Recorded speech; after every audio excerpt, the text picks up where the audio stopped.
Peace, everyone. Peaceful, respectful greetings to all. Welcome to Karmic Dynasty. Welcome to you all as always.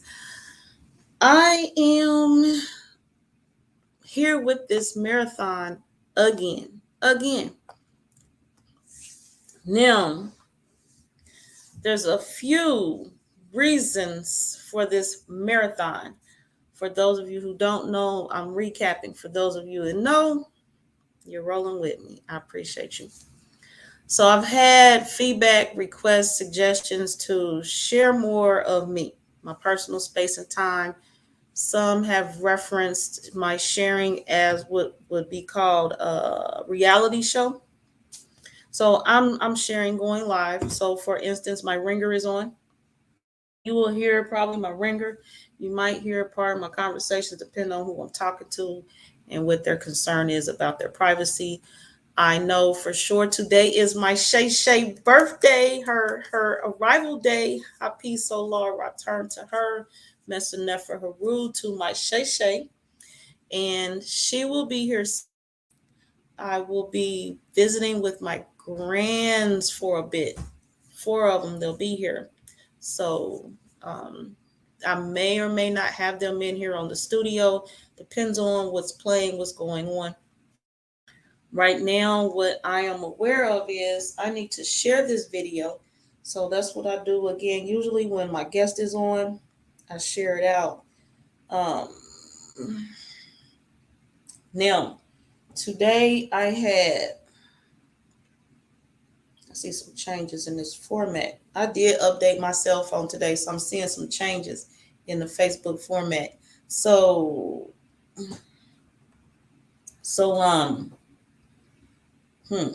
yeah, I'm sharing out this video right now. And so this marathon, if it does not end before 9 o'clock Eastern Standard Time, I know it will end at that time because a Siva of mine, Kepra Patah, he will be here with his presentation this evening, 9 p.m. Eastern Standard Time. Right now, again, I am sharing my life. It's so random and type things. I don't know how else to do it, but to have my broadcast streaming at all times as it's been requested. So I'm working on figuring out how to do this. I know one thing I'm gonna speak of right quick that's come to my attention lately is the option of Clubhouse. So I was like, what's Clubhouse? And I attended a Clubhouse group meeting. It was great. I'm thinking of starting my own.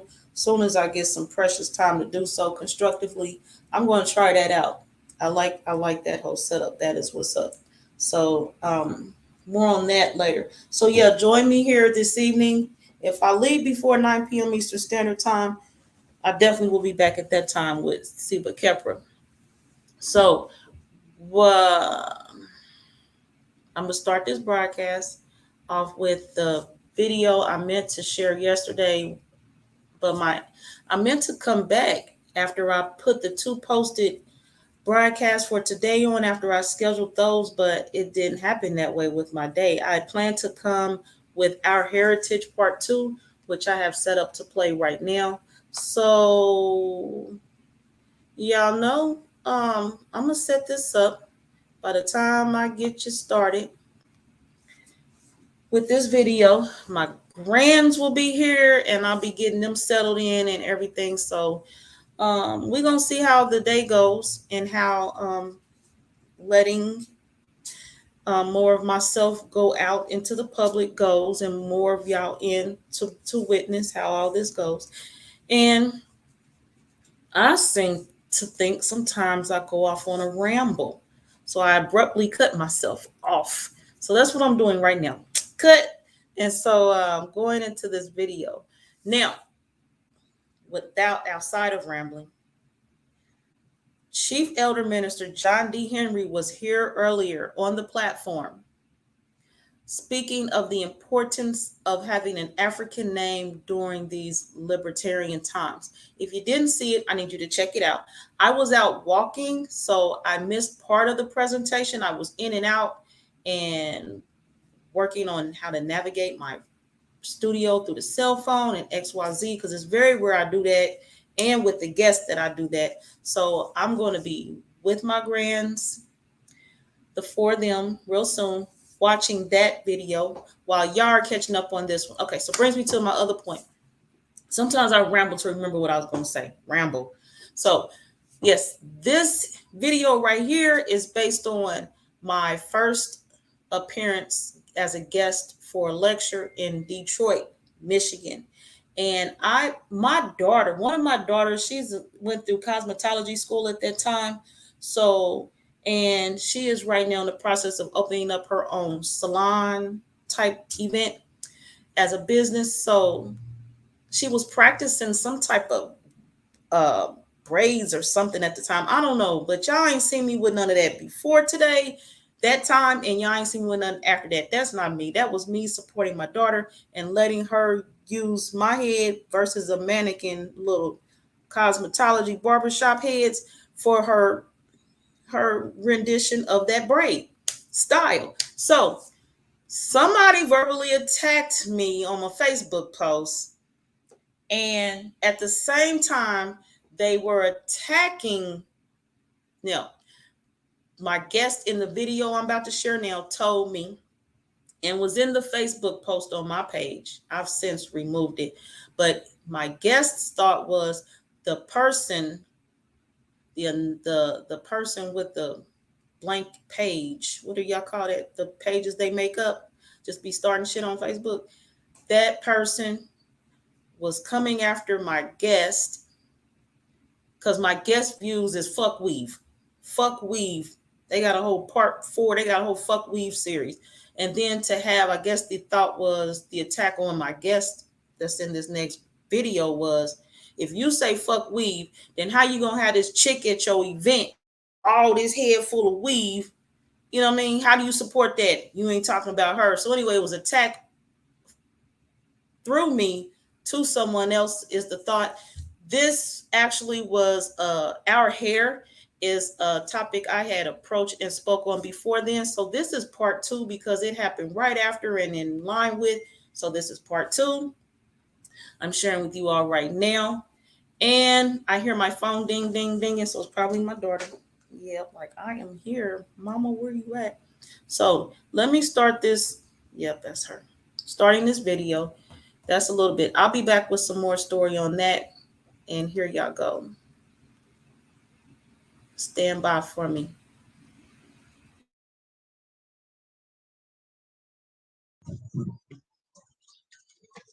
Peace, everyone, and welcome to the Memoirs of a Karmic Dynasty.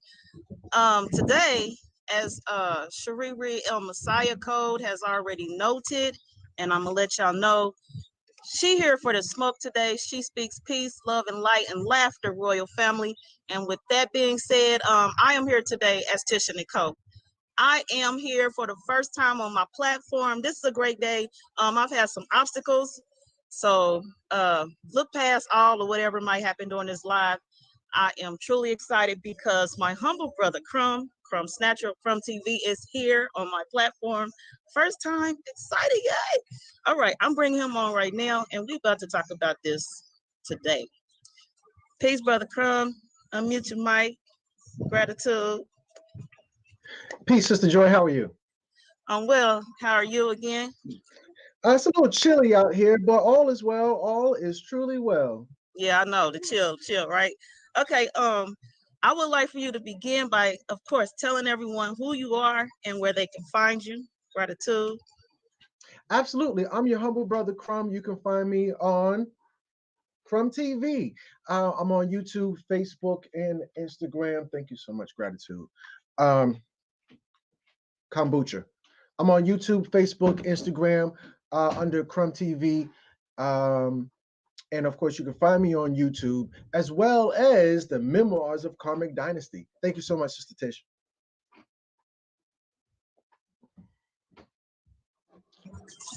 I appreciate you, brother Crumb. I appreciate you, of course. So we are here today to speak about our heritage part 2. Now, this came up, so we're addressing it. And the thing is, I have Our Heritage Part 1. There was some comments in a video prior to that one. If you watch it, there was some comments about our nappy hair and some other stuff. I was like, oh, you want to talk about our nappy hair? Come on another platform, because that's a whole nother topic. So with that being said, Brother Crumb is going to be speaking to us today about some barriers, some violations, and some grievances when it comes to our hair and what we want to do with it. Brother Crumb, how would you like to proceed first? Yeah. When we're dealing with our hair, this kombucha has what does it have in it? It has it's carbonated. So I got to be careful when I open it, but yeah, it's just a regular health drink. Yeah, when we're dealing with hair, there's so much controversy around it that I don't think the family has really taken my approach. They haven't paid attention to it with the I'm at a loss for words, but nonetheless, for the sake of time, when we're dealing with our hair, it's called an ether cord. It is our ether. It is our connection to the universe. So now when we're dealing with our connection to the universe, I'm gonna drink to this for a second. I just want to taste it. There's no such thing as a good tasting kombucha. It is what it is. When we're dealing with our hair, yes, it is special.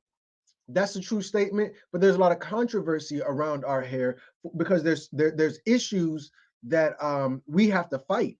When we're dealing with our hair, there's been a great deal of pushback that we've received.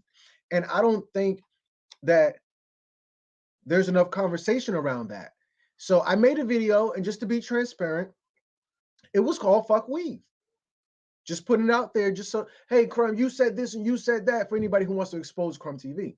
So I made a video called Fuck Weave, and I stand by the video, but it can easily be misinterpreted from someone who wants to read a book, judge a book by its cover. So if you listen to the video, I'm critical of a certain type of weave. Not all weave is created equal. Some weave is better than other weave. There's levels to this ish. As we know, human hair is the highest grade of weave out there. To pay for human hair, well, to get human hair is the highest whatever. But we know the reality is human hair grows very slowly. I was trying to talk to somebody who refused to reason with me. Just one on this drinky drink.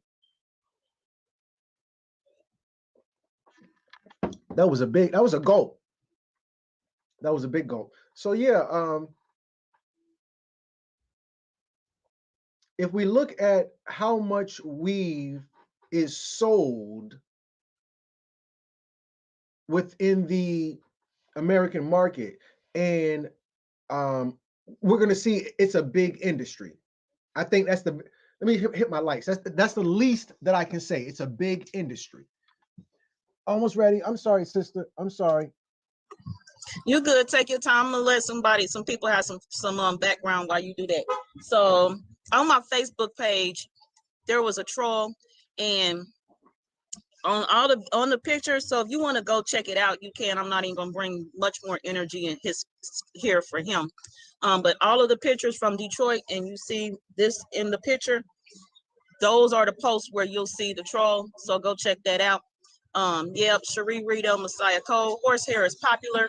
Also, speaking peace and love to my sister Charbay. I appreciate you being here. And again, ignore my background noise if you would. I was going to our library here downtown in Indianapolis because they have a display of us and some things, and I thought it'd be good to share those exhibits with you all. And I get there and they tell me that they don't even open till noon today. I'm like, wow, dude. So I didn't have time to get get back to the office or home. So I stopped here at the Starbucks. They got Wi-Fi, and it's just like 5 minutes from downtown. And I have my grandchild with me. So we here at Starbucks. So Brother Crumb sipping on kombucha. I'm sipping on caramel apple spice. So, oh dang, I got that logo all in my stuff. Let me scooch. All right, peace, Brother Crumb. Continue, please. Okay, so when we're dealing with weave, it's a multi-billion-dollar company, industry, excuse me. And if you look up the time, hold on, let me just pull this out real quickly. Where's my thing? And all I'm doing is making a point that I made in that video so that nobody can try to crucify me. They can say I'm fake. Oh, I'm an exposed crumb, yada, yada, yada. This is all I was saying in that video. And after I say this, I'm going to make my bigger point. So now, what is the average lifetime of weave? No, not the good stuff. Come on. Where's the scroll bar at? So I can like scroll. I don't even see it down here. Let me just make this smaller. Maybe that'll help. And it's still not letting me scroll. Okay, make it smaller maybe. All right. In general, the best wet and wavy human hair can last about 6 to 8 months. But Brazilian hair weave bundles can also serve up to 1 year or longer at a time under proper care. Were you sharing screen, Brother Crumb, or just reading? Yeah, no, I was trying to share screen. I'm gonna actually share it right now. I jumped the gun. And this is dsourhair.com. Let me see if I can get the right answer. You got to ask the right question. Weave lasts about 6 weeks.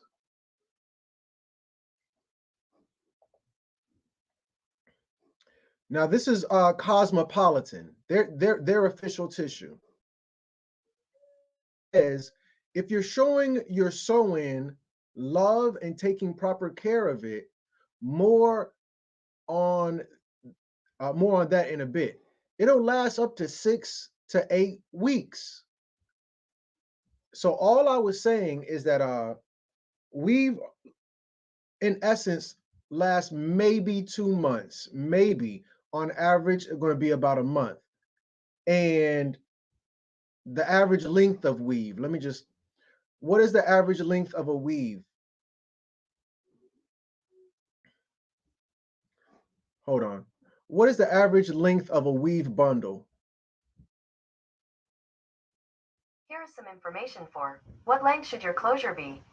According to Eunice Hair, frontal or closure, closures are usually 4 by 4 inches. You will need to use a minimum of 2 bundles with your closure. Because the frontal will cover a large portion of your head, you will generally only need... I hate when they be talking because it's never something I want to say.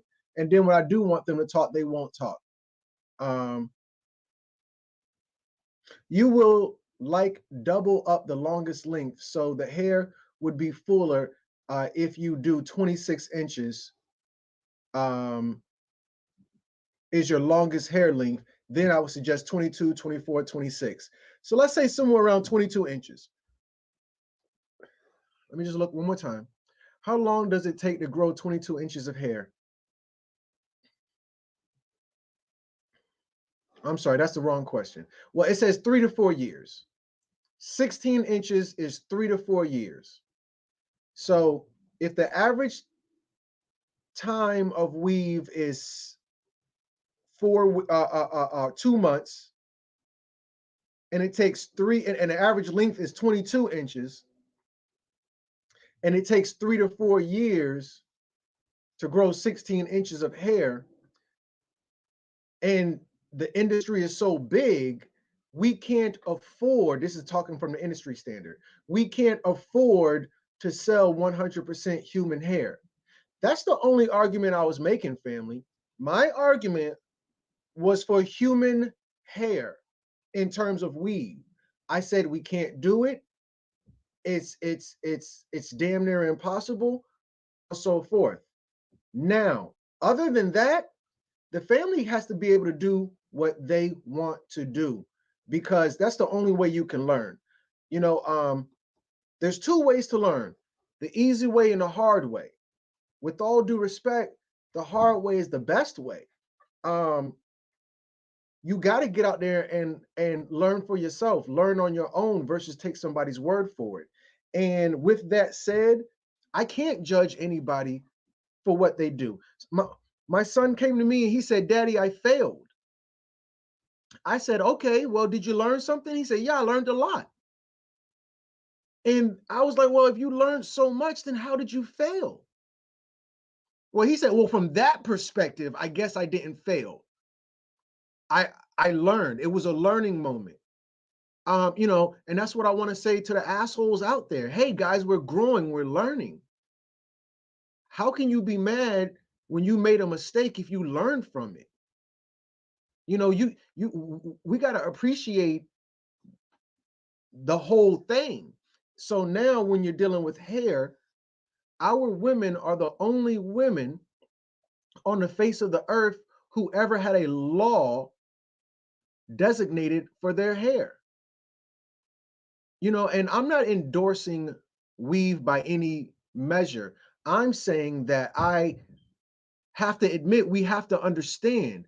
Sis, actually, okay, you had it ready. Can you just read this? I mean, do you mind, or would you like me to read? I'll read it. The Tinyon Law was a 1786 law enacted by the Spanish governor of Louisiana, Esteban Rodriguez Miro, that forced Black women to wear a Tinyon headscarf.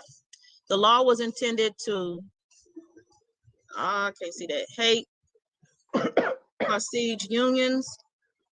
Halt. Okay, I got Sorry. sun glares on my screen.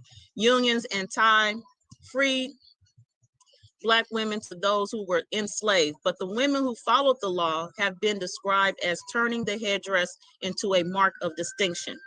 And over here on the photo, we have a young Creole woman in a tin of her own creation. Note that the rosette in the tinyon is repeated as either a brooch, or in the linen at her neck.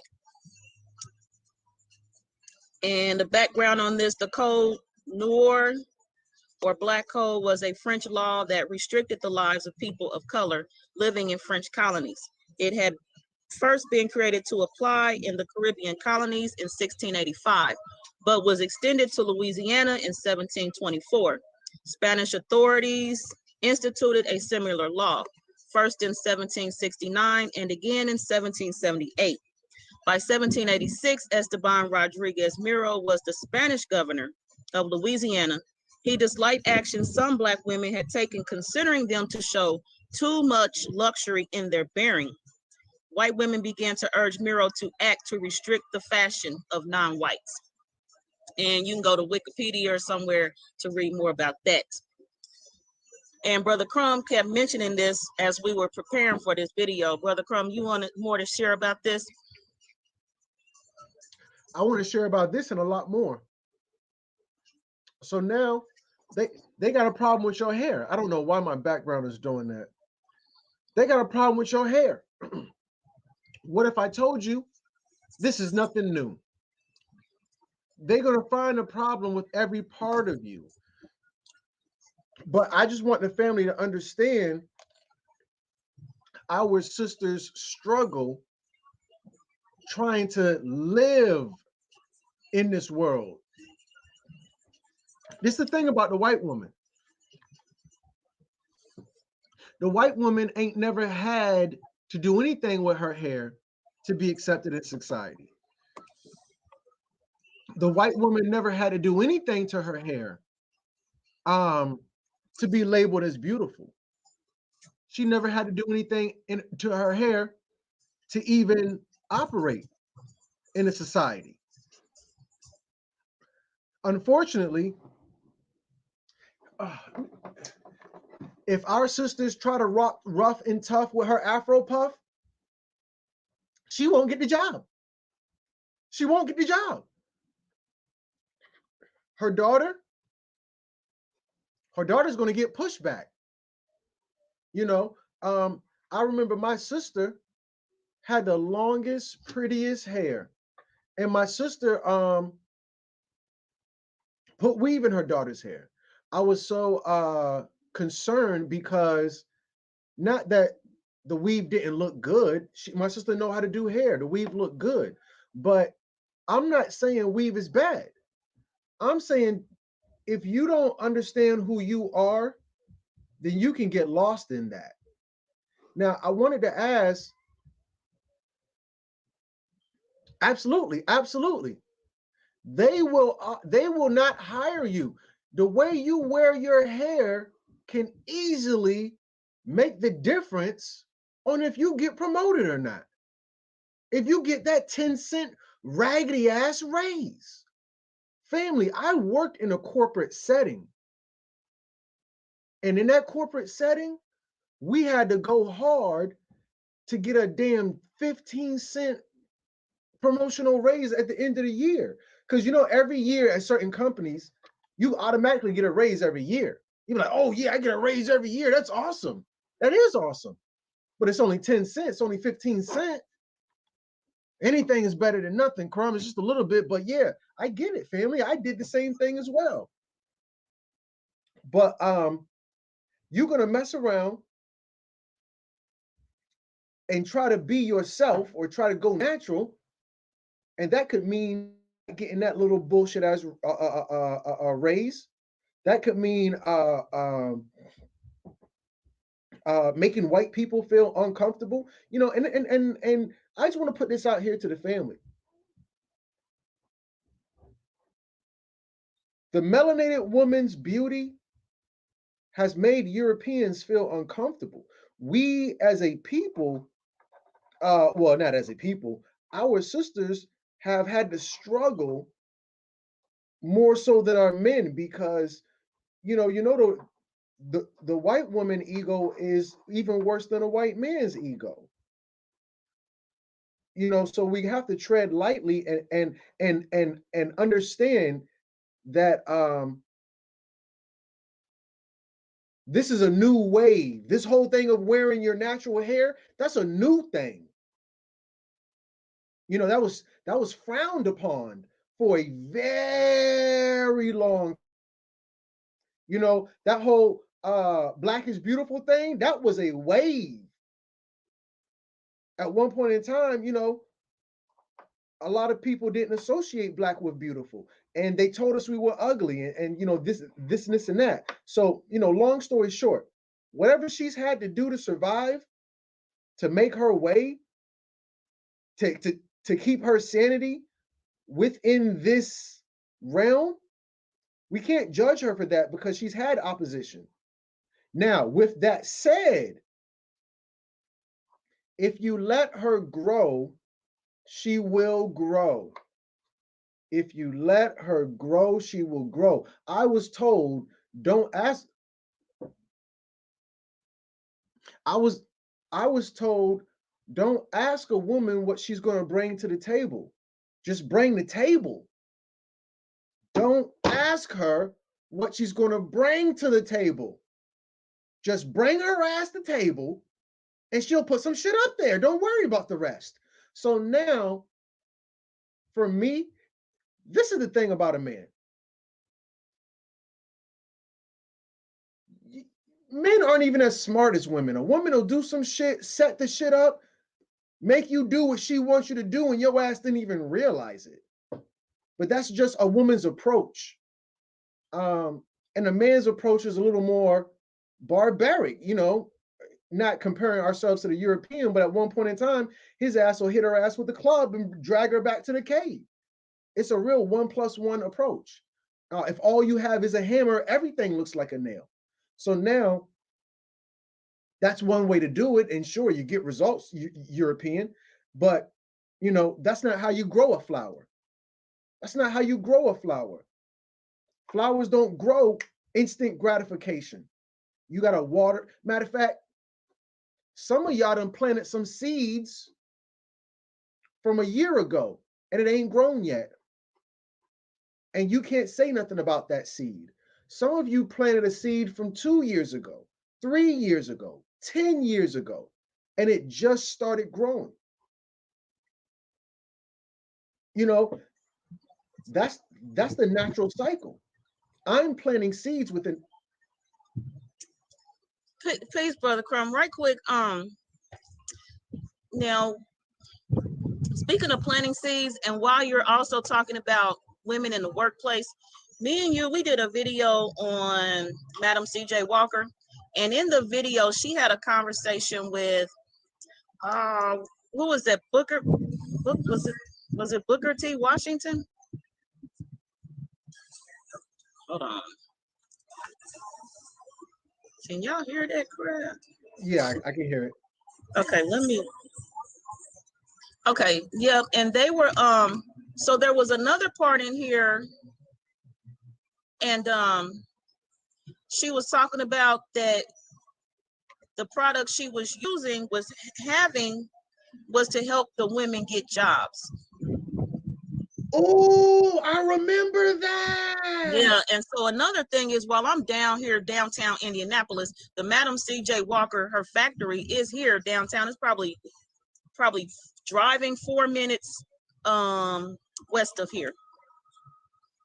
But yeah, we talked about that in the video too. So women being concerned about being in the workplace has happened it's been going on for a long time, that we know of, that's been documented. And also in the beginning of that, what was it, Inspired by Netflix event, she was out in the marketplace in the neighborhood, sharing her product.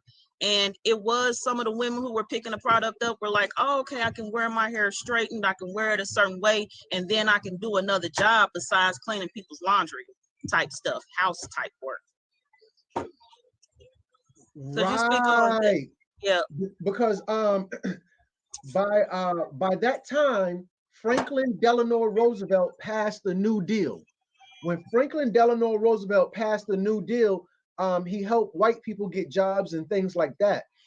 He raised the minimum wage and things like that. At that time, the only thing we were doing was cleaning people's houses, maybe being waitresses and things like that. So now, because we clean people's houses and we were only waitresses, that's where this new wage comes along at. Do you know who is the lowest paid worker in America? The lowest paid legal worker in America are waitresses. How much do waitresses get paid? Anybody know? What is the minimum wage for waitresses? I think that's like $3. Where's my mouse at? I think that's worth a good. Where's my mouse? Why is my mouse tweaking on me? Let me try this one. There we go. I think this is worth a Google search. Yep, let's Google search. How much do waitresses get paid? Minimum wage? $3.45. Yeah, I was guessing. I was about on there. Oh, it looks like depending on what state you live in, huh? In Georgia, $2.13. Wow. $2. And do you know why the melanated woman? I'm sorry. Do you know why I kind of gave the answer. Do you know why waitresses got paid $2.13? Because most of them were melanated women.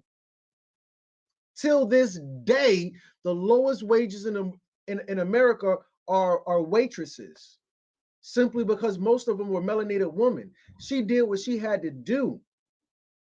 She did what she had to do to get past that waitress job, to get past cleaning people's houses. That Madam CJ Walker thing helped that woman get a higher paying job to change the condition of her family. Our women covered their hair because they forced her to, because the rest of the world had a problem with how she looked. Sis, do you ever heard hold on. Let me see if I can find this. Let me see if I can find it. My computer is moving slow. You good? I keep turning around because I need these raggedy ass police quit waving at my grandson. I told him, don't be waving at people you don't know.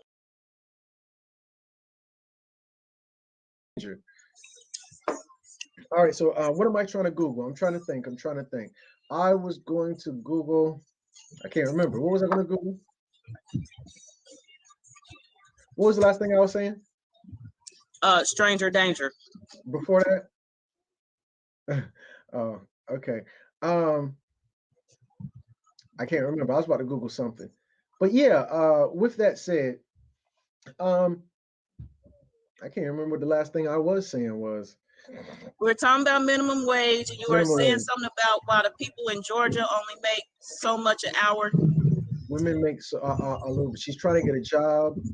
She covers her hair. Oh yeah, BMI is racist. That's it. I found it. I remember now. Body mass index racist.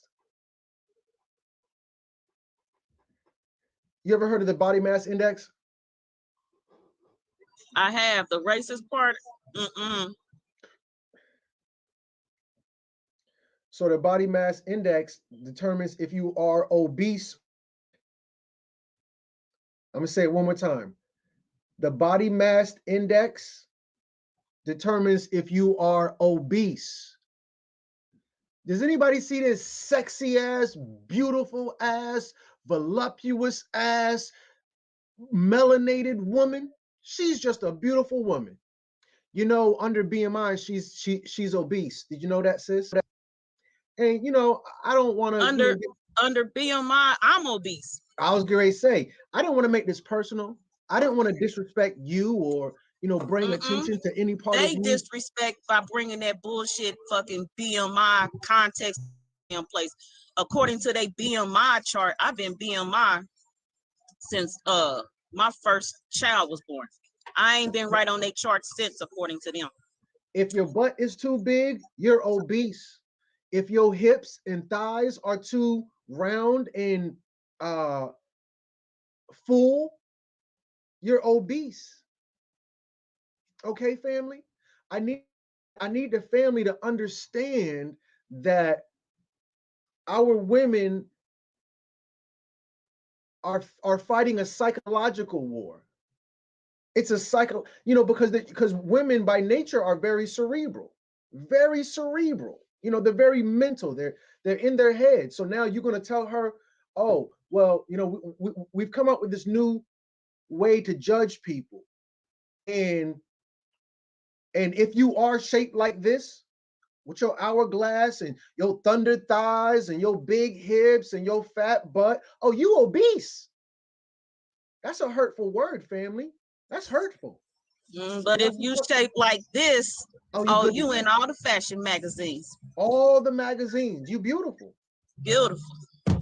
So my point from earlier was we have to create an environment in which our women are able to grow. If we can create that environment, she'll grow. We just have to create that environment. I'm not going to sit here and do like the European and club her on the head to get her to do what I want her to do. I'm going to put her in an environment where she grows. And a part of that growth is finding herself and getting comfortable in her own skin. This is a process, family. This is art, not science. Oh, all you got to do is this, and that. No, that's not all you. Healing is not a science, it's an art. We all heal differently. Some people take longer than to a part of healing, maybe even to find yourself. And not even that there's anything wrong where you've got to heal. It's about growth. You know what? I don't know who I am. I'm still learning myself. What feels good on me? I used to wear 360 waves and I was very pretty and, handsome and cute. And, what does this one girl tell me? I think she called me davishing or some shit like that. I'm like, what? She's like, oh my God, stunning. She's like, oh my God, you're stunning. And then my girlfriend at the time, she got jealous when that girl said that to me. So when we was around the house, when she would get mad at me, she'd be like, you're stunning. I'm like, stop it. Don't do that. But she was talking about when that girl called me stunning, talking about my hair. And I thought I liked it. I thought I enjoyed the attention and all of that stuff until I realized I wasn't doing that for me. I was doing that for them. I didn't necessarily like the waves. I just liked that other people liked it. I liked how I was treated. I liked what they thought about it. And it took me a while to figure out what I like. It took me a while to figure out what feels good to me. And I had to try different things. Some days I want to cut these shits off. It takes so long when I wash them. My wrist, somebody gonna think I'm a pervert. Like, wow, you got some really strong forearms. This is how I'm washing these shits like this. And then when I rinse them, oh my God. And then when I go to rinse my hair, sometimes it still be a little sudsy. I'm like, oh my God. I'm turning off the shower. I go to wring my hair and soap come down. I'm like, oh my God, I'm about to cut these shits off. It takes 20 minutes. I'm in the shower for an hour and a half, just washing my hair, trying to get all the soap out. And then when I get my hair done, it hurts. When I get my hair done, even right now, it hurts. And then my shit being a ponytail, it hurts. Because Brother Crumb, you was also talking about your hair being tight. So while we talking about our heritage, let's talk about the while you talking about tightness, you're talking about how it hurt. So whether it's weave or it's your hair, being tight is an issue too, right? Big issue, you know, and we all have to figure out what works for us. You know, I think when I get older, I'm not gonna have locks. I'm gonna have a Tito Jackson fro. You know, and just, you know, I'm gonna have something. Because I always said I'm not never gonna lock it. I'm not never gonna lock my hair. Period. But I hear you, Brother Crumb. Like, you want to take yours down later, I'm just not never gonna do it. I'm listening though. Go ahead. Yo, and it's heavy. Like, I feel like I got a strong neck right now because this joint is heavy sometimes, and it's a little bit itchy, and it be in my way. Like when I be driving and my shit be down, I'm driving doing like this, and I'm doing like this, and my hair flinging this way, and I can't see I'm trying to change lanes, and my shit doing like this. I'm like, okay. And then when you on the lives, you got that one that be right here in the way. You be having to tuck it back. That one. It be banging the mic. I'm sitting here trying to mic. Which one is it? This is my biggest lock. This joint be hitting the mic, and you know. So you know. With that said, I understand. You have to find what works for you. We have to get comfortable in our own skin. That sometimes is a process. So while she's going through her process, because she's 400 years behind, they've created laws for her ass. They've psychologically warped her ass. Now to get back to where she was after 400 years, it's going to take maybe more than a day. It's going to take more than a week. It's going to take more than a year. But she's getting there. So while she's getting there, because I'm creating that environment, I'm just patiently just enjoying the process of seeing her grow. So now, with all due respect, I wanted to petition the audience. If anybody has seen Tisha Nicole grow, can you press one? If you've seen her grow, can you press one? I'm gonna lead this parade. Let me press one. Where's my comments at? I'm gonna go press one. I've seen it. Gratitude. You know, I've seen Serwa grow. I've seen Kai grow. I've seen Quanteria grow. So, family, what's the problem? She's growing. Let her ass grow. You know? Everybody not going to get there at the same time. This shit is not an overnight thing. You know, and not to get too far off, but that's why I don't be liking vegans, y'all. That vegan shit is a game. That's not on Dr. Sebi's list. Hold on, Slim. I'm not at Dr. Sebi's level yet. Okay. Kick my ass. I'm not eating pork no more, family. Don't you know? No, I'm not saying me. I gave up pork rather easily. People, it's a process. Some people come from chitlins, so pork chop don't seem as bad. Like, listen, all right, I'm down to a pack of cigarettes a day. If you knew where I came from, then you wouldn't be tripping on me. I'm growing, asshole. Mm-hmm. So with that said, sis, somebody had something to say to you. And for me, I was like, listen, fuck them, block them. But you was like, nah, let's have a conversation about it. I'm like, okay, well, let's have a conversation. Because somebody was like, oh, I'm not going to do this around Crumb. You good. I'm not going to judge you. I understand that you growing, so grow in peace. And I don't want you to come over here trying to pretend you perfect. You know, I did the thing about Nikes, and I bought Nikes before. I think we've all bought Nikes, and now we're coming to the realization, but it's a growing process. I'm not saying I'm gonna throw the Nikes away, but I'm damn sure not buying no more Nikes. Yep, I got mine on right now. Look, I got mine on. But these was, and they know, but these were a gift to me from my daughter. Right. So, you know, I don't even buy shoes. I'm like, girl, you paid Right. 200 what for some? Beat her down, beat her down. Go ahead, Brother Crumb. So I just wanted to kind of, you know, bring balance to the conversation. Somebody tried to say something negative to Tish, and then they try to reference my fuck weave video and tried to bash her based off my shit. Yep. And I'm like, listen, family, I go out of my way to bring examples. And they mentioned my aunt. Like, whoa, crazy. How you just gonna be all negative? Somewhere in there, some people's thought is my aunt is about balance. So where was the positives in that? There were no positives in that post. No. I don't even know that guy. My page is public. And as Charbay has said, some of our men are too highly critical of our women. He just came on my page and started bashing me. I had not heard or seen from him since. I don't know that guy. And he wasn't trying. And it was another guy who piggybacked off of him. I blocked his ass too. Both of his profiles, because he actually got my phone number. He could have called me. He could do whatever he wanted to do. He chose what he wanted to do, and I chose to block his ass. There is, as Brother Crumb mentioned, an opportunity to help us each other grow. They did not use the opportunity to assist in my growth, so they had to go. Fucking viruses. I'm listening, Brother Crumb. No, you know, I think you bring up a good point, you know, and, you know, just to keep the balance, you know, we are all in this together.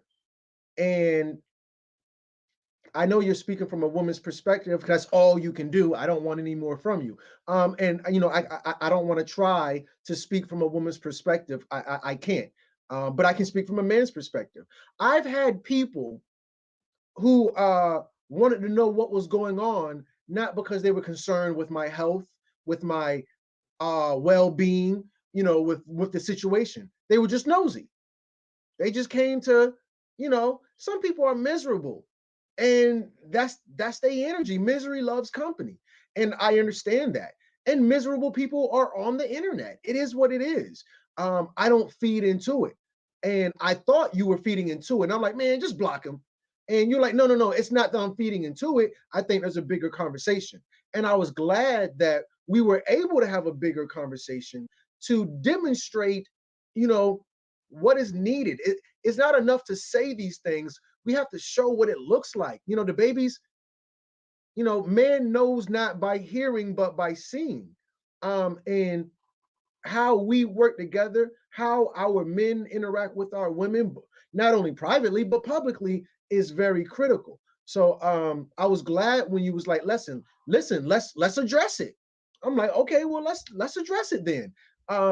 And you know, it goes into so many different areas, just like with the vegan thing. You know, don't bash me, you know, because I ate the chitlins. No. In addition to that, we don't know why people are doing what they do. Going on the food thing real quick. There's only one reason you should eat, and that's to feed the body. Why do people eat? A lot of times people eat because they're feeding their emotions. I'm unhappy, or it could be a celebration. We're going to eat cake today because we're going to feed this emotion. It doesn't have to be a negative thing. And you had a whole video on that. What was the name of that video? I can't even remember. I ain't gonna lie. Me neither. But you know, so just speaking to the point that not everybody is doing the things they're doing at face value. That's where I pointed out. Well, I'm not going to get into that other thing. I just, and we see them growing, then there's no need to tear them down on that path. The nation can only rise as high as the condition of its women, and we already understand the Europeans' approach. The reason, it's a little ironic that we go to the club, hey, to get women. And the European did the same thing. His ass will go to the club. I'm trying to find my version of a club. Crumb TV microphone, I don't know. You go to the club, bap, to get his woman. We deal with our women in a very European way, And I'm gonna tell you a story. I'm gonna keep it mature as possible because it was my father who told me this story. At first, I didn't understand him, but he was trying to give me the game. I don't know why this thing is doing that. It's the light. My green screen was doing the same thing. That's why I had to stop using it. Yeah, there it goes. All right. There was 2 bulls on the top of a knoll, a grassy knoll, a grassy hill. 2 bulls, one old, one young. There's a lot of cows in estrus. The cows are in estrus. Go look that up. I'm not going to, for the children, if you want to know what we're talking about, you got to look this up. Some SAT words for your little tail. The cows were in estrus and they were ready to reproduce. And the young cow says to the young bull says to the old bull, we can have them all. The old bull says, yeah, we could. The young bull says, let's have our way. The old bull says, okay. It's my daddy telling me this story. The young bull says, let's go now. The old bull says, okay. The young bull says, let's run. The old bull, don't run. Understand their nature. If you spook them and they'll run, thinking there's danger. Take your time. Walk. If you cool, they cool. You'll get everything you want if you go about it the right way. At the time, I didn't understand. I wanted instant gratification. I want it now. I want it fast. But that's not how a woman works. And even if a woman does work like that, she's not worth anything. If she does work like that, she ain't worth nothing. Because anything worth something is worthwhile. So even if she's a fast woman, brother, don't deal with her. I'm telling you what I know. And this is what my father was trying to tell me. Don't run. Take your time. So now with any woman, I don't care what capacity I operate with her, I'm going to take my time. And this is how our men should deal with our women. Take your time with her. She's going to get there. I had made a post, sis, and let me just talk about a man's ignorance. I made a post on my old page that got tore down. I've never been attacked by so many women in my life. I said men are bigger perverts than women. Mm-hmm. The women said, well, you clearly don't know what a woman is then. Because I was making points that men please themselves, women do. Men have a higher drive than women do. And the women was like, Crumb, you're smart in certain areas, but in this area, you got a lot to learn about a woman. And with so many different women just chiming in, I was like, I think, this was one of the old posts from, back in the day, the posts used to have 1,000 comments. This is before we did videos. We would just post something and we all just talk about it like maybe for 2 or 3 days, maybe. And that was one of the ones that had like maybe 600 comments. And I'm reading them all like, okay, you know what? Maybe I need to rethink everything I do. And I see even now, a man can say, I've been with over 100 women. And the reality is he don't know nothing about women, even if that's the case. Because you might have been with them, but you never been with a woman. You never took the time to even say, so with that said, not to get too far lost into that topic, take your time. Take your time, let her grow. If she grows, she will grow. Whatever it is you want from a woman, she will give you. but it's, you know, it's in her time. She's going to do it in her time. I had a fat girlfriend. A couple of my girlfriends been fat. I don't care. I'm not judging you how you look. After like a year, 2 years, 3 years with me, she slimmed down. 4 years, 5 years. I was with this girl. She was this is what I do. I told Quantaria, and Quantaria showed me her hands. Yeah. She showed us her hands. This girl right here. When everybody came to the event, I was like, oh, everybody stop. Look at her hands. Yep. Her and her sister. Her and her sister. Yep. They're twins. You know, they had something specific with their hands. I won't go into that. I asked this one girl, she thought I was being nasty. I said, show me your tongue. She's like, well, you want, I'm like, no. I just want to see the shape. If your tongue is pointy, it's called a sharp tongue. It's called a sharp tongue. A sharp tongue cut. If your tongue is round, it's more docile. Let me see, not your big toe, the next toe after that. If that next toe is longer than your big toe, you got some European in you somewhere. Oh, I need to hear a damn Gina on that one, because I shook my head because no, I don't have it. So what's next? Damn.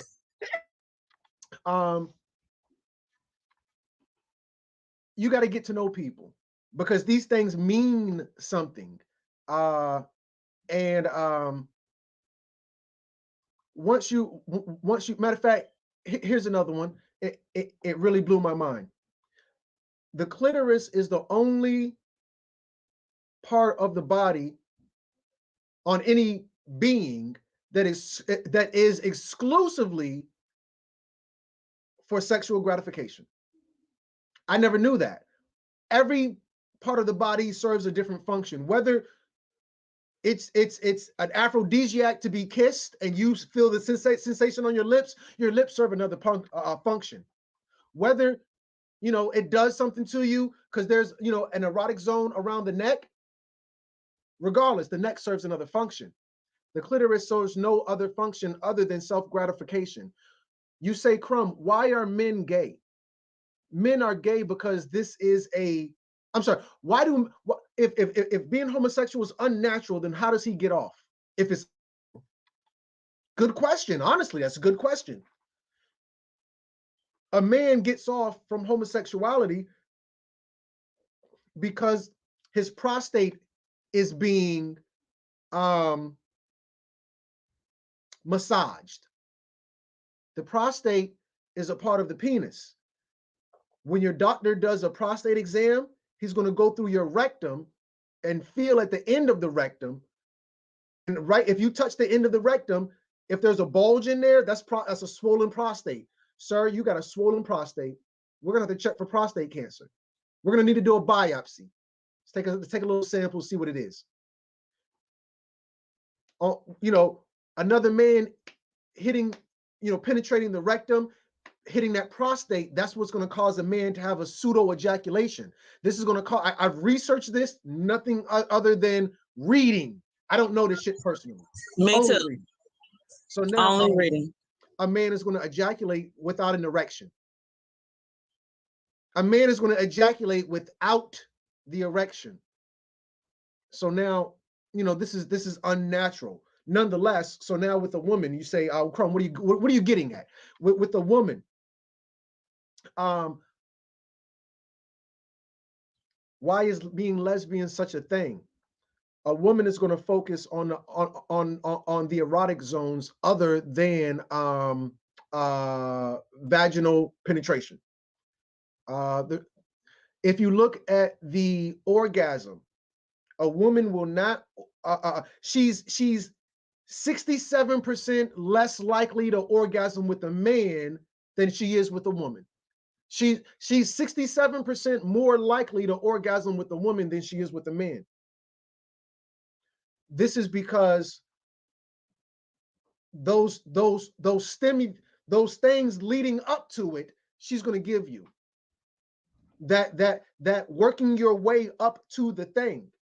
If you Google traveling, men go from point A to point B. Women take the scenic route, the long way. She's more likely to orgasm with a woman because another woman's going to take the long way. She's not going to rush penetration.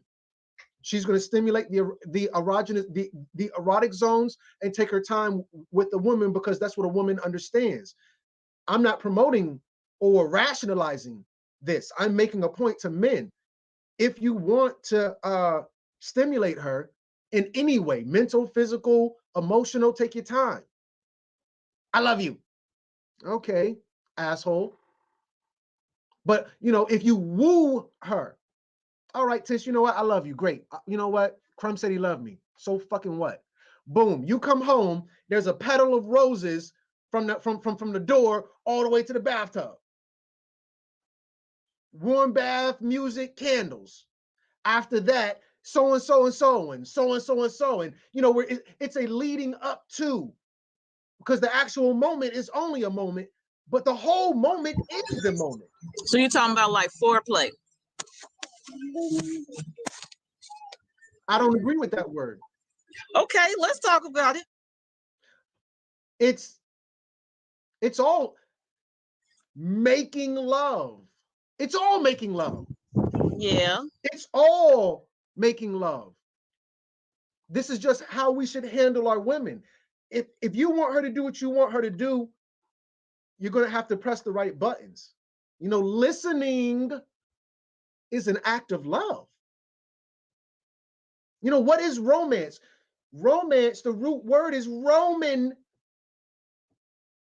Oh, that's so romantic. Roman.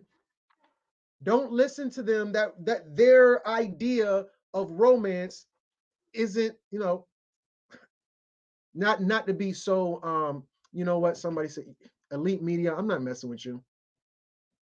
I was just making a serious point that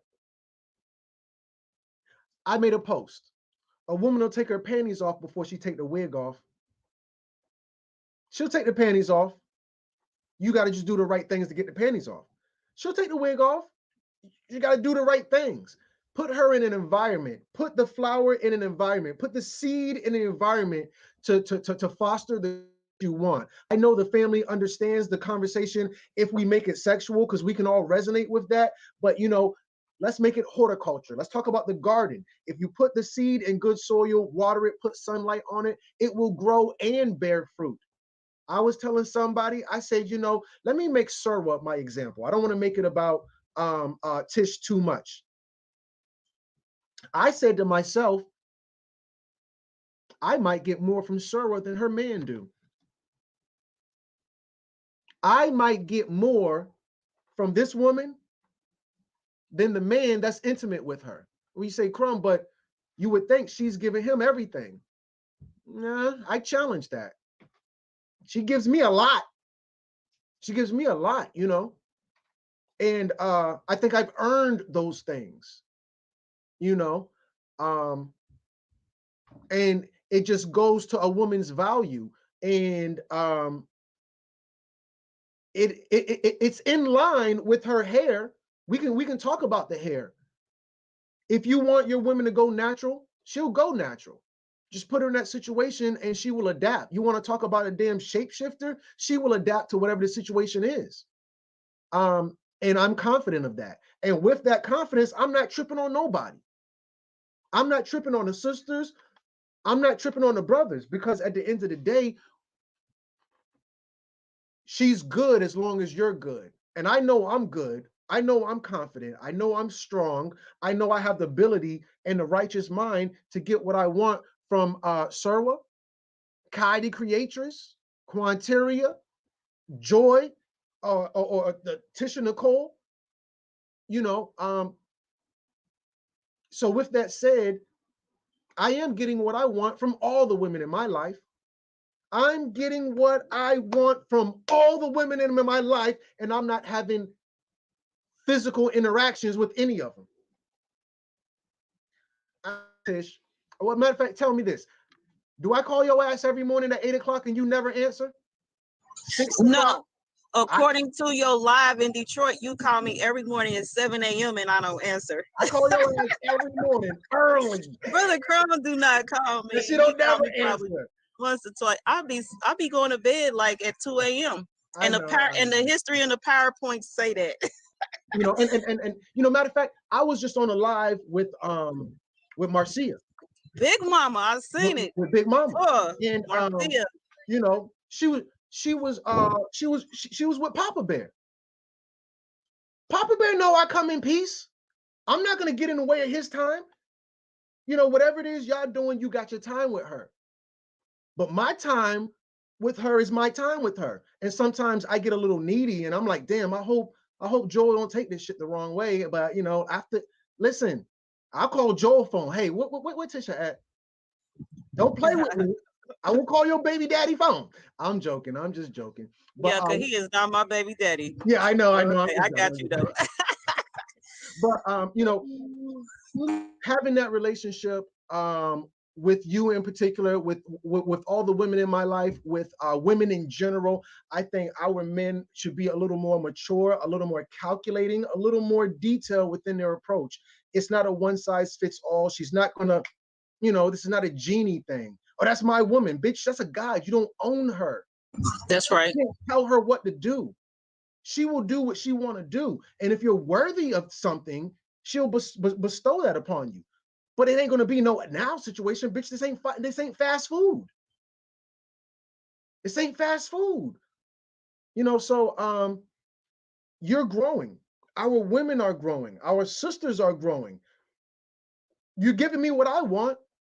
You're giving so many brothers what they want and what they need, and we're demonstrating, you know, that balance. You know, and with that said,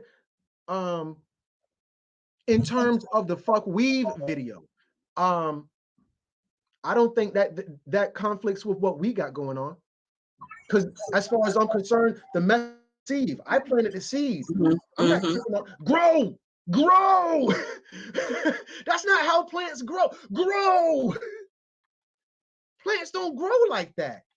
You plant the seed and you got to go somewhere else. A watch pot don't boil. Sis, you growing. Right. You know, whatever message I've put out there, I'm confident that the universe will take care of this shit. Whatever's to happen with that message, I put it in the universe. I don't know to do with it no more. And I believe and I'm confident the signal got across and the family's growing. But for the brothers who want our women to, you want it to be an overnight thing? Bitch, no. I'm sorry to even talk like that, but no, bitch. Y'all stop. They want a microwave female. Things don't happen like that. Little 30-second dish. You know, and I gotta be honest with you. I used to hound my mama. I'm starving. Sit your ass down. You not starving. I'm cooking. This shit'll be done. You see, I'm cooking. Stop being an asshole. When I was a kid, I was an asshole. I swore up and down I was starving every day. And I saw her cooking. She putting the shit on the plate. I'm rushing. You know, sisters, you know, bear with me. If I rush joy, don't take it the wrong way. I rushed my mama. But now that I'm an older man, I understand. All right, calm your ass down. Sit your ass down. Bring it down. Bring it down.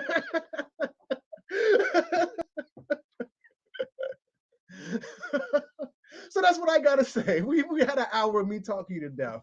Heritage, you know, how do you want to take it that way? All right. Yeah, that's right. I appreciate you, Brother Crumb, for being here. I really, this your first time here. I have to see you here again.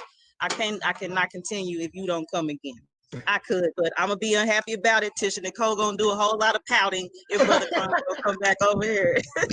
I also appreciate everyone else for being here. Sirens, right quick, gotta go. We live. I'm out of here. Indianapolis, downtown. Peace, y'all.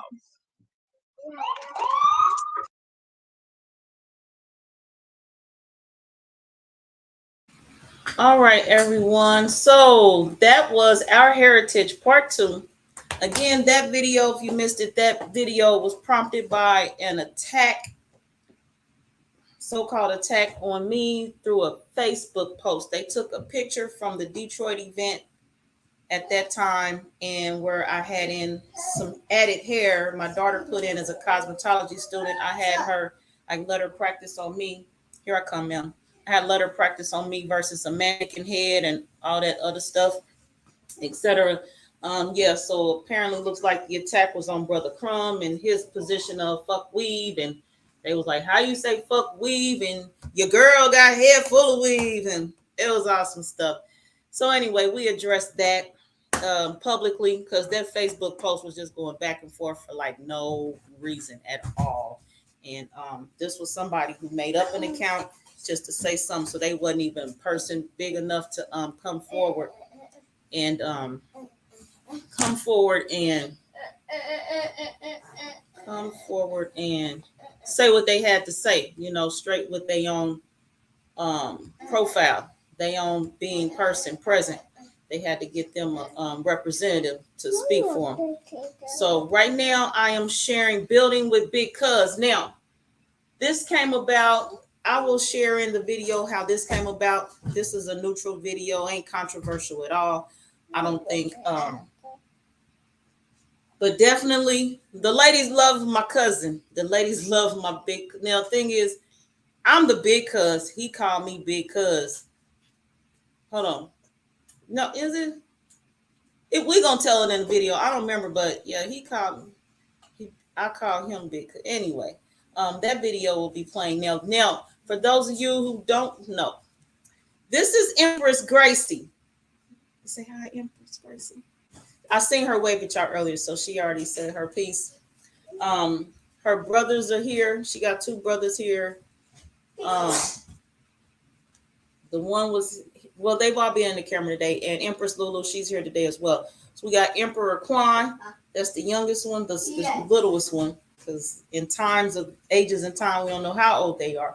And then the bigger brother, bigger than the little one, his name is Emperor QJ. We call him QJ, and we call her Gracie. And so Empress Lulu, she don't feel like the camera today, so I ain't messing with her. I don't let them have them know where they don't want to be. That's definitely, if you know they good, they don't want to be there, it's good with me. And peace, Charbe, peace, Shariberry. Yeah, so I am sharing this video right now. Building with Big Cuz. That's what we about to watch. And again, this whole marathon is an effort to share more of myself, my life, what y'all don't see, what y'all don't know, what you don't hear. And right now, what you don't see and hear is these. Excuse me, give me that.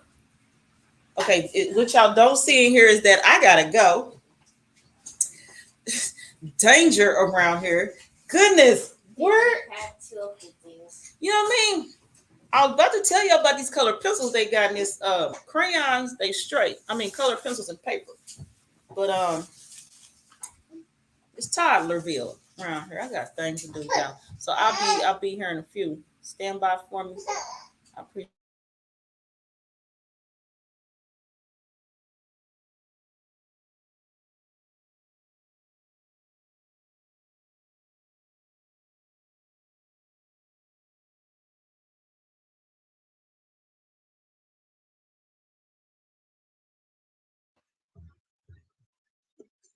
Welcome everyone to Karmic Dynasty. I am your hostess. And so today, as you see from the title, I am building with Big Cuz. Now, this is my cousin, and this is the thing right quick for y'all. He looks as, well, I'm older than him, so, you know, he called me Big Cuz. But because of how I look at him and how he's influenced my life, I tend to forget sometimes that I'm older than him, so he's my big cuz. So we were catching up on some things. It's been a while since we've been in touch, and he actually did a live today on Facebook. So you all will get his contact information. You'll want to check him out. I actually shared the video on my Facebook page and a few other places, so you might see it there. Also, he has plans to express his voice in another manner and possibly a platform so we can see him more outside of his Facebook page. So I've been working with him today and showing him StreamYard and giving him, you know, the ins and outs a little bit on this platform lifestyle, because it's a lifestyle. And I've learned so much, like I shared with him. It's been a little over a year, and it's a great experience. I've shared some things with him. So other than the platform life, we were talking about our lives and growing up, and you know, where I was in brief, I started out my day listening to, well, not this, I'm start out this part of my day listening to Instagram video. Brother Jacoby Ponder was speaking live yesterday, and I'm just now getting it today. I've recently been working on tour dates, speaking of which, for my platform and getting out into the community. And I've been working on also assisting my humble brother Crumb with some events that he has, and also some events we'll be attending together, such as the event in Boston. So shout out to my humble brother Crumb. We are streaming on his platform today, Branch of Knowledge, and check him out on Crumb TV, YouTube, Facebook, all of that. And I've also, so the event that we'll be at together, let me see, Juneteenth. Well, yeah, I'll be there, but I'm not part of the event, the Juneteenth event. I'm a guest. Now, the event that Brother Crumb and I will be at together next as a part of the event will be the RenPet, which is in Boston, Massachusetts, July 26th, with my Siba Patah Seeker Asar, and Ramu Tefweb will be there as well. So check us out. So yeah, I've had my hands busy. I'm full. I'm doing a lot as always, but it's more platform focused. So, you know, if you see me, that's great. If you don't, I'm not went anywhere. I'm just working and growing the platform and assisting others with their platform. So with that being said, I already mentioned my cousin. He is thinking about platform life. So I'm gonna bring him on now so you all can meet him. And this is Golden Brother C. Golden Brother, how y'all doing? welcome. Appreciate you. Wait, thank you for welcoming me to the channel as well. I appreciate it. I appreciate you coming here. If you would, tell us all who you are, a little bit about you, and where we can find you, what social media, what contact information you want people to have. So in case somebody wants to contact you, they can reach you. All right. That's awesome. A little bit about me. Born and raised in Indianapolis. Good background, good parents. Pretty laid back. Like to work with my hands. I like to teach people things. Been trained in a lot of different things, far as martial arts, drawing, painting, pretty much anything I get my hands on. Pretty much know how to do it. You live and learn. I experienced a lot of things growing up. Like I said, I had a good background. I used to look up, and still do look up to my big cuz, and she is actually my big cuz. Love her dearly, love her much. And she welcomed me to this channel to kind of be able to express some of the things that I feel as far as being a Black male in this country. It's been a nice ride. I'm 41 years old, so just a laid back brother, try to stay in my own lane.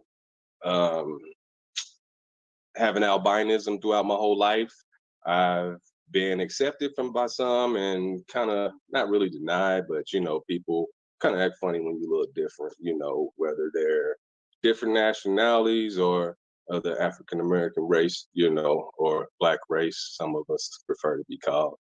But pretty much trying to be self-orientated for as my own business and everything. You can look me up on Facebook as well. Time Will Continue is, I think that's my new email on there, but not for sure right now. But I'm also on my own page. I do automotive services, Equalize Sound and Auto Repair.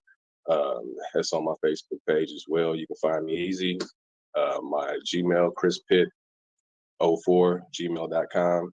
So those are some of the places that you can reach me at. I just recently opened up an Instagram page, but not really familiar with none of these extra platforms because I'm used to the old school and now getting ready to get used to the new school. So I appreciate this opportunity to be able to speak out a little bit. And if there's any questions, just shoot them to me. I'm a real brother, laid back, and stay in my own lane. Thank you. Now that was you said chrispitt04@gmail.com. Yeah, that's one of them. Yeah. And what's your Facebook name? What is my Facebook name? On Chris Pitt. Chris Pitt. Yep, on there. Chris Pitt. Chris R. Pittman on there. Yeah, that's what I got on there. Okay. What I got. Chris R. Pittman. Mm-hmm. Okay. I got a new one I just activated, and it's gonna be for my platform. I'm just a little slow on getting everything together. My family, just a little bit. A couple of my family members just got here. My sister and her 2 kids. So my nieces just came over to visit for a minute. So you might hear them talking in the background. Aisha. That's Aisha. Yeah. Oh, sure. We about to have a little family reunion. Right quick, y'all, this is his Facebook name. So y'all want to look him up. What's up, mama? Hey, good. Hold on, y'all. Let me look. What's up, lady? Hey. How you? What's up? I'm good. How you been? I've been good. I've been good. That's what's up. I'm still coming to Crosstown to come see you. Yeah. Actually, they ain't Crosstown. Look at your twin right there. Yes. It's my Hi. twin. Hello. Hi. Oh, she done got so big. Yeah, wow. Yeah. All right. So we about to talk for a minute. Just give us a second, relax, and get you some water or something. And yeah, relax. And actually, y'all up the street from me. Y'all come over here. We can do it on one screen. Be what's up, too. And right now, these grandbabies over here, they sleep. They be up in a little bit. But that's what's up. Wow. I was not expecting that. So y'all got to see me have a moment. That's what's up. Yeah, that's okay. What's up. All right. So talk to me right quick. Well, recap me, but talk to everyone about, for y'all though, right quick, while we get started. These are my tour dates down here. So if y'all want to check me out in the city, come see me. Each city, I'll have a different theme, some things going on. One city will be on bikes. So we'll be out on the streets. And it's about, I'm selling 10 tickets. So, we ain't about to be 30 people showing up.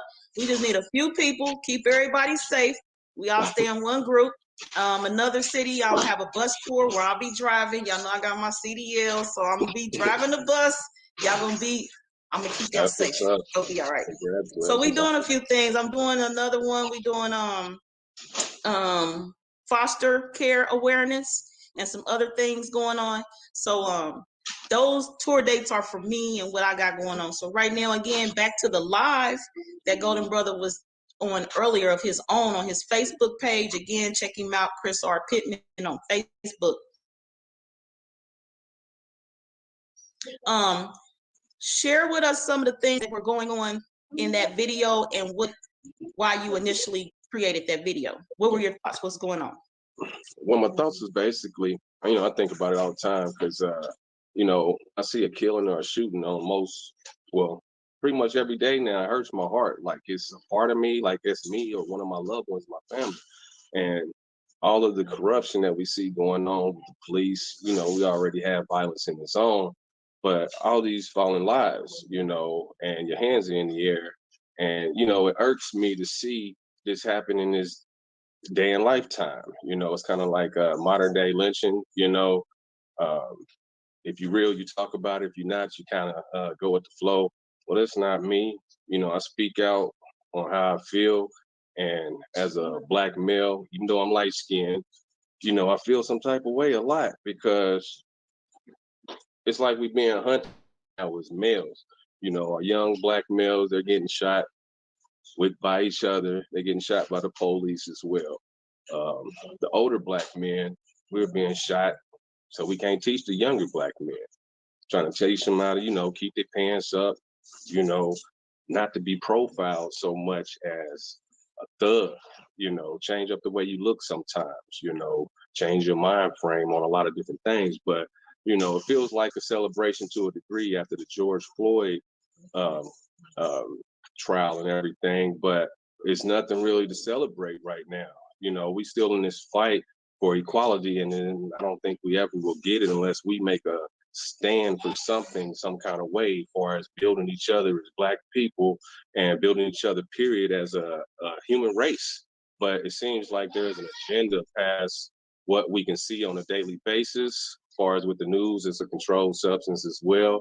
You know, it's very, very filtered. So I learn from things on a daily basis. And like I was explaining to Big Cuz, you know, earlier about after high school, you know, you taught so many things on a certain level until you reach the age of, you know, graduation. You get out of high school and you start to see corruption and things that's happening as far as within the country, and wondering why it's hard for you to get a job, or you get a good education at a university or pretty much anywhere, and your education's good, but when you get out, they don't want to really hire you for a good paycheck. You know, we're taxed for everything, no matter what.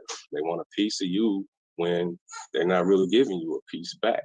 So meaning that taxes, all that stuff, and then we're hiring basically police officers to control and help. And they used to call them police, which means to look and watch until there's a crime in progress. But it seemed like they're anticipating crime, and it's always against Black people in general. You know, it's so many names that are on shirts and flags and on buildings these days. And if our country can fulfill it, as far as the pain, and then other countries can see it and they're protesting about George Floyd and, you know, Ahmaud Arbery, all these other brothers, you know, that keep dying, these sisters keep dying, Sandra Bland, etc. You know, Eric Garner, Freddie Gray, etc.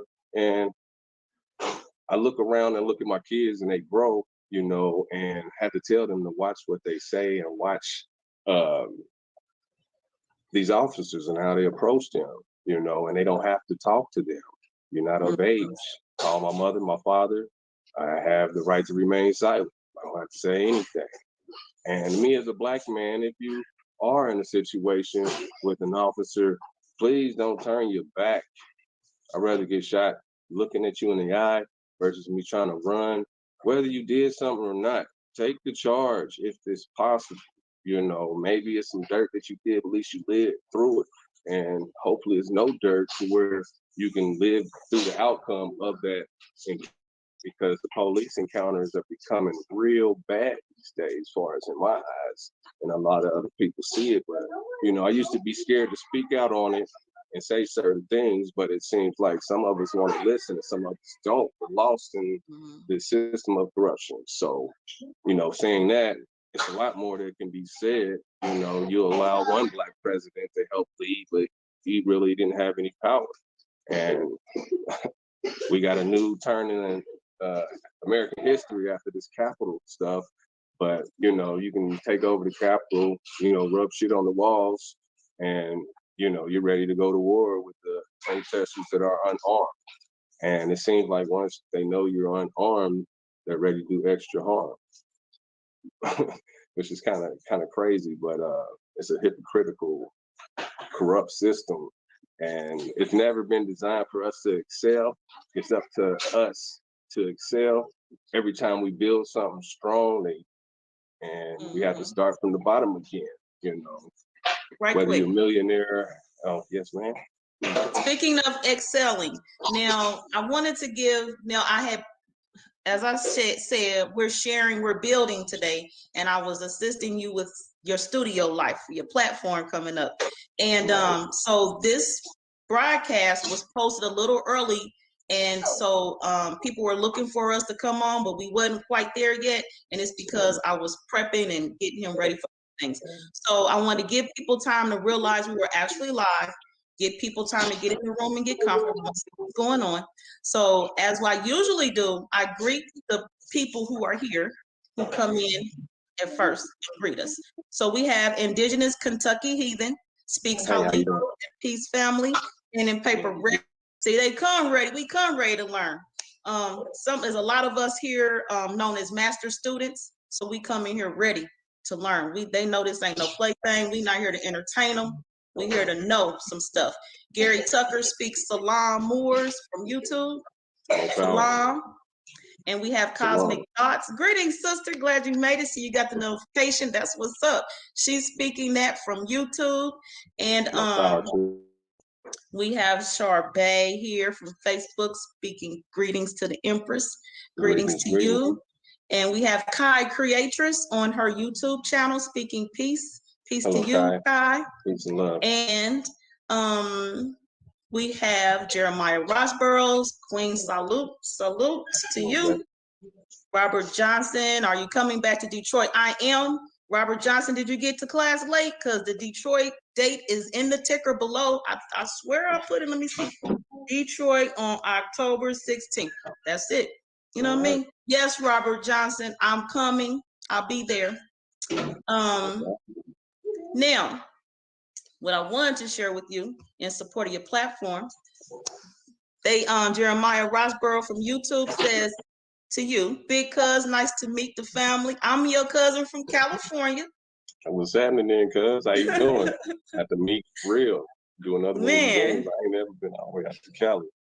Yep, and Kai Creatress, because I am going to Cali. Not sure when and or if this year. So yeah, we could meet Jeremiah for sure. He's definitely a supporter of the platform. Master students in the house. Kai Creatress. Kai Creatress is a creator. She's a creatress. She's an artist. She'd like to know, do you like drawing? Oh yeah, I draw, I paint. Yeah, quite a little bit. I've been drawing since I was 6 years old. You know, more of a see it, draw it, make it mine. So whether it's what it is, I can draw it by looking at it. That's what she does. Okay. Yep, her work, some of her stuff's on my page, and I'll share it with you. But yeah, that's what she does too. Yeah, I got some paintings. I actually did a thing after Trayvon Martin passed, and I got an actual painting of that. I had to show it to you guys one day, but I made a painting, you know, of that, him being a hooded individual, but he's all blacked out with Skittles ring, you know. Okay. And him being blacked out, meaning we knew who it was with the Skittles and everything, but who's the next black face, you know? That's the thing, who's the next black face. And she also says, nice to meet you. Thank you, nice to meet you as well. Yeah, I'm a very appreciative person, very humble, and I've been around a little while. Thank you to all my older and elder people with power and knowledge. And they helped me to become me, helped me to survive up until now, and I'm still here. And I like helping people, I like teaching people. And if it's something that I don't know, I question and I ask so I can. And I'm not afraid to try anything. You know, certain things I have limits on trying, and certain things I won't try or do. So it cuts out all the crap. Okay. So Yvetta White, she says, peaceful rising fam. Peace, love. Facebook. That's what's up. And Charbay. Now we all creators. We all have our skill and talent. I know for sure though, besides Kai Creatress, Charbay is an artist as well. I have one of her pieces she gifted to me. Beautiful, beautiful. I have to share it with you. This is her on her Facebook page, so you can check her out over there and look at her works. She says, welcome to the online family, Chris. Thank you very much. Looking forward to your broadcast. They are already ready to subscribe. That's what's up. Yeah, I'm brand new. I appreciate y'all sharing this love. Broadcast other than on Facebook and speaking my opinion about how I feel about the police corruption and corruption and pretty much anything that's real. That's how I like to speak on stuff that's real. You know, we got enough foolishness in this world, along with, you know, the political aspect, right, left, wrong, right, wrong. I don't know. I think they all confused, and I don't think they ever get it right because of our greed. So and there's an agenda behind it. Yep, and as a comment says, the Fugitive Slave Act 1850, they were not created to protect us, period. Me and him been talking for a few hours, and I done said period a few times because that's it. That's what it is. Ain't no black and white, ain't no gray area. It's period. That's what it is. Yeah. That's what it is. And as you talked about in your video, the black man, woman, and child are targets, because you talked about your thoughts on the safety of your children as well. Right. Which are Right. my thoughts and some of mine. We share the same thoughts. Can you want to speak on that a little bit? Well, you know, we have to protect our kids every day now. Like, they can't really go outside and play good anymore because either you got a Karen, unfortunately, they call them Karens. That's my mother-in-law's name too. But it's crazy. You got them, and then you got the dicks. You know what I mean? I call them packs, professional ass kissers. They're everywhere. You got the ones that are in the workforce. They don't want you to make no paper. You know what I mean? Before the kids, they're the next step. You know, I love them. I want to give them as much as possible because after we're gone, they got to either forget or we got to train them to take steps to the next level. So for those that have knowledge and want to teach their kids to not always look for a handout or everything the easy way, because you get everything the easy way, you don't appreciate it. But our kids are becoming targets. A young man got killed in school the other day by some officers, and it's like, if whatever the situation is, you're supposed to apprehend the suspect. But the kids are small, 8 to 14, you know, all the way up to the older black men, far as in our 40s and 50s, we're all in danger. You know, they don't really care what color you are, light skinned black, dark skinned black, Mexican. It's like any bronze color skin, they want to erase it, you know what I mean? And it ain't all of them. You know, I got some white friends, and that's why I got on Facebook Live today, and I said, if you really consider yourself as my friend, then you need to speak out. You may not be able to afford to it, or you might not be able to lose, you know, think you're gonna lose your job or something. But if you're my friend and you really feel, you know, passionate about doing something to show them Black Lives Matter, then say something, do something. You know, I thought of something the other day, you know, let's go on a national strike for 3 days, you know, 3-day grievance period, like you did at your job. You know, let's take these 3 days not to feed this economy. You know what I mean? Let's shut it down. You know, you ain't got to protest. That's a protest within. You know, let's just say $1 a day, and it's 1 million of us, and let's just say $1 that they don't get that day. It's gonna hurt so bad. So every black shooting, we should do it like Martin Luther King Day, Christmas, Easter. It should be a grievance period, like if it was a loved one, a hurt one in your family. I think that's a strong power hurt without breaking windows and stuff. You know how many days in a fraudulent calendar year that would be? Yeah, it hurts so bad. That's like, I hate to even think coming. about it, but that's like every day of the year that would probably be recognized, that they would get nothing. Getting nothing Now at that all. you say that. You know, I would, if let's just say all black people for that day don't buy no gasoline. How much would that hurt the economy? You know what I mean? Y'all keep shooting us and stuff. You know, don't nobody go to work for 2 days across the whole United States. Oh man, that'll show them Black Lives Matter. Boy, it'll hurt so bad. Ooh, damn, shit, my pocket hurt. Let's change something. So every time they want to make something bad, you know, let's change the law. Let's make a new law. Yeah.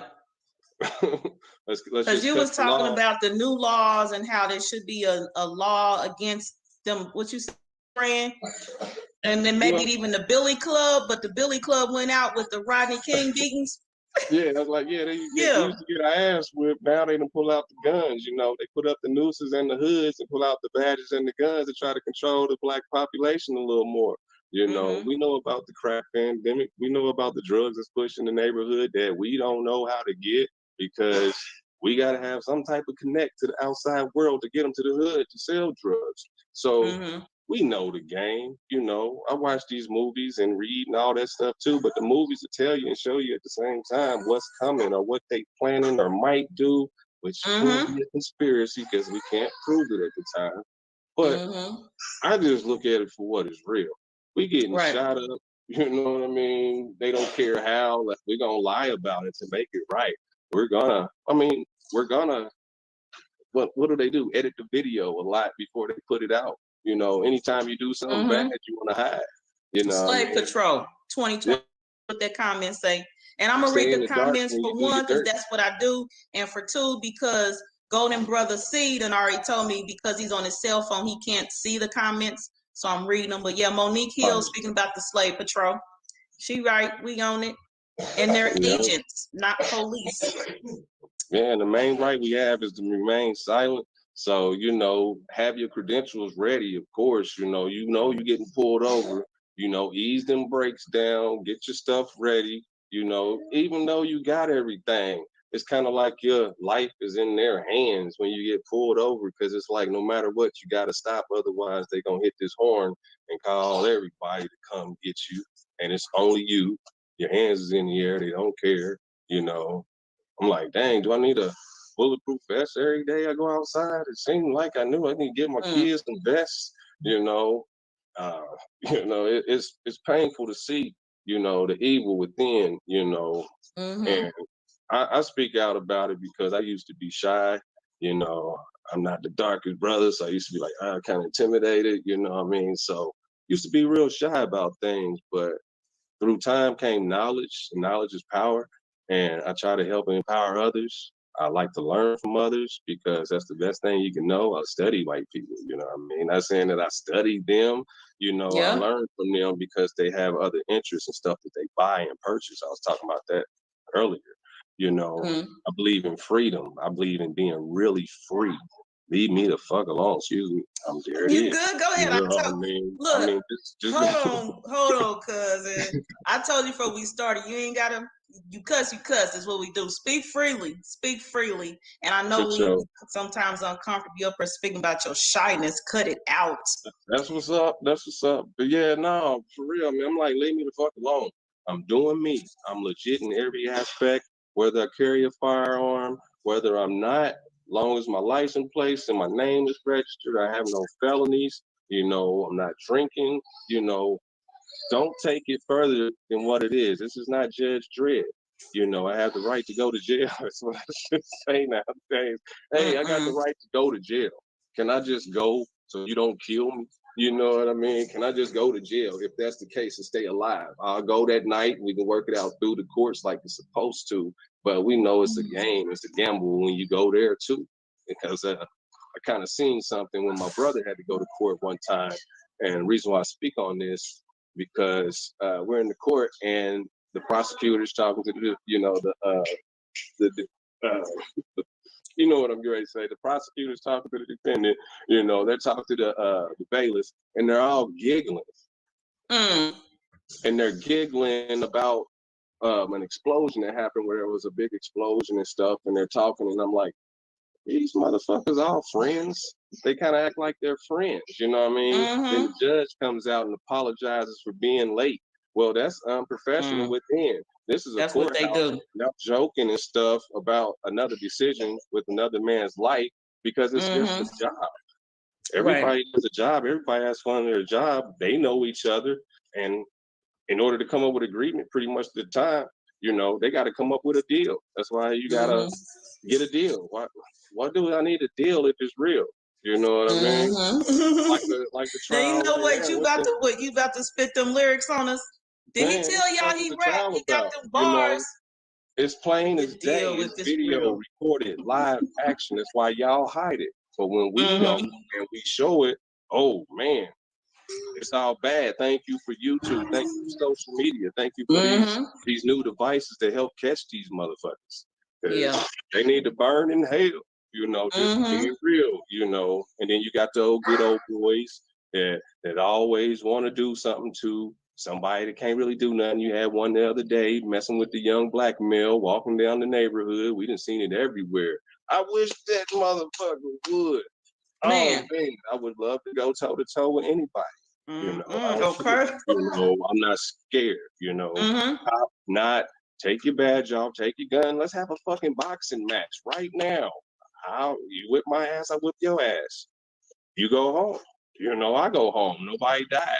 But you feel some type of way, so you take your job to an extreme. I don't believe the cops should be able to, they're patrol cars on the streets. You know, you just drive them every day. We paying for the gas and stuff. You gotta drive them. Y'all can speed, run through red lights, everything that we can't do. Not saying that we want to, but y'all do it. Oh, he got a knife. Well, damn, you got Batman's utility belt on. Yeah, because you were speaking of the police car as an aid and the Batman utility belt. You was talking about them canine police dogs and the cats. Oh yeah, they're You know what I the mean? dogs now. Come on. Yeah. They're aides. They're not officers. You can call it whatever you want. Hold on, I got this officer water bottle right here. But anyway, it's a dog. It aids you on your job. It cannot testify in the court of law. It cannot get on the stand and read you your right or read you your right. It's just gonna bite you on command. And some of the people's, officers' dogs don't even listen to them. But like I was saying, in order, they talk about, animal rights, and we're black human beings, and our rights are being, like overlooked forever. Oh, the animals got the right to live, but we don't got the right to live. What the hell is that about? And it's crazy. It's like I said, a hypocritical system that we have been raised in that we didn't even ask to be here for. Shit, nobody asked to be here in this system. We got here, and like I was speaking about the dogs, they can't testify. How do they know how to find cocaine? How do they know how to find heroin and marijuana? You have to give it to them so they'll know it. They have to actually have some in their system to know what to find. So yeah, it's a tool like your firearm. It's to help aid your job, but don't take your job past real life. Real life means we all equal to be able to live. When you're naked and I'm naked, we're the same. Your uniform don't make you better than me. Don't make you better than her. Don't make you better than anybody that's in this live or anybody in the world. Now, what I was saying was, like the situation with the George Floyd, if the whole world can protest with us, and where are we at here in this country, how come we can't do it? A little bit better with a better plan. If you are legally able to own a firearm in your state, get you one. Don't mean you have to be a criminal. It's all a criminal is it within in the person's heart and what they want to do. These mass shootings are happening, and I really don't see black people doing that shit. Yeah, Monique Hill is talking about how they bury the dogs as if they were human. Those police dogs. Yeah. Get a casket for real, and we got homeless people. We got people that ain't got no cribs, but a dog can get a casket and a headstone. Are you serious? I mean, people do it for their home pet like that, but it's kind of odd, I cannot buy my dog a casket, I love him, but it's time to get a new dog. So a new helper, a new aid, they help us, they aid us. What is a dog for? A certain amount of protection, just like a firearm, a certain amount of protection. A knife is protection, or it can be used as a tool. They're tools. How do you use that tool depends on you. You can take a hammer and it becomes an assault hammer. You can't call a firearm an assault firearm. It's a weapon. Assault nobody. The person that makes the action uses that to do wrong or right.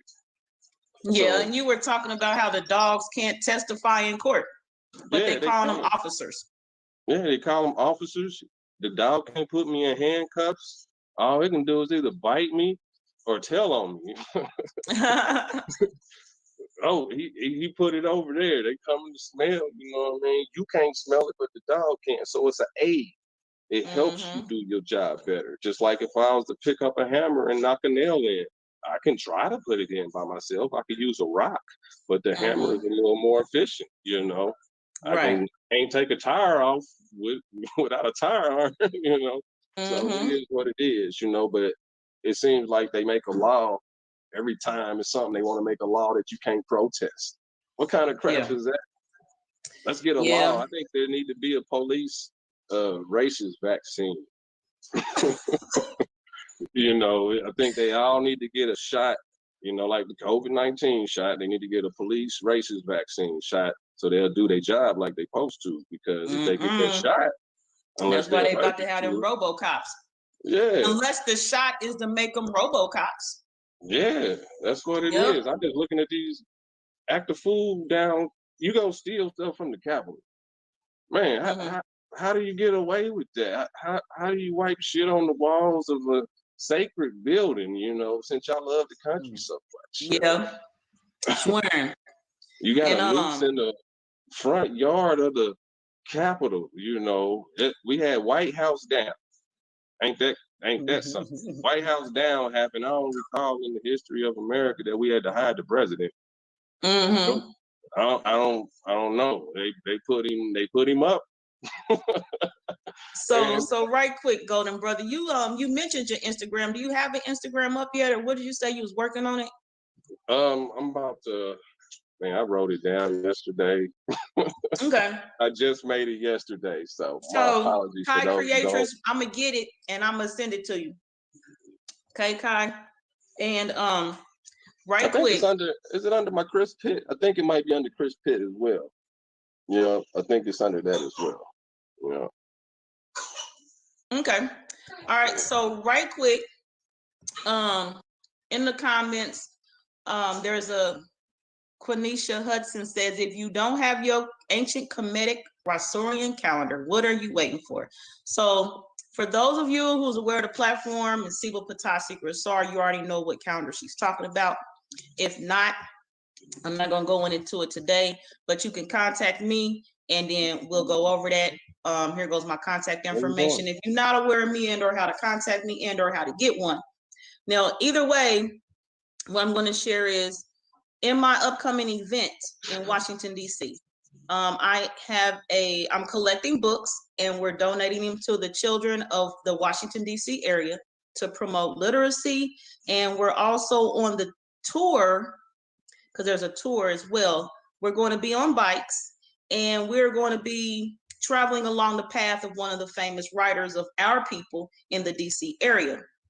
And so the books that I collect, you know, if the ticket holders don't bring the books themselves, we're delivering the books after the bike tour to the children to where they can be distributed. So one thing I am doing, and here's my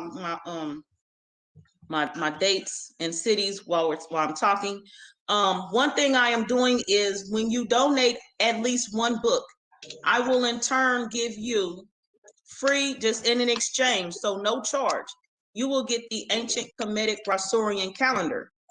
So it's timely that Quenisha Hudson shared that comment because I am giving everyone a calendar in exchange for their thought and donation for the children. So yeah, those are my dates and what we have. Let me see. If you want more information, you can email me if there's any specifics before you buy tickets. In Washington, D.C., Philadelphia. I'll be in Philly with Ramutef Queb. I'll be in Columbus, Ohio on a bus tour. Chicago, Illinois will be a bus tour, as well as Philly. And in Detroit, it'll be in the October time. So Quantiera Hughes is assisting me with an October lecture event. Okay. You know, so we're doing things. We'll have vendors. I'll have vendors at each event. And so the calendar, again, if you don't have one, if you want one, I'll get it to you for donating a book to the children of the DC area. And if you can't make it, you want to send me the books, you can do that as well. Just contact me and you can ship me the book. If for some reason I'm traveling through your city, then I'll stop along the way and meet you and pick up the book and take it to Washington, D.C. So here's the flyer for the D.C. event. And of course, with the assistance of my humble brother Crumb, because he supports the Karmic Dynasty, you can purchase your ticket on crumbtv.info/events. And I appreciate my humble brother Crumb for his efforts and his thoughts for the platform. And so, of course, you know, one or two or some of them events, he might be there. You never know. So, will be there. Actually, I know some people's gonna be there. I cannot wait to meet y'all. This is gonna be great. Great. So, back to building with Big Cuz. That's what's up. But yeah, go ahead. Let me see what we got in the comment section. Somebody said that. Oh, that's what's They- up, man. I appreciate it. Yeah, I've been growing these things. Yeah, that's something. Yeah, that's one of the last things my mom did for me before she passed. So I appreciate that. And even if I cut them off, I'm gonna grow them back. My brother, my sister's like, nah, that's your style. So because they different too, they're like, nah, look, yeah, that's your style. You know. So Yeah, I like I them. appreciate it. That's what's up. I appreciate it. Yeah, I remember speaking of golden. Let me get this banner off here so they can see your name. Speaking of golden, and you mentioned when you was a child, I remember you had the golden afro. It's so pretty. He talking about he used to look up to me. I was like, wow, I want Yeah, I did them. have that super fro. I couldn't get mine quite that color, but boy, it was so pretty. It had this shine on it. Your hair is beautiful, beautiful. Yeah, it's weird growing up, you know what I mean? Because you want to be dark like the rest of the family, you know. You want to be dark like the rest of the family, Yeah, and I wanted my golden hair like you. But yeah, I'm like, man, everybody dark skin. I want to be dark too, you know. Then everybody look at you outside funny, but you know, you learn to accept it. And the role models that I had in my life, you know, they taught me a lot of different things, and it helped me accept. Yeah, because the matriarch, our great grandma, well, she's your grandmother. Yeah, she's my great grandma. So we second cousins, but we cousins because we like this.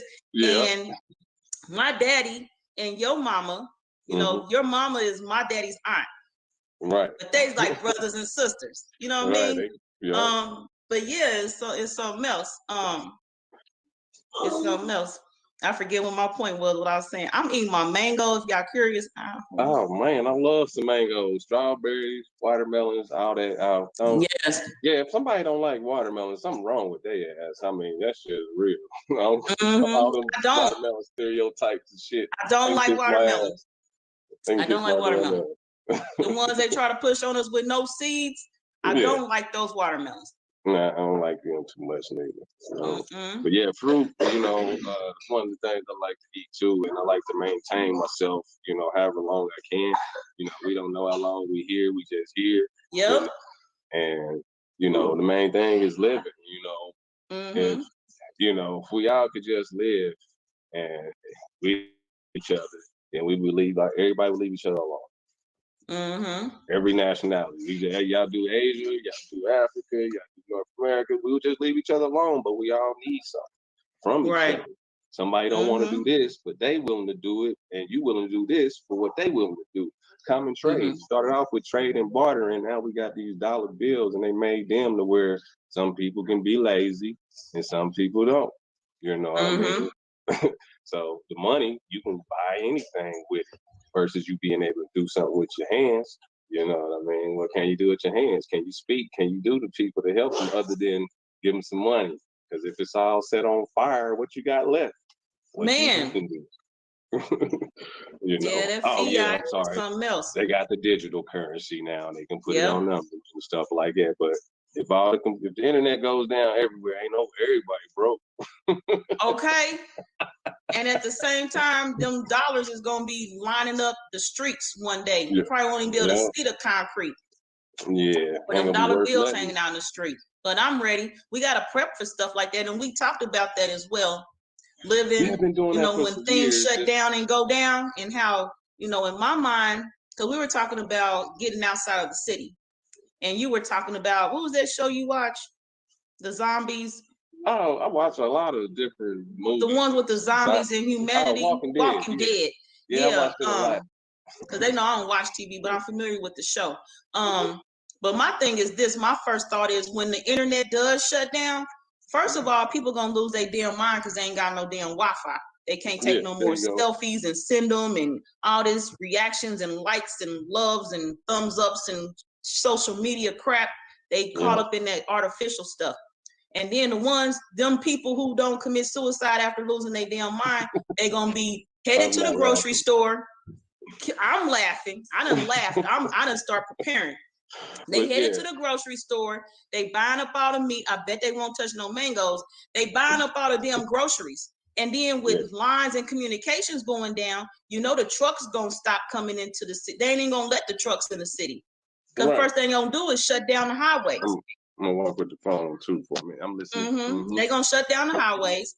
And then when people get done looting the stores and all the stores is empty, then where people gonna go for food?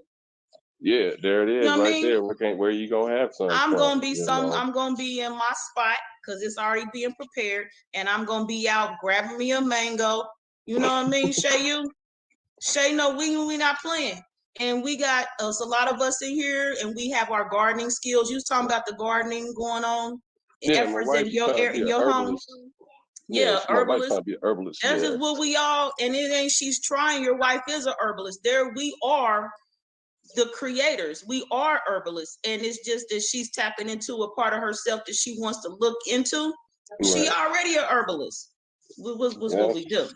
But yeah, when the system shut down and that crypto, yeah, it's a trap. I don't mess with it. I don't have no cryptocurrency. I ain't messing with them. Just like I ain't messing with that PPP loan. Some things they got going on, I'm not messing with. I was fine before it, and I'll be fine after it. Yeah. Just like right quick, It's and one I'm of gonna them move things.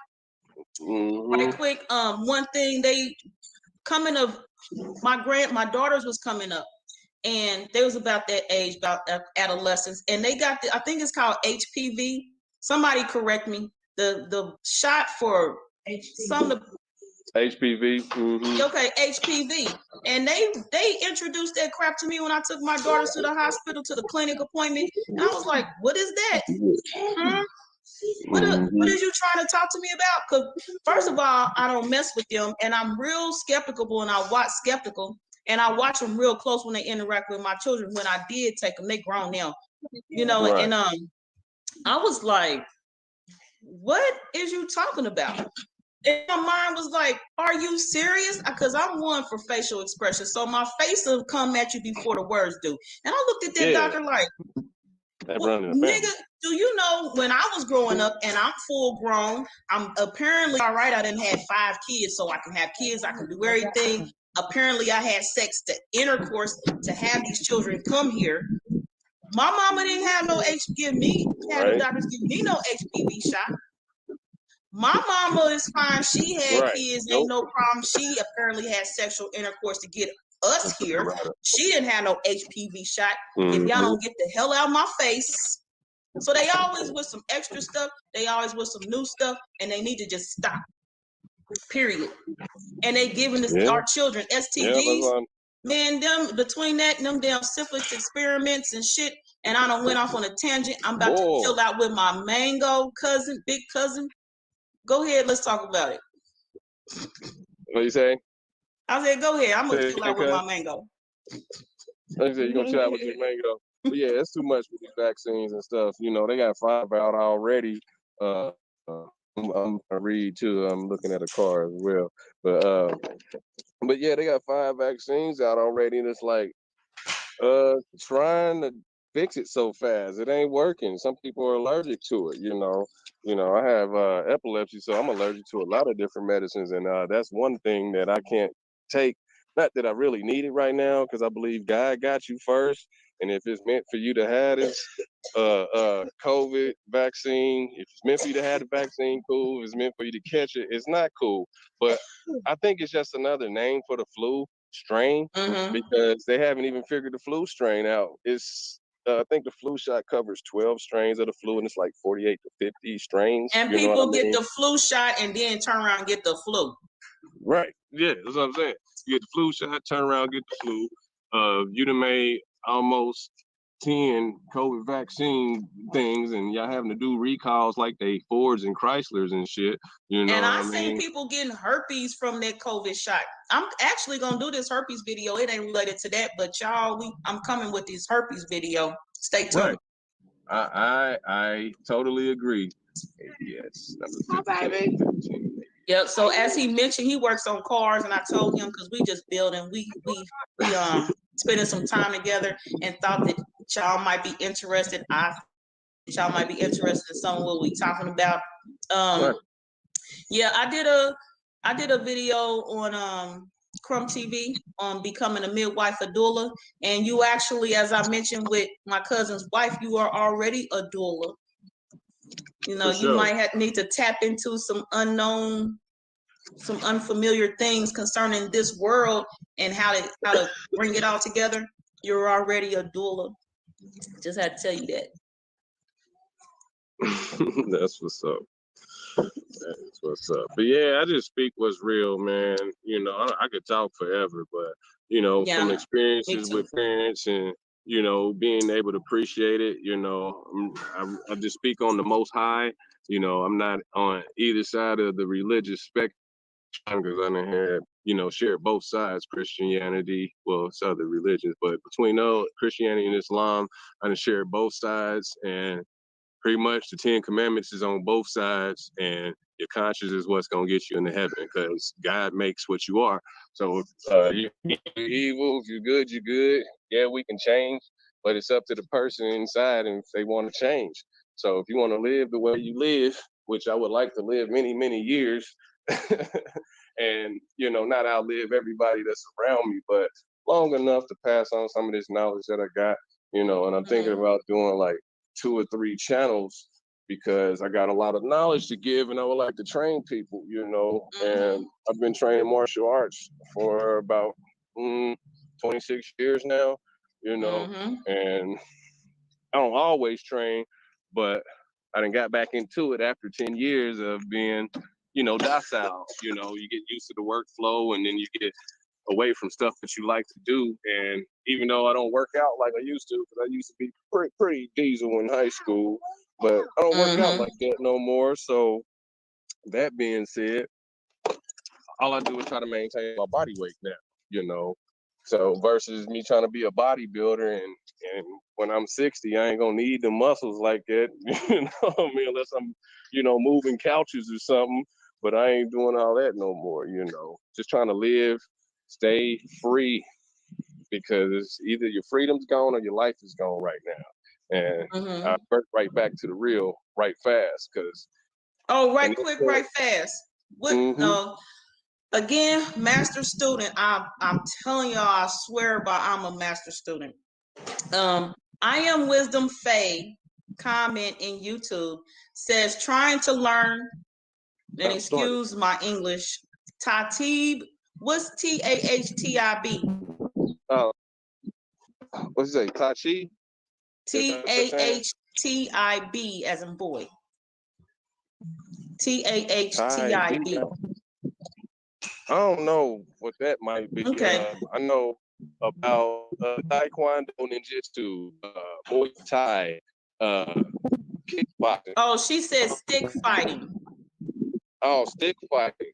Oh, I know how to use. I never knew the actual term, but yeah, I can stick fight my ass off. I know how to use those too. It's pretty much. I mean, matter of fact, hold on. We need a demonstration one day. How do you flip the camera around? It's you got to go out to your settings.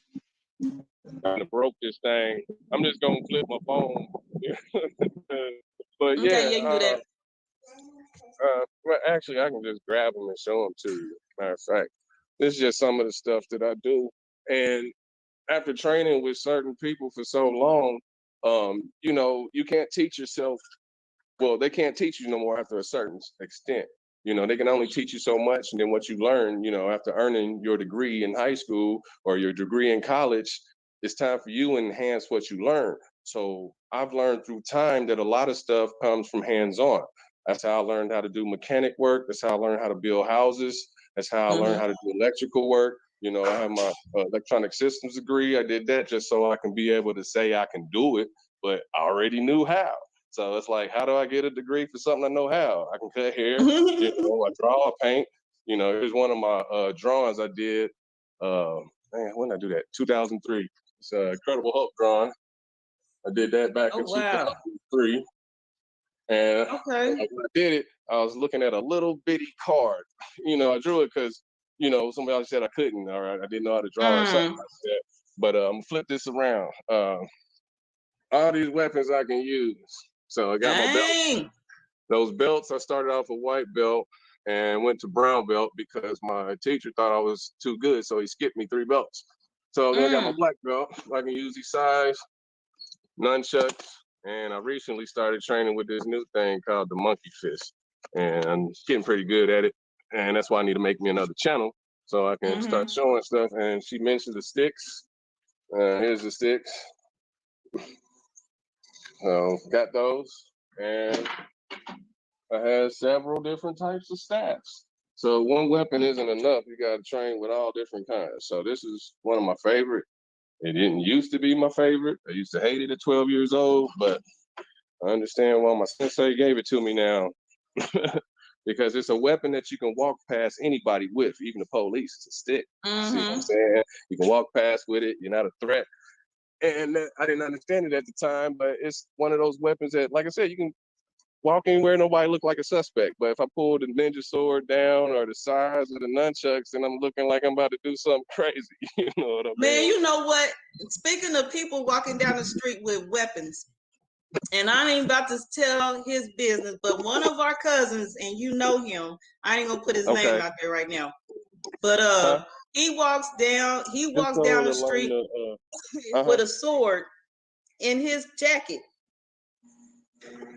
I didn't see him pull it out on the streets, so I know what I'm talking about is real. He walked down the street, one of our cousins, walked down the street with a sword in his back. Hey, I mean, they can't really, well, they can mess with you about it because the legal length of a blade is only like 3 to 4 inch blade that you can legally carry on you at all times. Is like 3 to 4 inches legally. You know, it's always some. So it ain't a gun, and those are legal, but yeah, crazy stuff. You know, but yeah, it's always some clauses and some stuff. But I just don't get it. I don't get it. But yeah, I trained with all these weapons, you know what I mean, through time. And yeah, I still make mistakes, you know, but through time, I have enhanced my skills. And I can say I'm pretty proficient in protecting and defending myself. So I would like to show other people that as well. Yeah. So whether it's a purse, you can still fight with it, or some keys, anything, you know.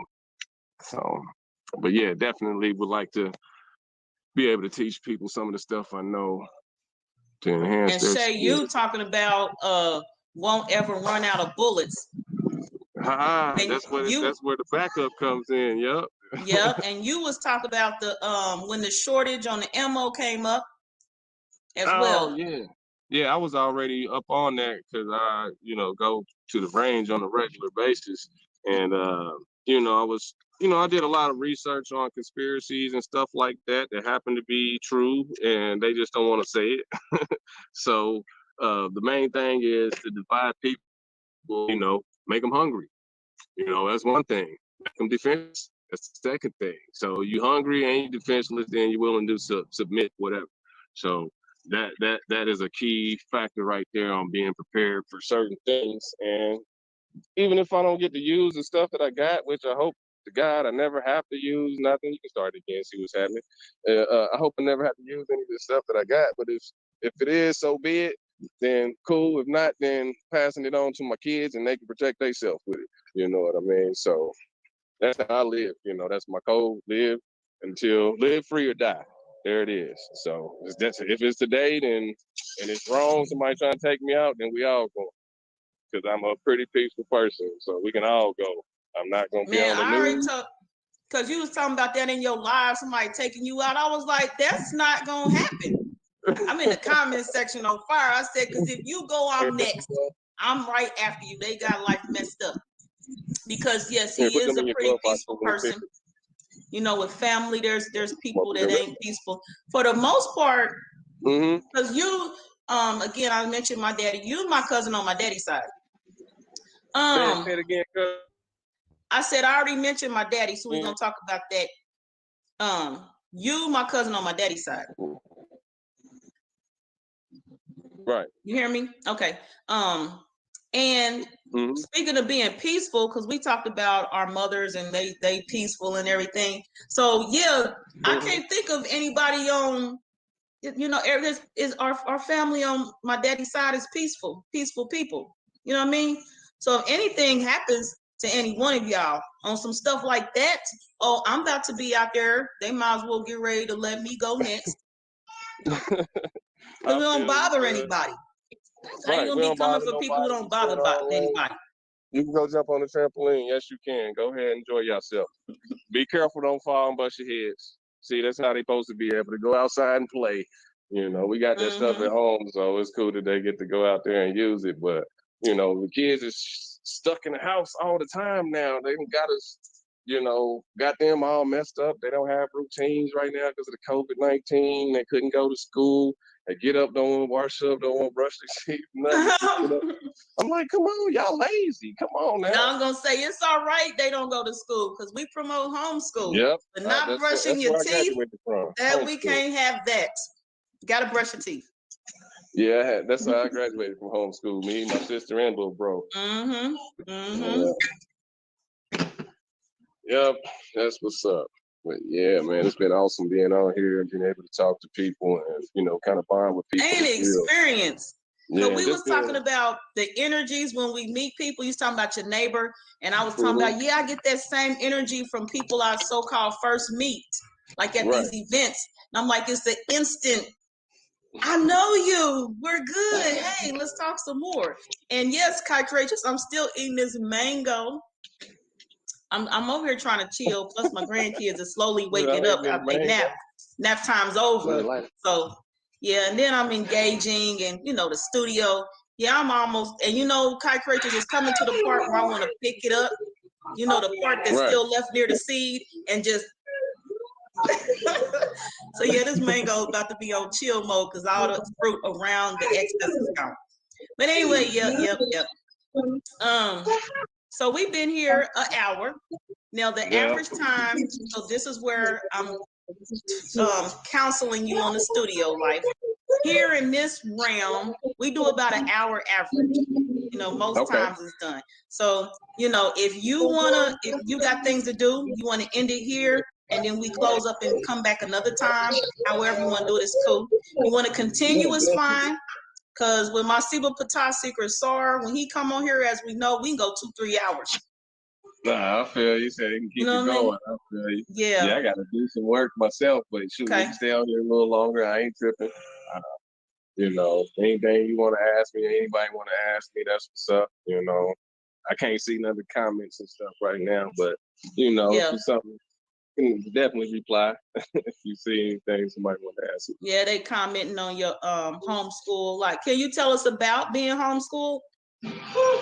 Your experience with that, because you started out, you actually spent some time in the school system, right? Outside of the home. Talk to us about the difference between both. Well, I was only homeschooled for my senior year.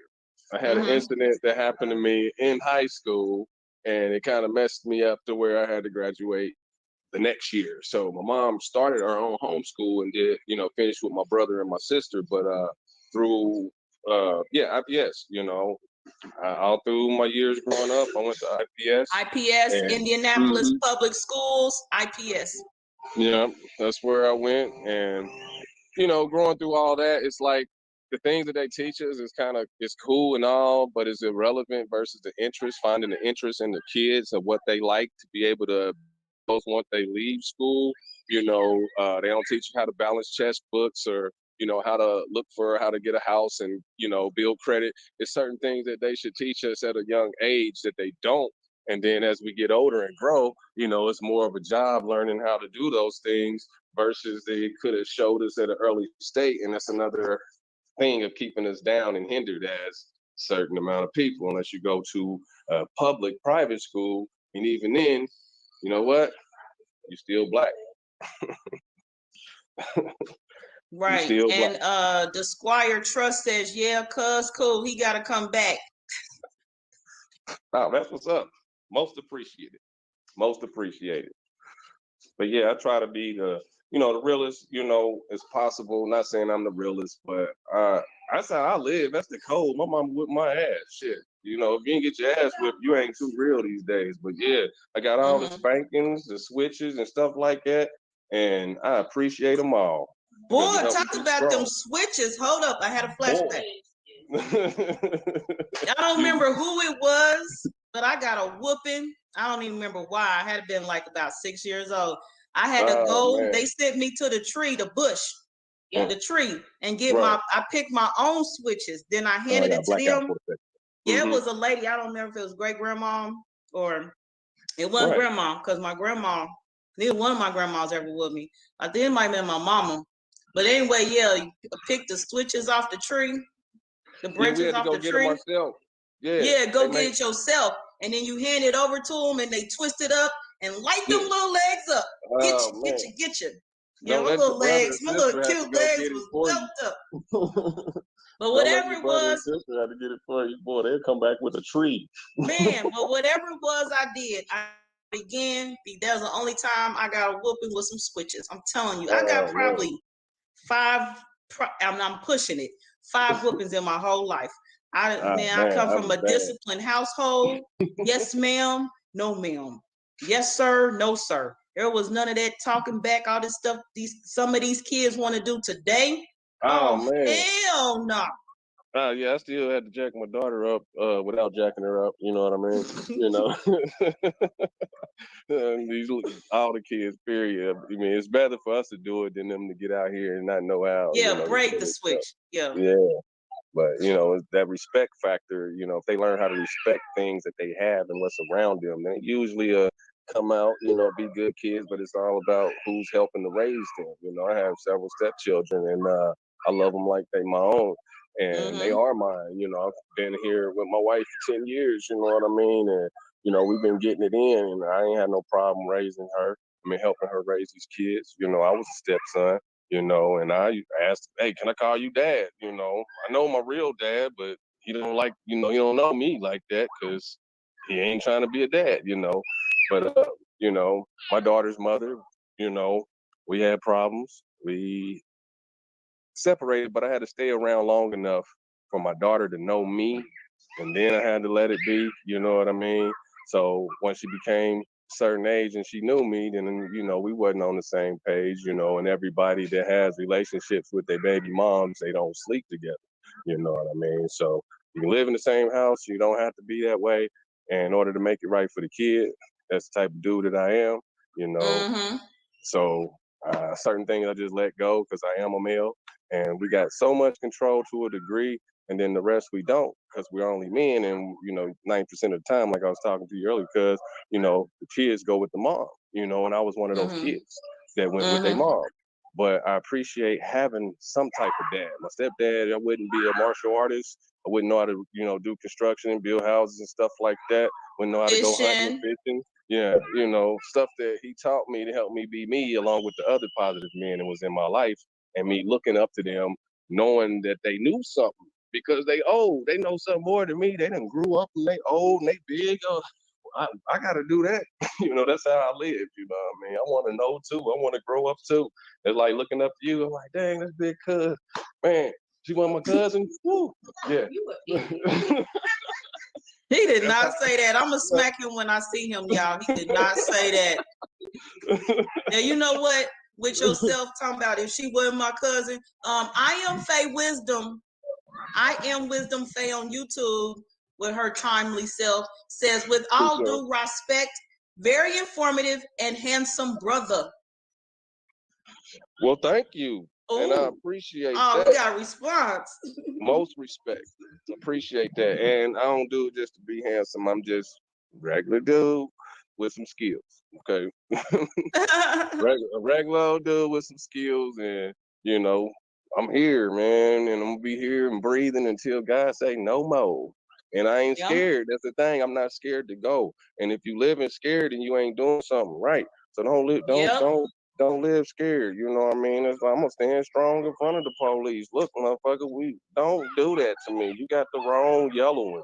You got the wrong brother in me. But they, you know, some of them think I'm white until I talk. You know, they're like, oh damn, okay, Mm-hmm. he's got some of that in him. You know, Yeah, because that fear you talking about, that fear will causes disease. That fear will put you in your grave quicker than anything else. Yeah, Sometimes. Yeah, sometimes, you know, but sometimes you gotta know when to back down and when to be quiet.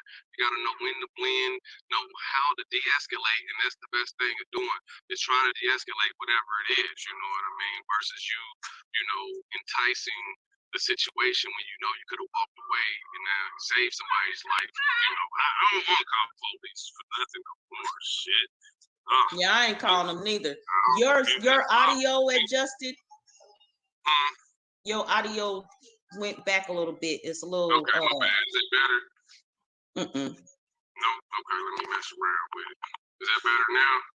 It's the same. Is the what? It's the same. Oh man, it sucks. Okay, let's see if I can fix it with this one. The world of studio life. He's learning, y'all. He's finding out. He's finding out. All We right, go what through about now? technical difficulties. It's the same. It's the same.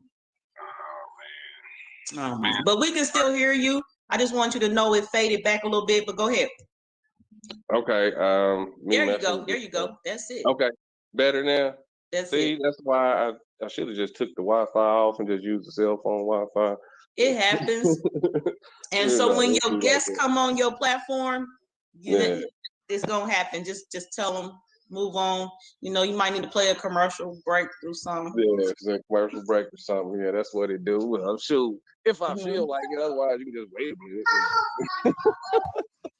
But yeah, Mm-mm. we gonna get to that. You know, the advertisement and stuff like that. It's all new to me, and you know, like I said, I'll learn anything. And once I learn it, you know, it's kind of like enhancing my skills. So, you know, I'm like a sponge when it comes to stuff. So, if don't teach it to me.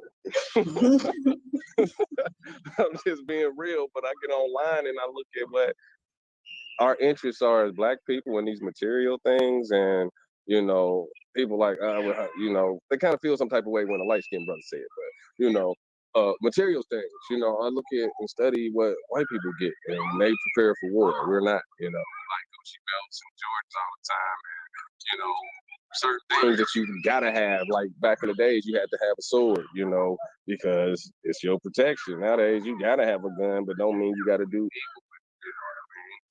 You know, it is what it is. You know, I have them. You know, I'm legit. I joined the NRA so I can look good. You know what I mean? So, you know, I mean, they don't really do too much when it comes to the, you know, gun agenda and stuff like that. It's a good association to be through, just so you prove to the police that you ain't no killer. You know what I mean? But, you know, certain things I've learned through time, experiences through life. You know, we all got kids, so we got to protect them, the ones that love them. You know, every day these shootings is happening, and I get up in the morning, go on the news channels on YouTube so I can look at all of them, not just one. And damn, it's kind of like I'm looking to see who died last night now, you know, and that's just fucked up, you know. Yeah, and that's one reason I don't watch the news. I don't watch TV, and people probably already know this story listening to me. But I just feel like I know that there is too much negative stuff on the news. There's plenty of good things that happen that they don't have to fill up the whole half hour, or if it's the hour news, like 60 minutes or something with, well, 60 minutes. But y'all know what I mean, local news, like here in Indianapolis, I can only speak because I mostly only live here as far as my TV viewing time and associated with the news. But you know, this area, Indianapolis, is known as Afghanistan, and it took over, you know, the number on the chart over it became number one over Compton. And Dr. Dre even spoke on it in a YouTube video. Yeah, I remember that. You know, the killings and stuff here. And you know what though? The fear propaganda is real. You know, I myself was on some, like, I know there's some positive stuff going on here, so I'll let it go. And then the thing is unnecessary, and they do all this, and it's just crazy because it just shouldn't be. Yeah, I just watch it for educational purpose. I flip my phone to the side so I can kind of see some people's comments now. But yeah, I don't. We can still see you. Yeah, I watch it for educational purposes. You know what I mean? Not saying I learn from the daily of what they're gonna put out and what they're not gonna put out, because I look at different countries' news as well. So me doing that, it kind of gives me a kind of like a broadcast of what's going on here, here, and here, because it ain't just you know. So I do it just for educational purposes of the day, but not to believe everything that they put out, because it's filtered so much. You may be getting 30% of the truth. You know what I mean? Right. So that right there, you know, it's they're paid to do what they do. You know what I mean? So even if lie, and they gotta twist it in a different way, like they do in the court. Ask you the same question different kind of ways, and see if you come up with a different outcome of your answer. You know what I mean? And it's crazy. It's crazy. Just like the brother that got killed. That got killed sitting in, fell asleep in Wendy's drive-through. He fell asleep in the Wendy's drive-through, and they killed him because he was a little tipsy and he tried to run. Crazy. I forgot how long ago that was, but same story every day, and it's up to us to change that story, mother. Same story. But we was talking about cuz earlier about the Indians, remember, and the guns, right? Yeah. I was saying something about if the guns never got in their hands, they never had them, we wouldn't even be here because the Indians would have won that shit. They gave them a hell of a run without that shit. I mean, we wouldn't even have no America if they didn't have guns. But they found something to cheat with, as you said, because yeah, that gunpowder. And the thing is, because they knew they kept getting defeated, they had to go do something different in order to meet goals of taking over. And then the thing with this fear in the media, the thing is, I live here, born and raised like you, in the city where the death rate is so high, the shootings and everything. And I'm right here, like 10, 15 minutes from it. Other than hearing people talk about it, I don't even know that it's going on. Right. And some people watch the TV, they get caught up in like, oh, I'm not going to that side of town. I'm not going over there. You can go where you go because you are who you are. You're protected from all of that. And if you just go walk up and do what you do, bottom line, though, is you stay to yourself. You do it and focus on self and do what you were supposed to do and not get caught up in all that stuff with the media. Oh, yeah. Don't be driven by fear. This stuff is happening like literally almost in my backyard and I don't even know it because I don't pay attention to it. Then some people gonna get killed because they walk up into dumb stuff and they do stuff they basically asking for it, slow suicide type stuff. Yeah. So it's what's gonna happen. Yep, it is, man. It's gonna happen regardless, and it helped motivate me to speak out, because I can actually feel it. Like it was one of my loved ones that got shot, and that's the reason why it made me do that live today. And I've been doing them here and there, but you felt me, you know what I mean? So once you felt me, you hit me up. I was like, cuz, we need to talk, And I was like, yeah, we do. And then, here we are, and we built a whole different aspect. You invited me into your life, on certain things that I wasn't even, up on. So, I appreciate it, man. And I appreciate having the experience to be on here to talk a little bit to help people and let them know how I feel about what's going on. And, everybody got their problems, their trials, but, I love people, man. And it's something you got to do to me to make me not love you. You know what I mean? It's something you got to do. Hold on one second. But yeah, something you got to do to me in order to make me not like you. I don't care what your color is or none of that. So, I respect the law. I follow it. And I just don't want to be a statistic. So I follow the law and just try to live peaceful. But some of these brothers don't, want to be the same way. Some of us are still lost, in these streets. And, through time come experience and knowledge. So I'm glad I got some from that. And I still earn every day because you learn from the cradle to the grave, whether it's a little bit or a lot. Yep, that's real. Okay, so we an hour and 20 minutes in. Around here, the toddlers are moving around. Their mama's home. Yeah. So I now am going home. Yes, we're gonna do that. Right on. All right, so get on your channel too. I appreciate you being here, and everybody here is appreciating you and your voice and being up here. Everybody cannot do that. We got some that say they shy, and I'm like, girl, you ain't shy. Come on here. So I'm working with them. But yeah, before we all leave, I'd like for you to tell everyone again, remind them who you are, where they can find you, and any last words you would want for them to know before we leave today. Well, see, I should have been walking around the house. Well, I'm on Facebook. She gave earlier my Chris Pitt.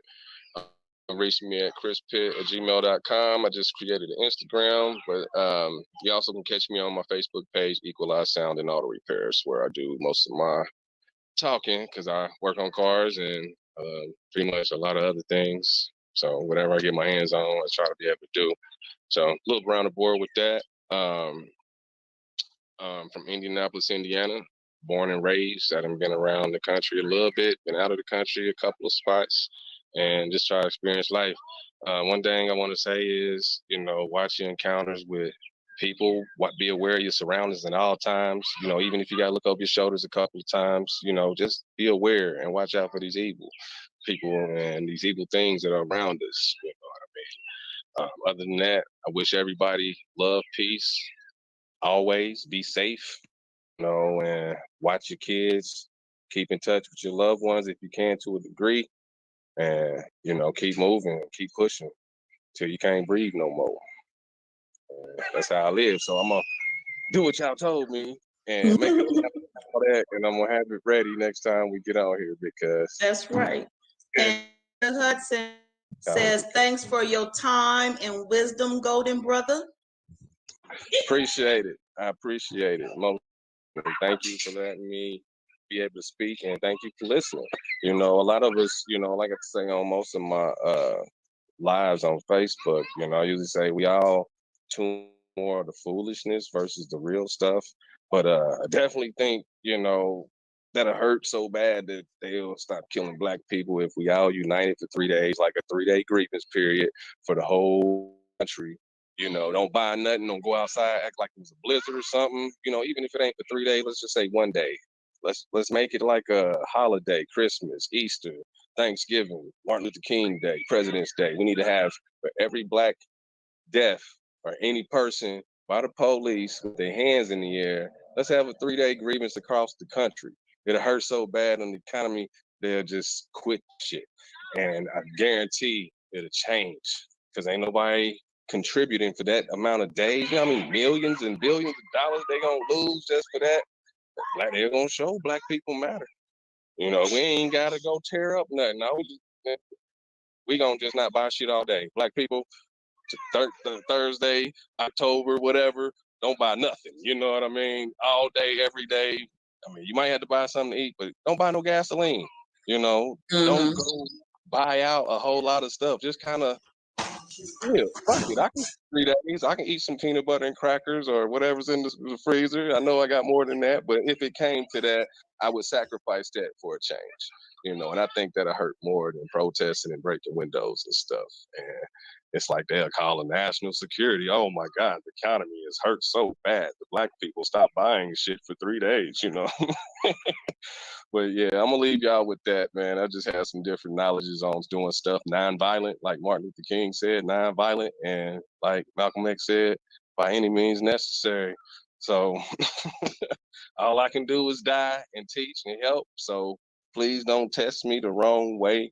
I am not that dude. I don't care what you wear. I don't care what you believe. If we all gotta go, we gotta go. And that's all I'm gonna say. Be safe, love, peace to all you here and everybody else that's doing the right thing on the righteous path. And salute to the Most High. Thank you, Big Cuz, for letting me be here. And I will have new Instagrams and Facebooks and all that. Cuz gonna help me out and get right. So for sure. Yeah, I'm gonna assist you, help you get right. Also, more assistance. We have a great inner formation. I am Wisdom Faye is sharing that feedback. Queen Quenisha Hudson says Ashe. And M's Blood Butterfly has said thank you, Joy. So thanking me for bringing one here. Gratitude. Good, man. Appreciate and Shay Yu says yes. The family was very enlightening. Don't stop. Man, I appreciate that, man. And someone else says you helped them with their work day. This was positive. Look good, fam, sitting around talking grown folk. Man, look good, fam, sitting around talking grown. Okay, I misread that somehow, but y'all got me. I will promote that on the Greatly appreciate. Okay. Yep. So everybody said you are not shy. So I think you came out of that shell pretty good. Oh yeah, I used to be shy. Yeah, This you is used to be shy. So yeah. probably the advice would be quit saying that it's okay. We go through things. For Great, sure. you great for sure. It's just the recording thing and the camera thing, but I'm kind of getting used to it. That's why Oh I've been doing man, tell you what, live I tell today. them, I still get nervous. I still get not maybe nervous, but whatever it is, when this camera come on, like right now at the end, I'm sweating a little bit. I'm gonna have to go. Okay. I'm good thing I'm going home because I'm getting in that shower. And Keita Rising, her daughter made some soaps, and I tried them out. I'm about to try another bar today, so I'm gonna give my feedback on that on Facebook. The soap so far I use, it smells like candy. Her daughter made it. Beautiful. Okay. That's what's Beautiful. up. So I support us and our businesses as I support my own cousin. We are family. We are the community, and I respect and I support us all in our efforts. I am about to close out. Before I do, I want to share with y'all once more this flyer for my first event. Well, my next event, Washington, D.C., books, bikes, bags, etc. We will be out on the trail. There's a famous writers from D.C. We are going to be focused on the path of one of them. And I am also collecting books so we can donate them to the children of the D.C. area. And of course, we'll have our vendors, so there'll be some shopping and all types of other things. Bike rental is $8 for the bikes. If you want a bike and you want to ride a bike, $8. You can get a bike, you can walk, however you want to do it. We'll just be in like a little block area, so that's that.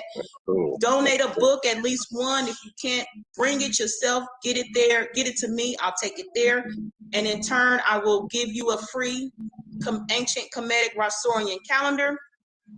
And let me see, tickets for sale on crumtv.info/events. So go.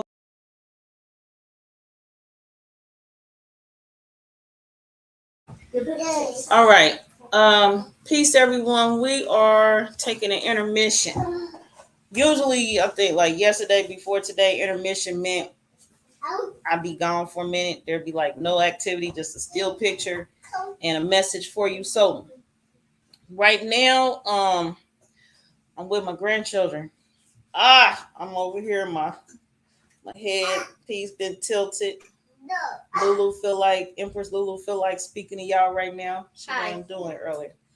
All right, so intermission is right now, so I'm gonna take this banner off. Earlier y'all seen an Oreo cookie, and I was like, so we went and had watermelon. So get them some fruit. Right now they are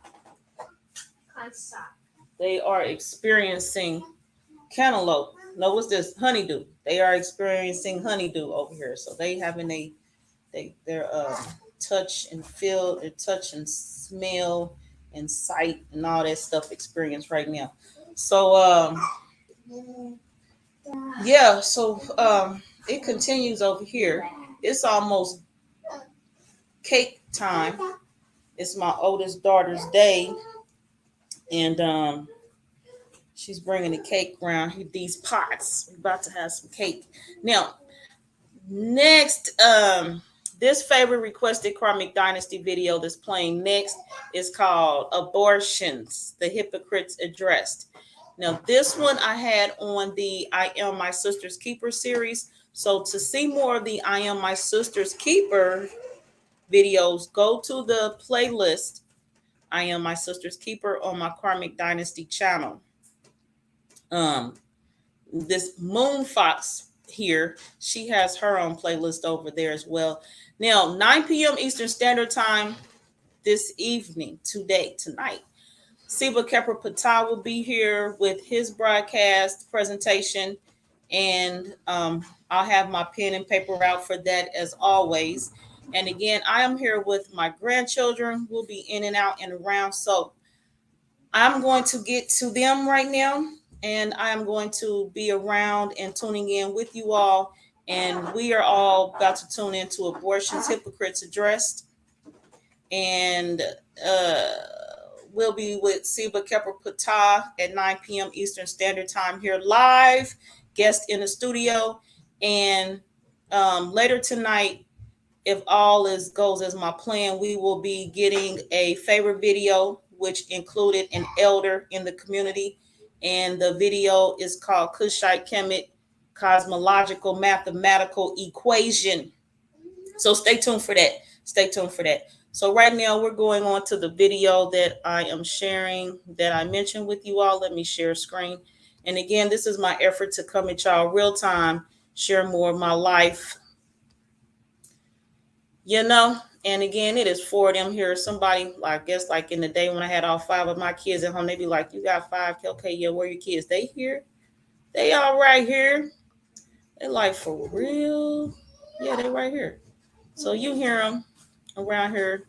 They know who they are and how to be. So that's what y'all hear. Okay. So right now, go ahead, Lucille. Do what you're doing. Seeing you over his shoulder shrug. I don't know what that means. You fine. He's all right. All right. So yes, I'm going to start with this abortions hypocrites address video.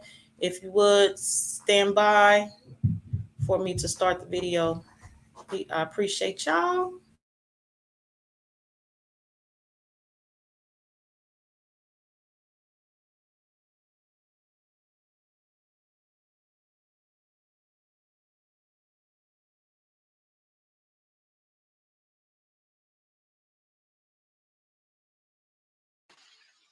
Peace, everyone. Hotep, Udama Akayor, Konnichiwa, Ola, Rahubet, Islam, peaceful, respective greetings to everyone. Today, on this series, I Am My Sister's Keeper, I am addressing abortions, and the hypocrites will be addressed. Now, on this series, this is an open panel, so the link is in the description. If you'd like to join me on the panel today, that'd be great.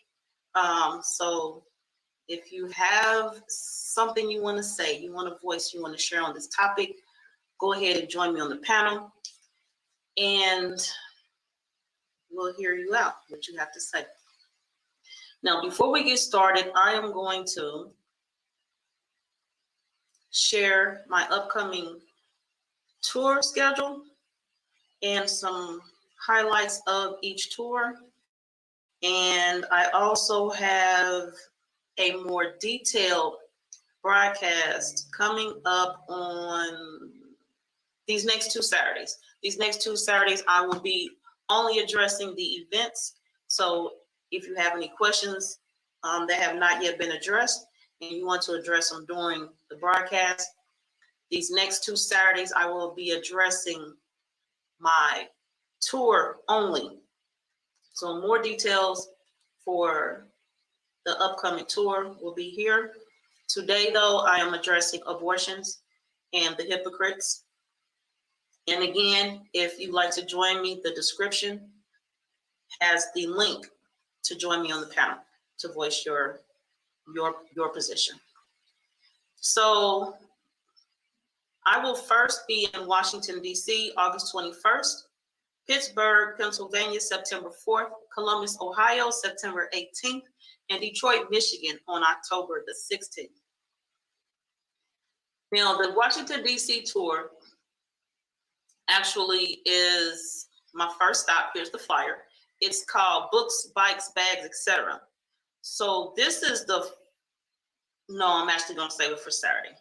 So on this tour, I have been, and I will continue for another week to collect books for the children of the DC area to promote literacy awareness.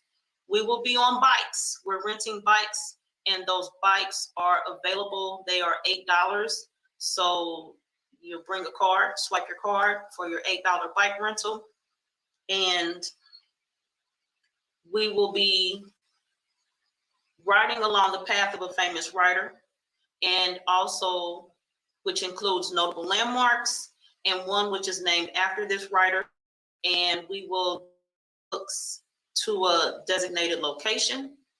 And also, if you like to do anything else, we will do that as well, such as shopping. I know we will be eating lunch, so that's part of the bags, the shopping part of the trip. So you can join me in Washington, D.C., August 21st, Saturday. I know on the 14th, I have a few tickets left. The 14th is the last day that tickets will be available for purchase for the books, bikes, bags, etc. And I will be discussing that more on this Saturday when I go into more details about the events. Also, after that one, I will be in Pittsburgh, Pennsylvania with Ramotef Webb for the Neteru Tuatep Astrology Conference 2021. And information here for that event. And we're live. My neighbors have some repairs going on, so you might hear some hammering and things. So I appreciate y'all for working with me through all of that. And hear more about this. Let me move this off of Ramatev's head. You'll hear more about this event this coming Saturday. So, okay, Kai Creatress, peace to you, your busy self, you drawing more, that's what's up. I know I'm gonna see it, so I appreciate you sharing. I saw something on your Instagram today. So I saw a little bit. I saw you been on a Michael Jackson thing lately. I know his birthday's coming up, so that's probably what you're prepping for. I know, I see you. All right, so, and the flyers for my other two events will be out, and I'll promote those more after I am complete with my first lecture tour stop. So let me see. And I'll be addressing, Columbus, we have the homeschool, unschool evolution, and in Detroit, I will be going there again to speak on magic as requested. And today, though, we are going to go ahead with this abortions. The hypocrites will be addressed. Now, again, if you like, you can join me here. The description is in the link is in the description. So this is the issue for me. Now, for the record, I'm gonna talk about me for the record right quick. So I have had 5, hold on, y'all. I have had 5 pregnancies. I've been pregnant 5 times. And I also have had 5 live births. And all of those children are still here with me today.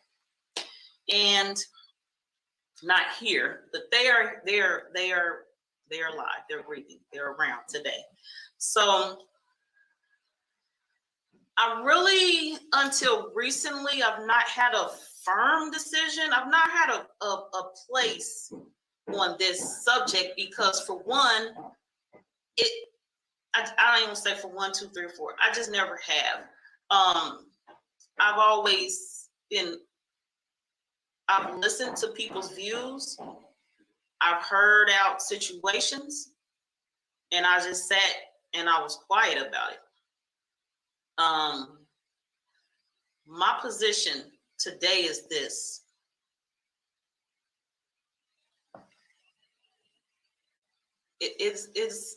And I'm addressing the hypocrites.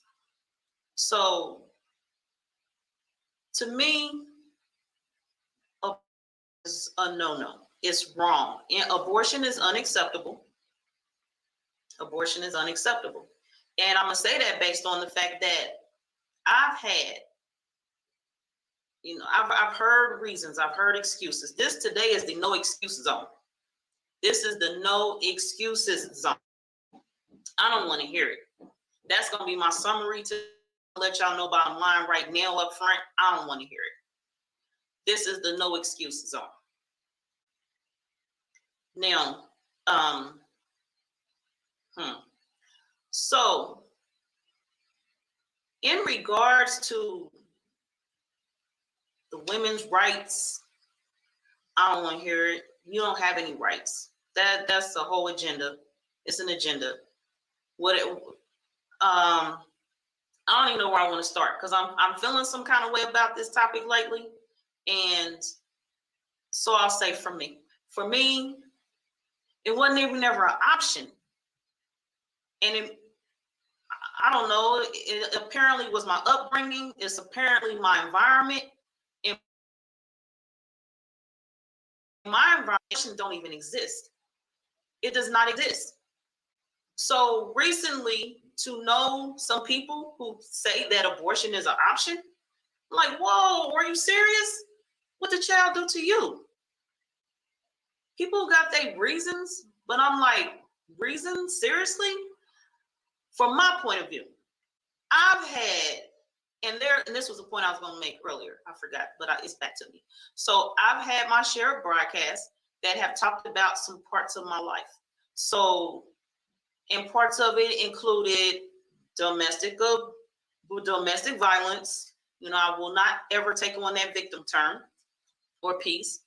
And I've had my share of, you know, I was divorced from my first husband. My daughters was in that marriage, and except just life. You know what I mean? I've lived in shelters with my children, and at least one of them times I was pregnant.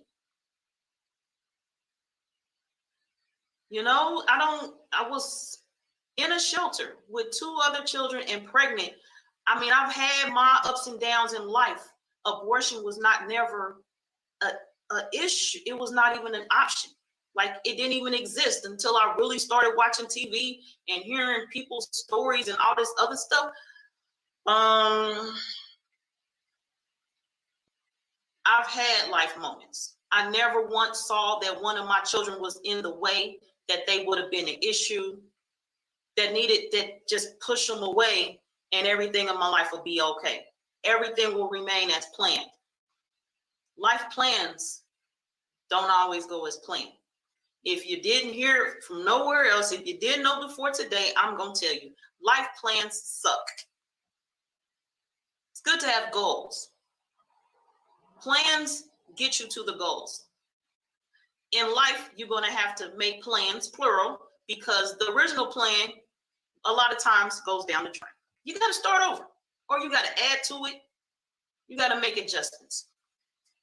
Again, if you'd like to come on here, talk to me on the panel, the description has the link to come up here and talk to me. Talk to everybody. Now, also, this is where one of the areas that gets me a little heated, and I had to come do this today because I got tired of hearing about it. I'm tired of talking about it, and I'm tired of saying something but not saying something because it's not my life, but it is my life. There are people, the hypocrites. The hypocrites roll with the Black Lives Matter. The hypocrites roll with police brutality on our children. But these same people who comment and post about police brutality and all this violence in the world, and what's the other, I couldn't even remember earlier neither, where they adrenochrome and what the celebrities are doing. And the celebrities are drinking the children's blood, and celebrities are doing this to the children's, this, and that. There are people next door to you in your neighborhood who is killing the children. Who are killing the children. Killing them outright. Abortion, you're killing the child, period. But these same people who get abortions, some of them, the hypocrites, they want to jump up and carry Black Lives Matter signs. But who was around to carry your child's life matter sign? People worrying about what Tom Hanks and Oprah Winfrey and all them doing with the kids and Queen Elizabeth. Okay, what did you do to your child? I ain't here. Worry about, you ain't worried. you're false. If you was worried about the life of a child and the child's well-being, your child would be here. There is this saying that all things are divine. So some may look at it as, you know, the baby's not here. I killed the baby. So it's divine. The baby's not supposed to be here. What's divine is you gonna pay for making that decision on that child's life.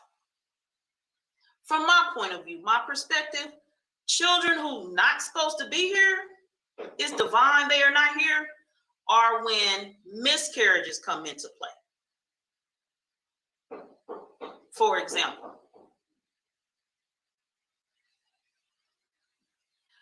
children who not supposed to be here, for example, are the ones where when intercourse is taking place and a child is not conceived. Apparently that seed went somewhere else. It didn't come out here to fruition. Those children were not supposed to be here. Not supposed to be here. Hold on, y'all, because my camera doing something. I think it looks like. Okay. Those children, they were not supposed to be here at that time.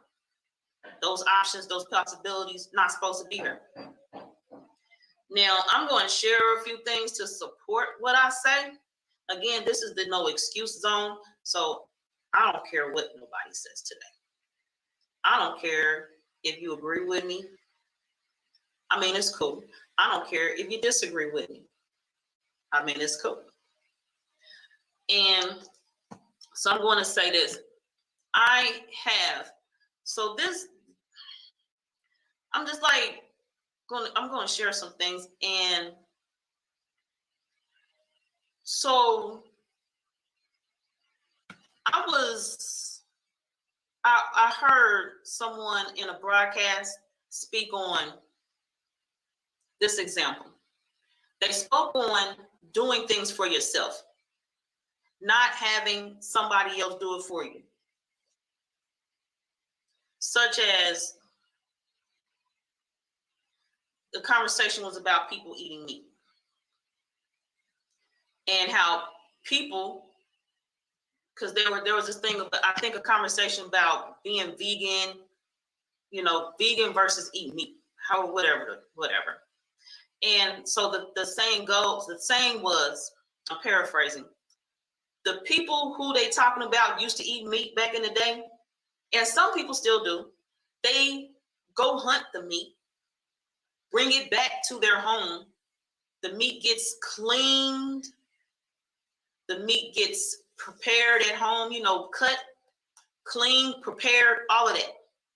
Versus today, where most people go to the grocery store where they didn't kill it there. It was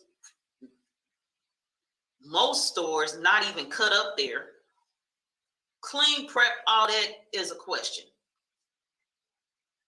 You're being lazy, you're shortcutting and half it, and I ain't gonna say the percentage of y'all wouldn't even kill the animal if you had to. Well, it would probably take for you to have to kill it. Like if you were starving, you was out somewhere and you saw the animal, you would then be compelled to kill it so you can eat. But on a daily basis, as much as people going to the grocery store, y'all wouldn't kill the animal.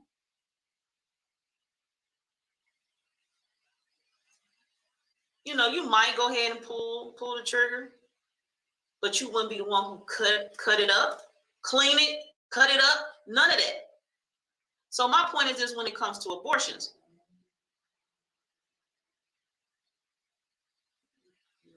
would you just kill the baby yourself? You like actually pull the baby out, you know, which might be kind of, you know, technical. So you get somebody to assist you to pull the baby out, and you got the instrument that terminates the baby's life. Would you just cut the baby, kill your baby? No.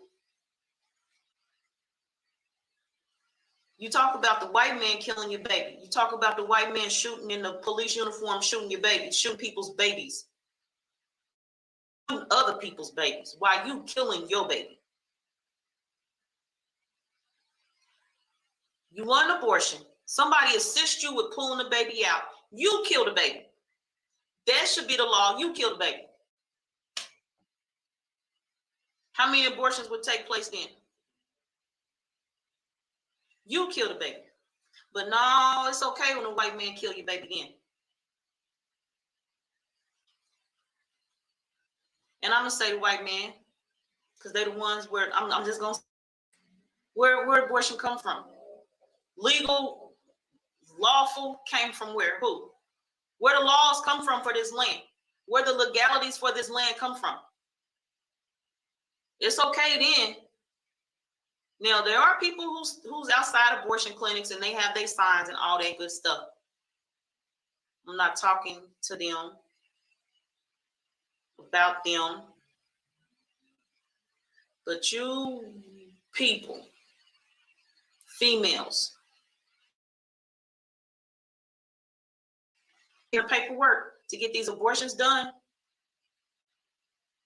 Bottom line, the baby was handed to you. Terminate it yourself. Pick your instrument of choice. Kill the baby yourself. But no, y'all scared. But that's when the doctor get a go-ahead card. Then they get a pass. And we talking about eugenics today as well.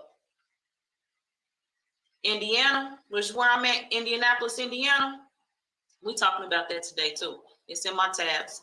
We're gonna talk about it. We're gonna look at some photos. We're gonna address it. And I'm also have some paperwork from Indiana, one of the clinics in Indiana that where people go get abortions at. Yeah, madness. I just don't get it. And then there's females who have a baby, and then like the next baby. Yes, Margaret Sanger. So, and then they'll, like the next 2, 3 babies, 1, 2, 3 babies, they'll abort them and then have like a baby later. It's okay. Her name gonna come up. Pretty much sure. If not, people, they'll look at, they'll study it. They'll study it. Margaret Sanger. I just don't see. And then people, I also have this thing like this whole women's rights, women's choice, women's this. But then a woman will talk about a man and how a man's not there, how the men are not fit to be fathers, so they go ahead and address it themselves. And they just have the abortions. I'm gonna tell y'all a couple reasons why some may feel this way about the men. First of all, I don't know too many states that where the man is included in the decision on the abortion. It's his child, right? He don't have a voice, he don't have a say.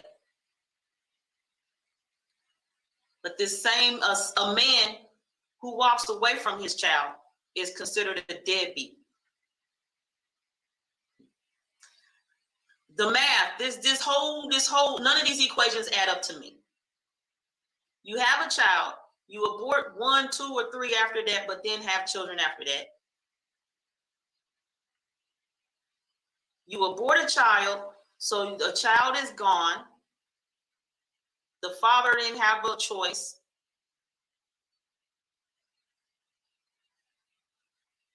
And that's okay. But the child is here, and if the father decides to walk away, then he's a criminal, he's a crook, he's a deadbeat, he's XYZ. But the baby,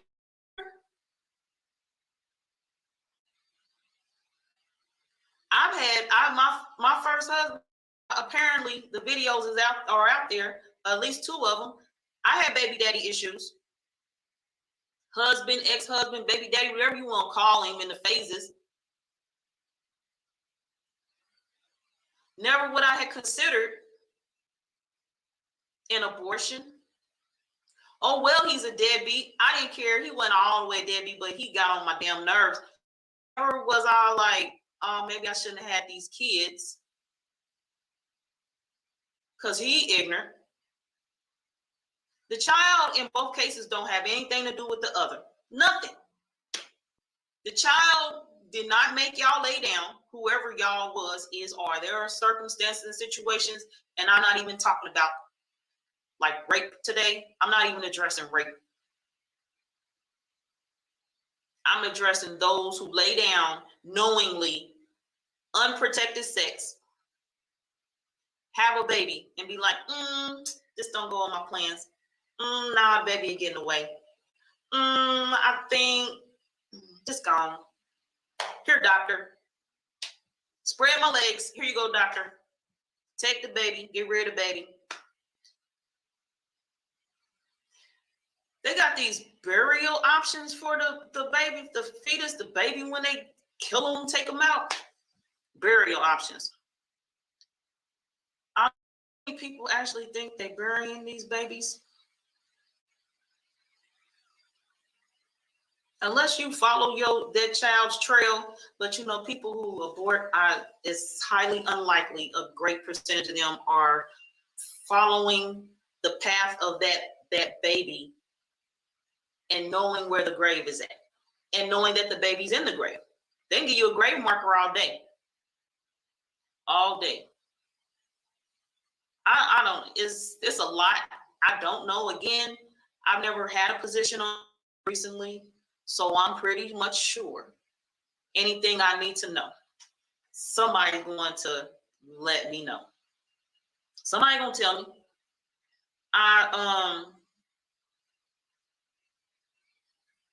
Let me see. So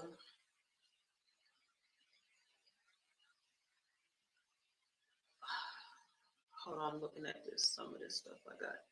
So in the paperwork here in Indiana, at the clinic that I got some paperwork from, they have a whole ad on it says human trafficking, how to report. Human trafficking, the abortion clinic is concerned about human trafficking. Y'all are killing babies. Yeah, the human trafficking is violations of many. Human trafficking is tragedies. But y'all killing babies. Y'all ain't concerned about human trafficking? Seriously? Seriously.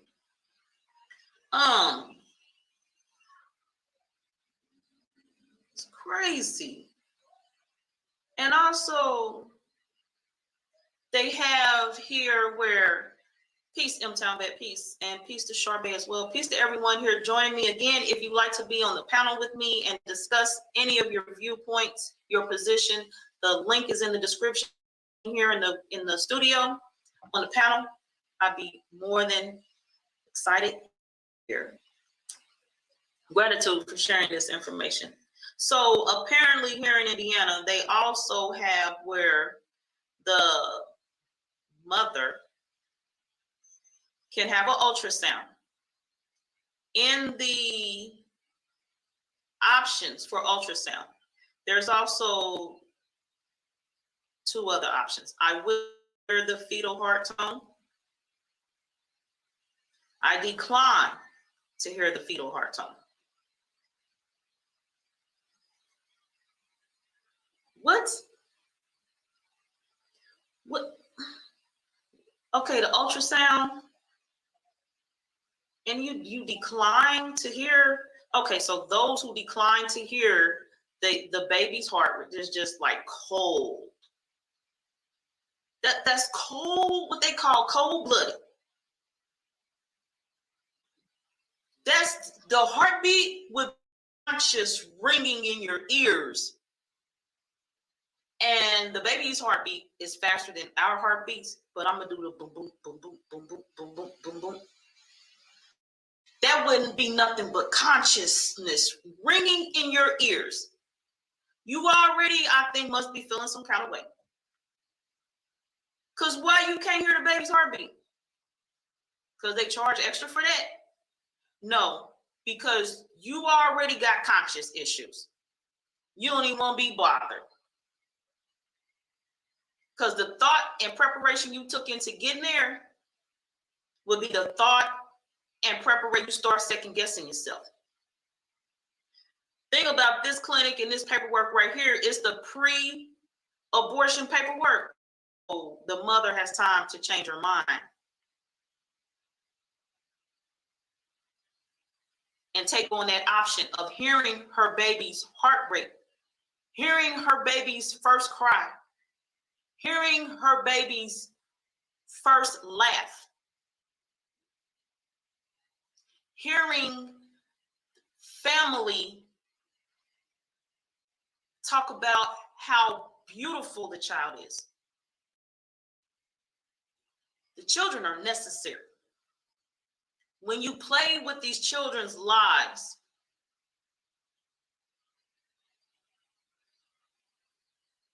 you are yourself signing up. And this, I ain't talking about people in abortions right now. I'm talking about people who play with children's lives. So back to human trafficking, all things that's child abuse, child neglect, you are signing up to get dealt with in life.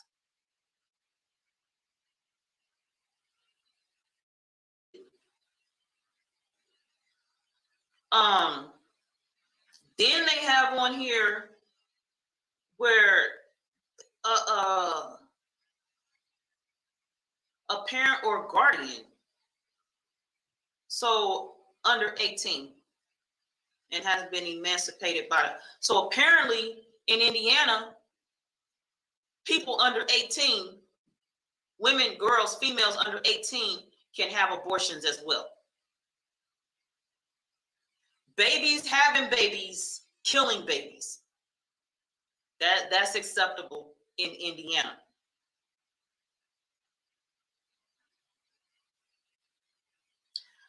I think what really needs to be addressed, which is pushed under the rug a lot, and y'all know I don't do that push under the rug stuff. Some of these situations, especially when it's children having children, and in these abortion clinics, some of the times it's possibly because some of the times it's definitely because a grown ass motherfucker done touched her. Sometimes it be a little school thing. She got a little boyfriend, they do their thing and have a baby. And back in the day, they used to send you to your auntie house down south. They send you to your auntie house. Then you come back, nobody knew you had a baby. There's options. Seriously, if you don't want a baby for whatever reason, everybody know these options, but I'm speaking on it today. Why not let somebody in your family take care of the baby? And I ain't gonna say back in the day because they still do it now. What's the big deal about the child living their life? You live your life. And again, I'm not addressing rape today. I'm not addressing rape. I'm addressing the hypocrites who like to jump on the Black Lives Matter bandwagon and who like to jump on the police brutality and the I can't breathe movement and all that other stuff. But they out here killing their own children. That's a whole falsehood. Y'all fake. You're fake. You're fake. But where and when are we addressing really seriously statutory rape? Y'all don't want to talk about that. Y'all don't want to talk about it. But apparently somebody talked about it. It's a law, and these children, these little girls can have abortions. This is crazy. It's the crazy. This series that I'm on today is called I Am My Sister's Keeper. My sister, to know they have options, alternatives. Your baby, not only can your family take care of your babies, but there's adoption options. We know adoption processes. I just cannot see a reason. I don't know a reason other than appearances why you just don't carry the baby to term. And if you don't want the baby, let somebody else care for the baby. There are women who can't even have babies. We got sisters out here who's killing babies, and we have sisters out here who can't even have babies. And then there's this whole little whisper in the community of why we don't get along. Why we don't get along? Why we can't build? Why we can't XYZ? Well, part of the reason would be because a good percentage of us aren't here because our mama killed us. We missing some things. And for some of us, it's a moral compass. I am my sister's keeper. Where don't nobody want to talk about it? Y'all don't want to talk about it. I'm going to talk about it. And I've talked, and what I've shared with y'all, what I will share with you today, I've shared with some women recently and some.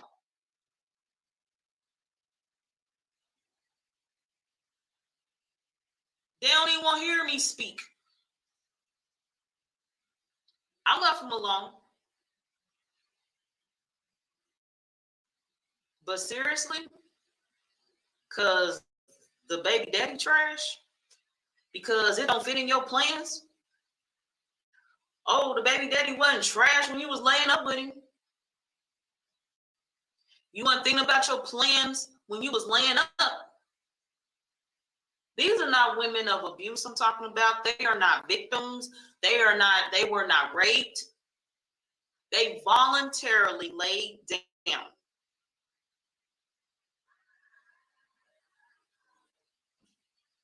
And know the possible outcomes. Because both of them have at least one child. At least one.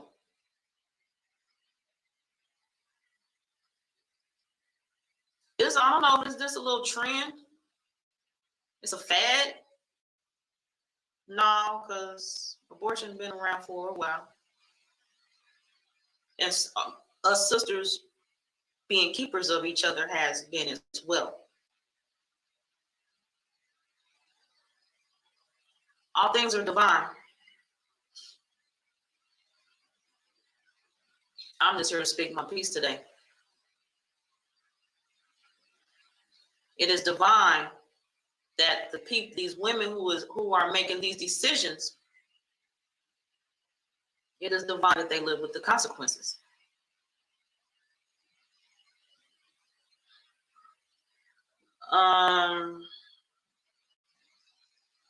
Now, some of the risks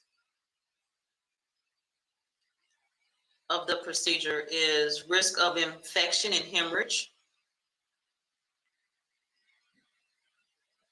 and the potential danger of infertility.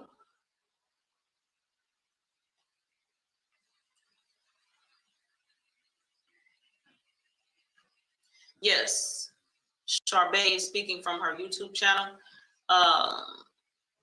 Right quick commercial. ShariBerryStudio.com.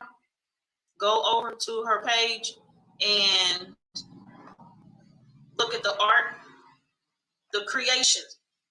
We talking about creations today. Go to her website, look at what creation looks like. There are many forms of creation.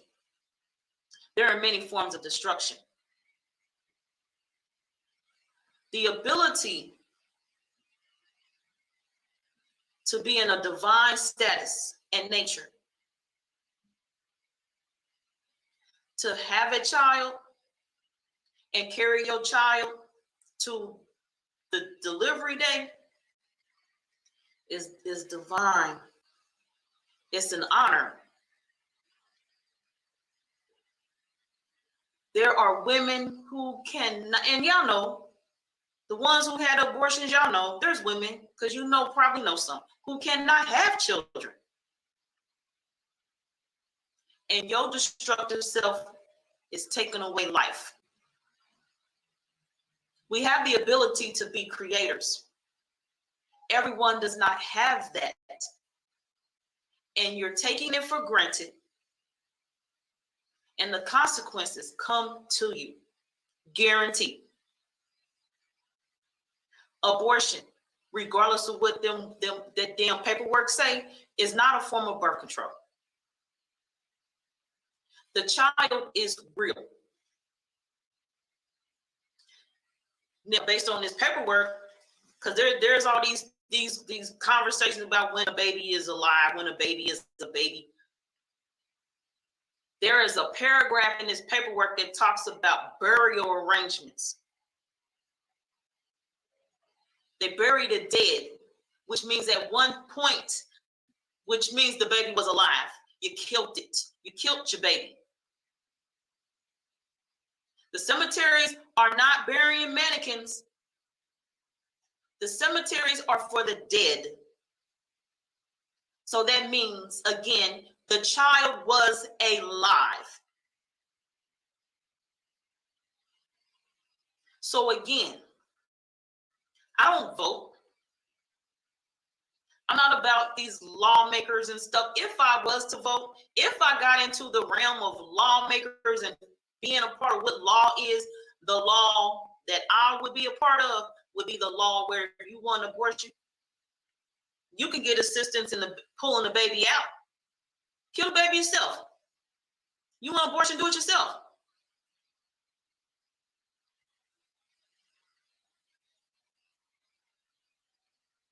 There are countries where they limit how many children you can have. Somebody told me a story about recently about in one of these countries, the limit is 2, and a woman had a 3rd baby.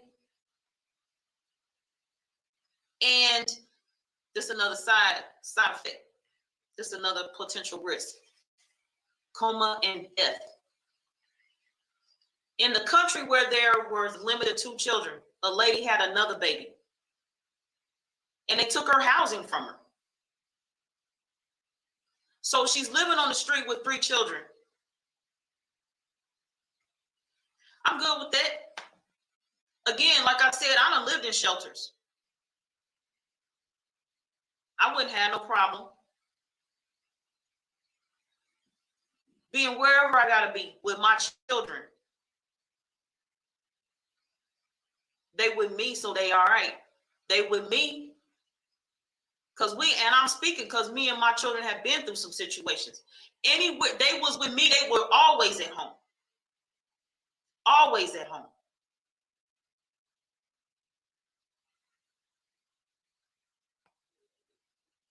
Period.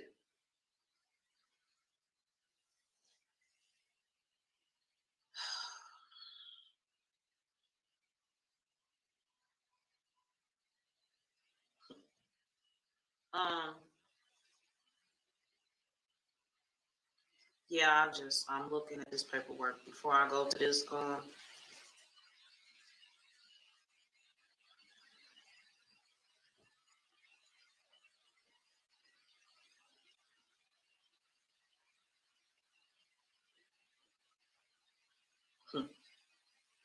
And Indiana has a safe haven law.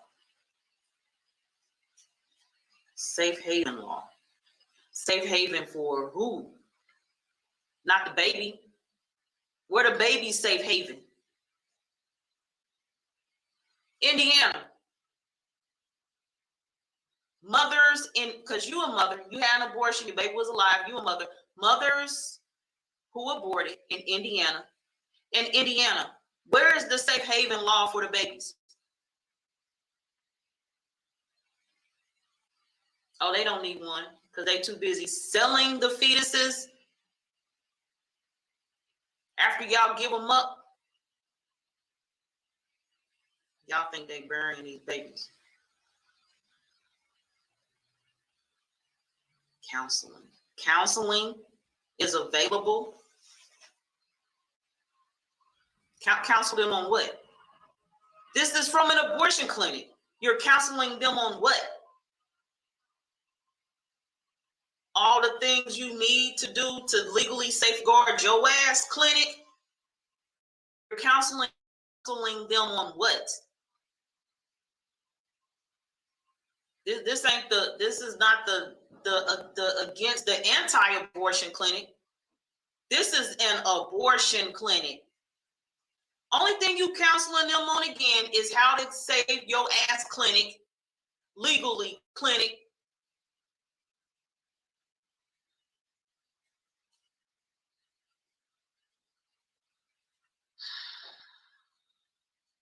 I wish you had a sister like me too when you were 14.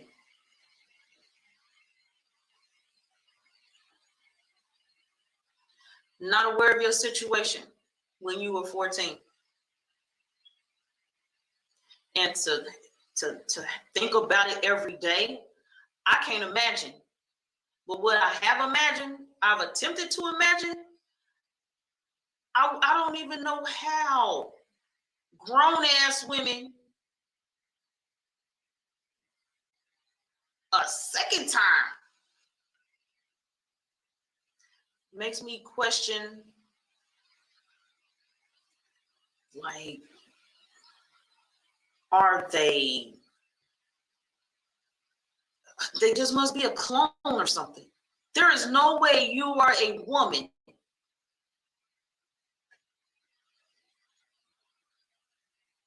because you're going to think about it every day. That's my fault. I ain't been through it. I'm just saying. There have been things in my life that I think about from time to time.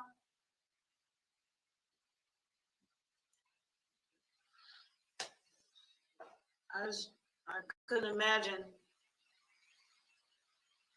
not based on my moral compass, killing my child.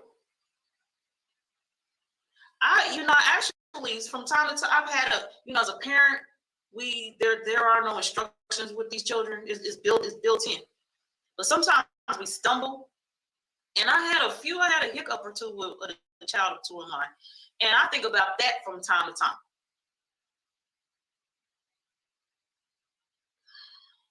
I think if it was me, I'm thinking right now, I would think about what gender my child was that I killed.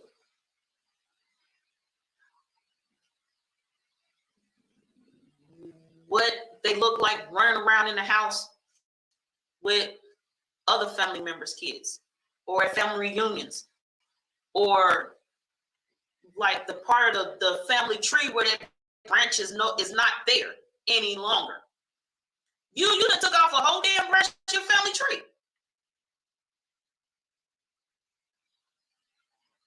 You're talking about it now, and that's great.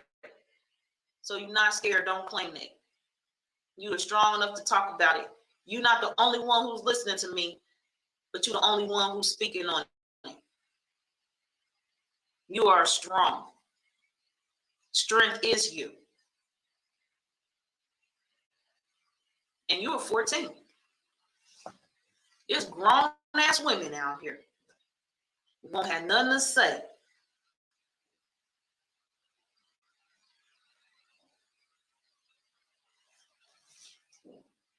Talk about it. Talk about it.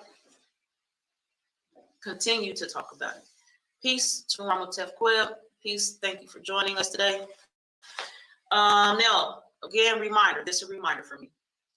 Ramotef Queb is a fellow creator of I Am My Sister's Keeper. He provides the masculine energy in the continuance of this series.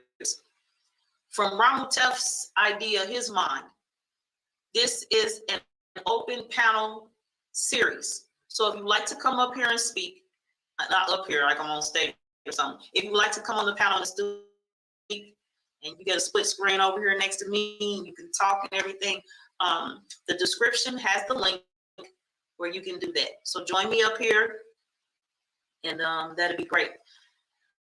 Now, moving forward, Um,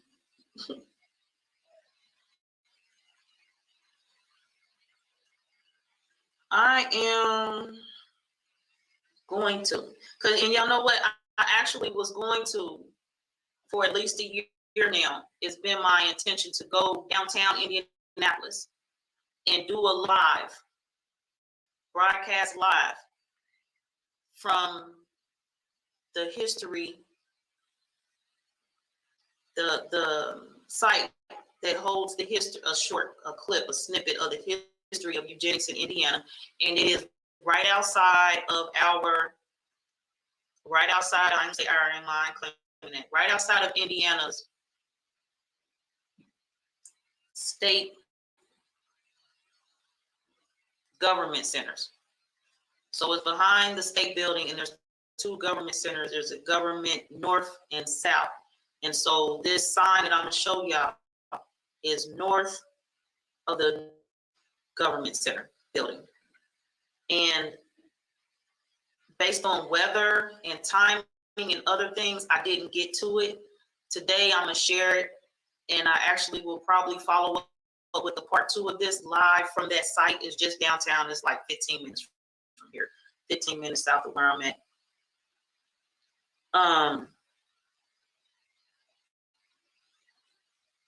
This just creates some sadness for me.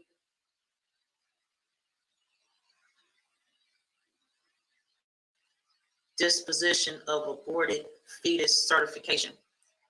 This form documents the your decision concerning the final disposition of the aborted fetus.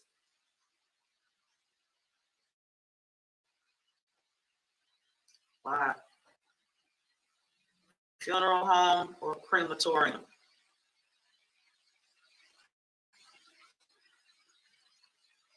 Again, I don't care what nobody say. These fetuses are supposedly going into a cemetery. Again, they only bury the dead in the cemeteries. So the baby was alive.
So again, first of all, again, I know some of y'all in here like, what is going on?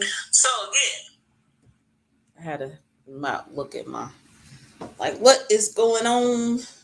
I don't know what's going on. I'm at the office. The internet apparently want to cut up connection somewhere. I don't know what the hazard is. So during this time, I'm going to take some time and chill with y'all for a moment. Any questions, comments, concerns while I'm here right now? And y'all catching up on these videos. Cool. This video that was playing abortions, hypocrites addressed. I did that video probably about this time last year. So it's kind of fairly new. Somebody requested this video, it be played back, and it seems like it's timely. And in a world where things tend to repeat themselves, I see cycles, patterns. To be addressing abortions this time last year, it's like the abortion vibe is like this time of the year type status. Let me see when I streamed this video. August 3rd. So, August 3rd is when this video streamed last year. I don't know what was going on in the current abortion issue in the news right now. What was going on with it? Hold on, where I'm at. What will be going on with it in August? But the abortion vibe was around because it took me till August to get the topic out and addressed on a broadcast. I had been getting feedback and people were sharing their experience with me on the whole abortions thing at the time last year. So I addressed it in a video. It was too much I was hearing. I was being overwhelmed. So I used the broadcast as a moment to broadcast, release that energy out. So again, it was brewing up about this time last year, and it took me about a month to get it out. So I'm pretty sure that information and anything leading up to a month from now this year, and which was a month from now last year, all this energy vibes add up. The hell's going on with abortions in the summertime?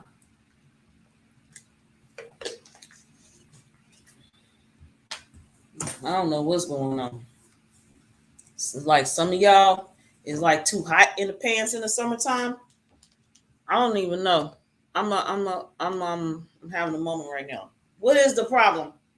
Is some of y'all getting too hot in the pants in the summertime?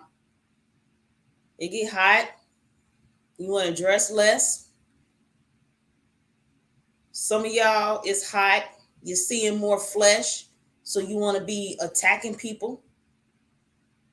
Again, as I'm sure I mentioned in that video, an abortion for some reasons is those reasons. I don't know each specific type situation. What I do know is where I'm from, abortions as a form of birth control is unacceptable. Unacceptable. You a willing participant. You're doing what you want to do. You're consenting. And then you get pregnant and get an abortion. It's like, the hell? No, I don't comprehend that. I don't comprehend that. So anyway, further evidence to me, I'm on an evidence vibe in life right now. My brother Nook Raw has come in my space with his evidence over belief nation. The evidence is as such. And Facebook, each year they got to post on what happened, what you posted a year ago, 2 years ago. And lately I've been up on it and I'm like, wow, that's the vibe that I'm on this year. How'd that happen? Google Photos will show you a week ago what you was doing, a year ago what you was doing. I'm like, wow. The same, for example, grandchildren. The same grandchildren I had around me on one particular day, a year ago, I get the Google Photos notification. Them same grandchildren is around me that day or so. You know, playing by me, they parent, I don't know, it ain't no same thing, but whatever the circumstance, they are back in my presence and in my care. This whole cycle thing is real. For real. And I get irritated in life because I cannot do the same thing. I cannot knowingly do it. I can't be comfortable if I see myself in the same damn situation on a pattern. I can't, it bothers me. And I promise I'll be doing my best sometimes to not see something repeat itself, and it repeat itself any damn way. I'm like, a year later doing the same damn, I'm like, how'd I get here? I've been doing stuff to not be here. Like the other day, one of the office colleagues, about like May, when I came back to Indianapolis, I was telling them about some stuff and my journeys while I was out before I left Indianapolis last October. Yeah, and they was like, okay, so you had all those adventures and you made all them efforts to leave Indianapolis just to end up right back here anyway. I'm like, yeah, you know how you're putting it. Yeah, I went through all that just to end up back here again anyway. So my grandchildren just left here. Last time my grandkids was around here, my daughter was here and she was like, when she dropped them off, she left and she said the baby may take a nap soon because he had not had a nap. I was like, okay, cool. I'm prepped for the babies taking naps here at the office. And then when they left, I text her, oh, he didn't ever take a nap. No, she sent me a picture of him knocked out, and as soon as he got in that car seat, she took off. He was asleep. She sent me a picture. And now again, speaking of patterns, she didn't say nothing this time about no naps, but this one, the older brother, he in the car, knocked out right now. Knocked out. He was doing his share of expressing himself today. He was around here testing my mama skills, boy. I'm like, boy. But peace, love, and light. Peace, love, and light to my sister, Nuke Abha Samarut. Peace to you. Peace to you. She's sending peace and love to the family from you through YouTube, via YouTube. So, yeah, these cycles, y'all. I don't know about y'all. I don't like them. I'm not going to say what I can't do because I promise I've been on an effort to avoid them. Irritates me. Irritations. So what? Now, before I go back into this abortions hypocrites address video, y'all know what? I got all these requests for videos. Some of them I have received twice. I'm not going to play the same video twice, I don't think. Now, if the video comes in such a demand that is like, y'all want to see it again, it's cool. I mean, some of y'all go on these like in your own time, you will watch it. You will watch something more and more and more and more and more. You know, you will watch more and more. You'll watch it, you'll stop it, you'll pause it, you'll do all that good stuff. So I'm not against playing a video more than once on the marathon. You know, in the marathon, I broke up stuff anyway. Facebook and YouTube done deleted the first one. Technically the first one. Facebook done deleted 2. But those 2 were the actual one. So, looks like this. I started this marathon. Facebook removed it. Just something, I don't know. And I realized it. So I took the Facebook destination out the studio, added it back. It was still running in YouTube and Twitter. So I did a part 2 of the marathon continued. Both of them gone. And the whole one in YouTube is gone. Honestly. So some of the stuff I played, y'all in tune with the marathon and y'all watching it, you missed it because it was in the parts that's been deleted. But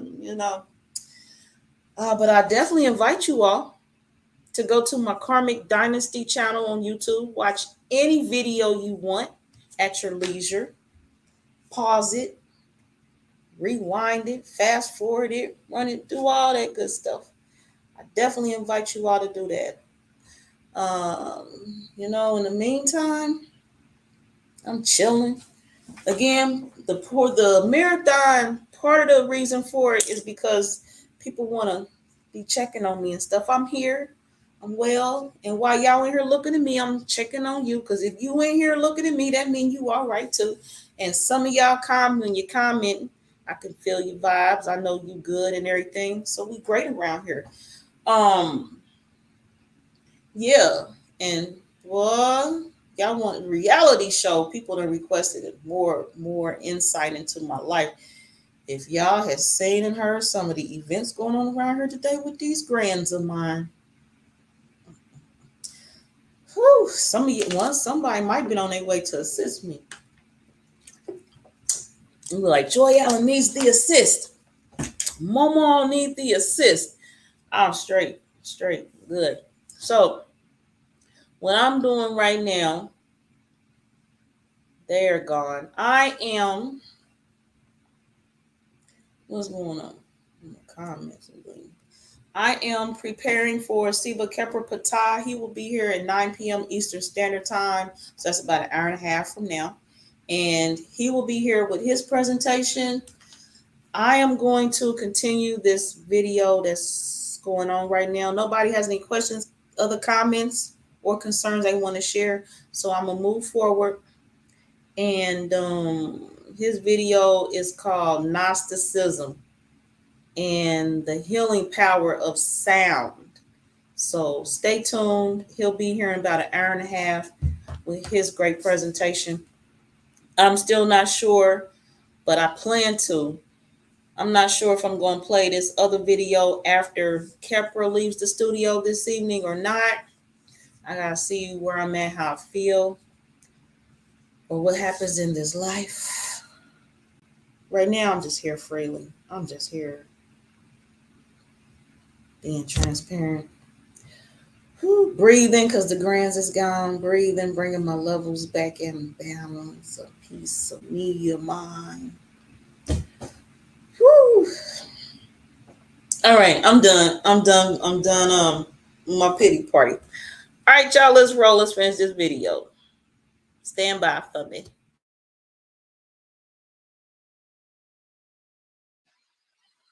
That word alone means life. It means existence. It means here. Then they want to give you some fake ass disposition burial options. Anyway, I am moving on to this. We're gonna look at some images. Indiana abortion, eugenics. Now, right now, again, directly, I am addressing the hypocrites of abortion. So I'm speaking to the females who've had an abortion, and I'm speaking to them that have had an abortion and want to jump on the Black Lives Matter bandwagon. You've had an abortion and you want to jump on the I Can't Breathe movement. Any of that. Again, I'm addressing those who had an abortion and want to jump on the adrenochrome stories and what the celebrities are doing. I'm addressing those people right now. Now, I had a video before, and I talked about recently how we need to take care of what we have already. Don't be reactive, be proactive.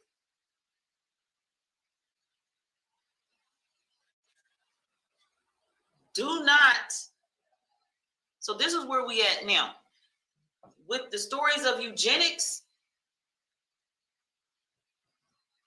people cried, people had their theories, they had their positions on sterilization of women. Now, there's a variety of women there. This series is called I Am My Sister's Keeper. So I'm speaking about my sisters today. Today, I don't care about no other women, no other females. I'm speaking about my sisters today. That's what this series is for. I am my sister's keeper.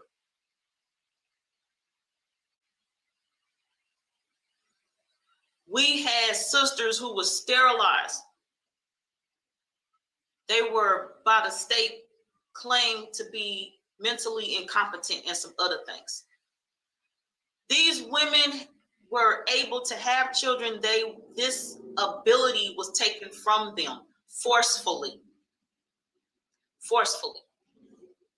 And then we got sisters today who are willingly opening up their legs. Because in this community, we always talk about opening up how we need to close our legs. When it comes to once you are pregnant, you need to close your legs. Don't open your legs on no abortion table. I don't hear that flowing through our households in our communities. I hear keep your legs closed. Don't be running around having sex. Okay. How about let's talk about all you pregnant? Keep your legs closed. Abortion, keep your legs closed. Don't go open your legs on no abortion table. Keep your legs closed. Can we start saying that in our households? Could we? We would, we should. Let's do it. Let's do it. The Eugenics Project was created for women of color. So now they have abortion rights. Just a continuance of madness.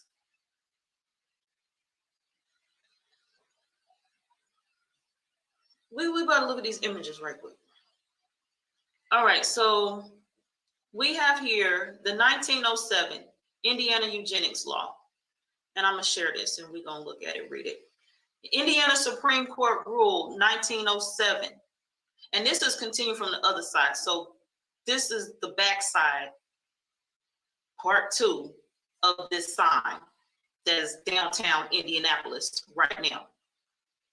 Indiana Supreme Court ruled 1907 law unconstitutional 1921, citing denial of due process under 14th Amendment. 1927 law reinstated sterilization, adding court appeals. Approximately 2,500 total in state custody were sterilized. Governor Otis R. Bowen approved repeal of all sterilization laws, 1974.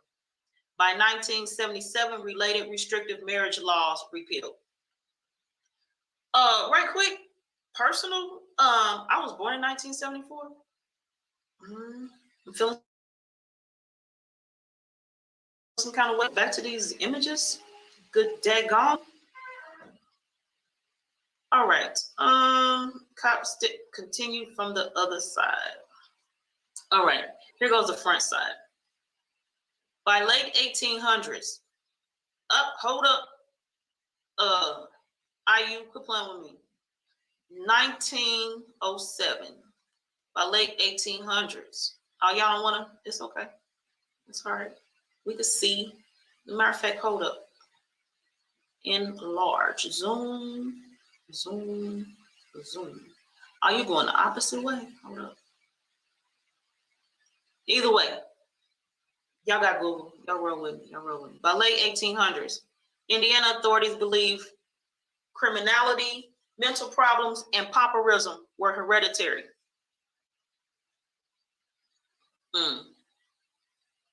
Okay. Various laws were enacted based on this belief. In 1907, Governor J. Frank Hanley approved first state eugenics law, making sterilization mandatory for certain individuals in state custody. Sterilizations halted in 1909 by Governor Thomas R. Marshall. And so then present day, Karmic Dynasty is addressing women, females having abortions, when there was a time that they outright sterilized our women based on things like, if one of your family members was a criminal, that means you a criminal. Oh, that's the reason why we just gonna sterilize you. We're gonna work on population control. Then we got these heifers today who are signing up to assist them in population control.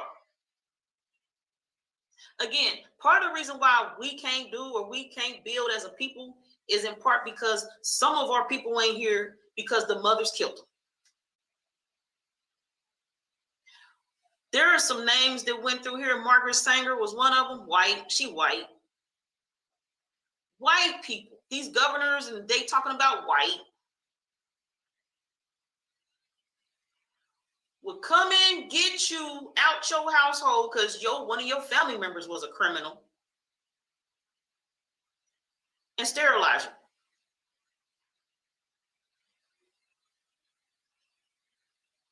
But these tramps today are helping them.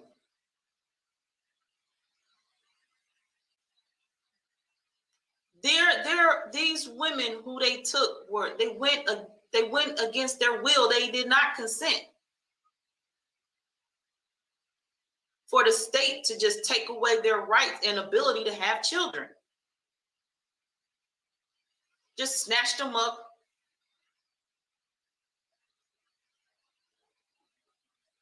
cut up their parts, reproductive parts, brutalized them. That's rape to me. That's a violation of our ability to create. That's a divine right. These females want to talk about their rights. You have a divine right to create life, to bring forth this life.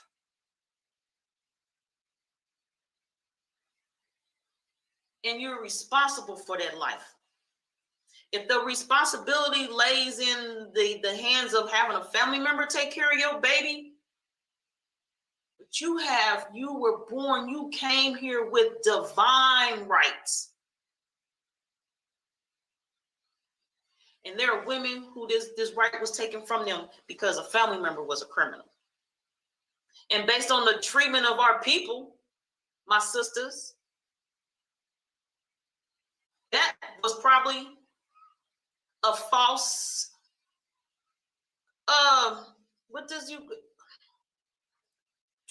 falsely charged.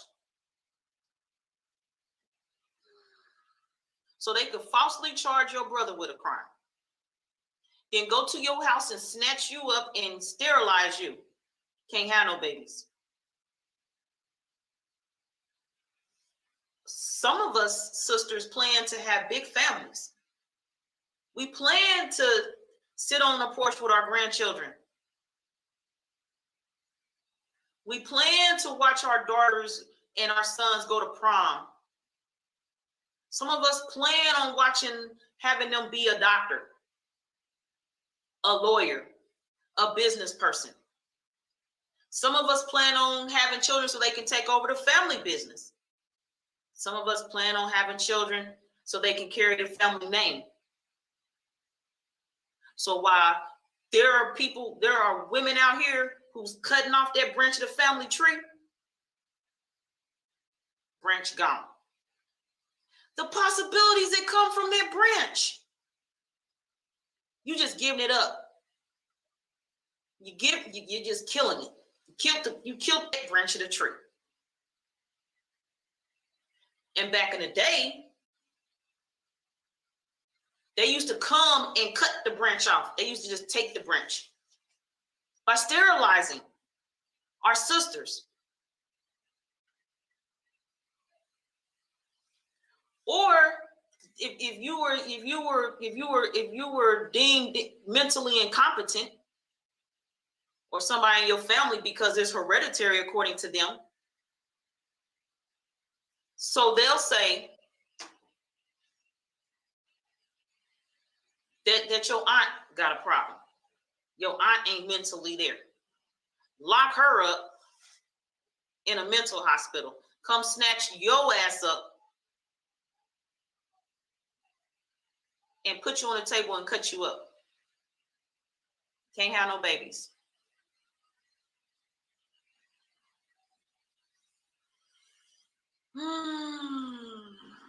And today we got women, females, who voluntarily, no, they the ones with the mental issues to me. You having abortions, you got a mental issue. And again, I ain't talking about rape. I ain't talking about women who been raped. That's a whole nother area, and it's kind of, if I ain't been raped, it seemed like a sensitive topic, because on top of that, you having a baby out, that seems sensitive. I ain't touching it. I'm talking to these hypocrites who jump on these Black Lives Matter movements. George Floyd and them can't breathe, watching and sharing and talking shit on the white men killed another black man video, killed another black person video. Well, you would do that because you have a mental issue. But back in the day, it could be just a family member. As a matter of fact, while I'm talking to y'all, some of y'all who got having these abortions, some of this, your sisters, your family members were the one who got sterilized. They went through that. They suffered. And you out here willingly giving it up. You're willingly giving it up, which is another household term. She just giving it up. Won't keep them legs close. Keep your legs close. Don't go and give it up. Don't go give up your ability, your divine right to have children. And they also, pauperism, that's like you poor. That's another way to say you poor. And with the setup of the welfare system, it was easy to deem a whole lot of us poor. Yeah, poor would be hereditary because they set up the system for that to exist. So if you didn't climb out the projects, which is another area they created, if you didn't climb out the poor areas, they come snatch you up. Sterilize you. No babies for you. Seinfeld, no soup for you. No babies for you. So after looking at our community sisters back in those days, after looking at the communities of that time, after we single out criminals in our families, mental problems in our families, all decided by them, and pauperism decided by them. When we take out, when we look at our families as a whole, and we take out our family members that have criminal issues. So let's say, no, families with criminal issues, scoot you over here. Families with mental issues, put you over here. Families who are poor, put you over here. What percentage of our families, of our communities are left that are not at risk at that time, that were not at risk of being sterilized? All I would say at this point is these, and I'm going to share some of the history on eugenics and its startup in Indiana. All I can say at this point is, and I've lost my thought. Basically, Yeah, at this point, I'm cautious about who. First of all, I don't even follow Black Lives Matter. I don't even subscribe to Black Lives Matter. I don't subscribe to George Floyd. I don't subscribe to I Can't Breathe. I don't subscribe to police brutality. I don't subscribe to that stuff.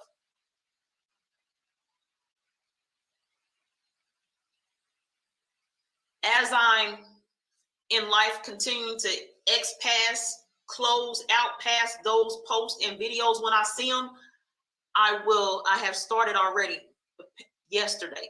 I will continue to wonder how many of them likes and shares and comments on them videos are from women, females who've had abortions. This is the topic that should be discussed in place of those. You crying about people who are here, but you wasn't crying for the people for the babies who are not here. You didn't cry for your baby. You didn't really cry for your baby. Because in the thought, this is my thought. Because this is my thought. I can't even have, I won't even have any more children. The thought is this: having more children, having a child,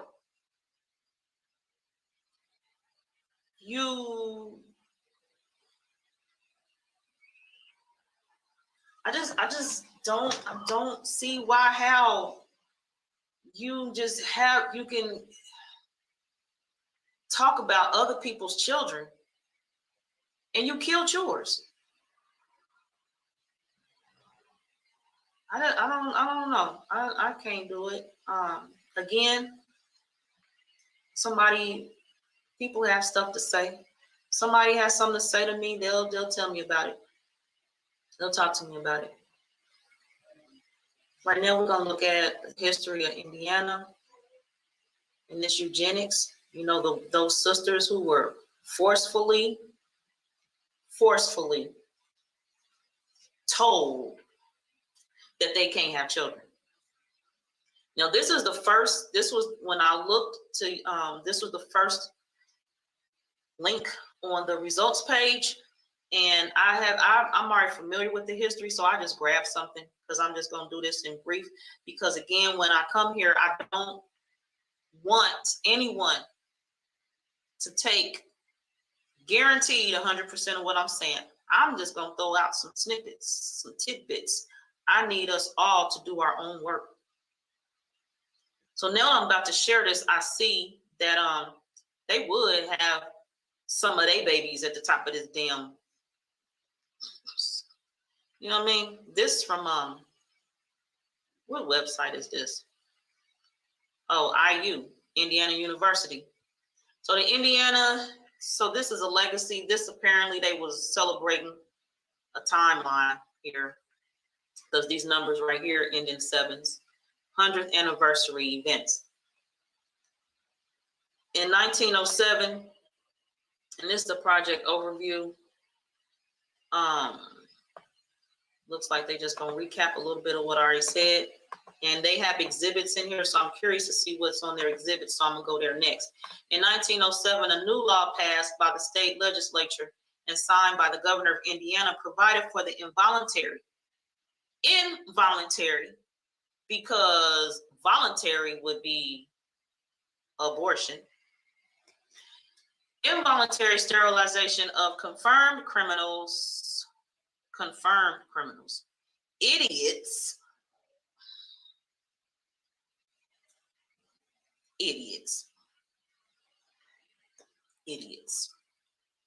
confirmed idiot, imbeciles and rapists, although it was eventually found to be unconstitutional. Oh, so the laws can change? So one day abortion can be against the law? One day? It's against the law. It's against divine law today, yesterday, and tomorrow. It's against the law. But when the white man is in your favor, then his laws are okay. He's your friend. But as soon as he say some stuff you don't like, then you want to pick up a damn poster board and a marker, a Sharpie, and hit the streets. Then you got something to say. No. This law is widely regarded as the first eugenic sterilization legislation passed in the world. In the whole world? Okay. In 1927, a revised law was implemented, and before it was repealed in 1974, over 2,300 of the state's most vulnerable citizens were involuntarily sterilized. In addition, Indiana established a state-funded committee on mental defectives that carried out eugenic family studies in over 20 counties and was home to an active Better Babies movement that encouraged scientific motherhood and infant hygiene as routes to human improvement. Hold on. This I didn't know about. I'm about to address this. Hygiene? Hold on. Hygiene for Better Babies movement, as in clean yourself up, and then we won't need the eugenics law. That's how I'm interpreting it. So let's look at what. Let me move this banner. State-funded committee. So the state funded, meaning there's money. So they're paying the committee, state-funded committee. And I'm pretty sure, somebody correct me on this, I'm pretty sure none of us were on that committee. But I also guarantee you anything they learned about hygiene came from us though. But this is another reason to pay their people. You know what I mean? They work hand in hand. Like the utility company and the light bulb manufacturers and the ceiling fan people and the light fixtures in your home. They got where you need like 3 to 6 bulbs to light some shit up. They work hand in hand. They needed a reason to pay their people some money. So they got this committee together. And the committee is for mental defectives that carried out eugenic family studies in over 20 counties and was home to an active Better Babies movement that encouraged scientific motherhood and infant hygiene as routes to human improvement. First of all, we don't need no classes on hygiene for us or our babies. We are the teachers of hygiene.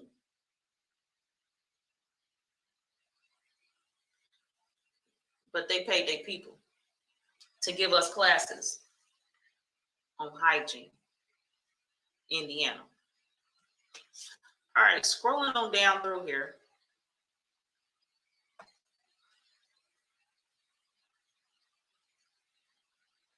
Evaluate. All right, so they got some books here. A formal apology. Let's look at that. From the Senate and House of Representatives of the 115th Indiana General Assembly. Now, hold on. The state of Indiana can apologize to the mothers that they sterilized.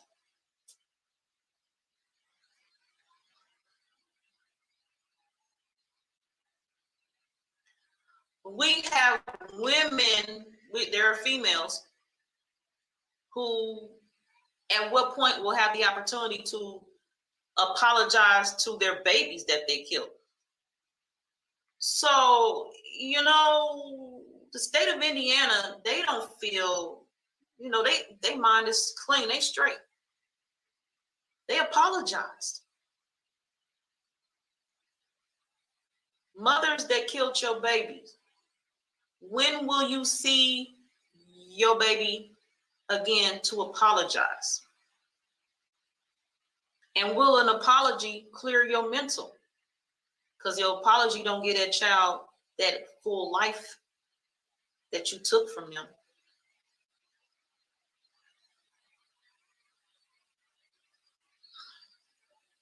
Moving forward. All right, so let's look at this apology. Formal apology. They formal. Indiana's formal. Let's check them out. Up with y'all. Oh, wow. Okay, so this link goes over here to this session.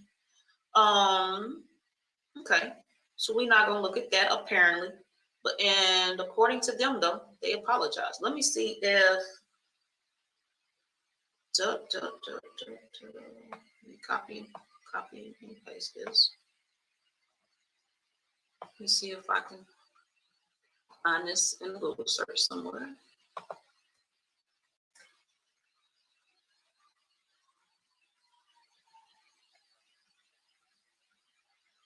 Yep, found it. Hold on, y'all. Let me roll. Let's go over here and look.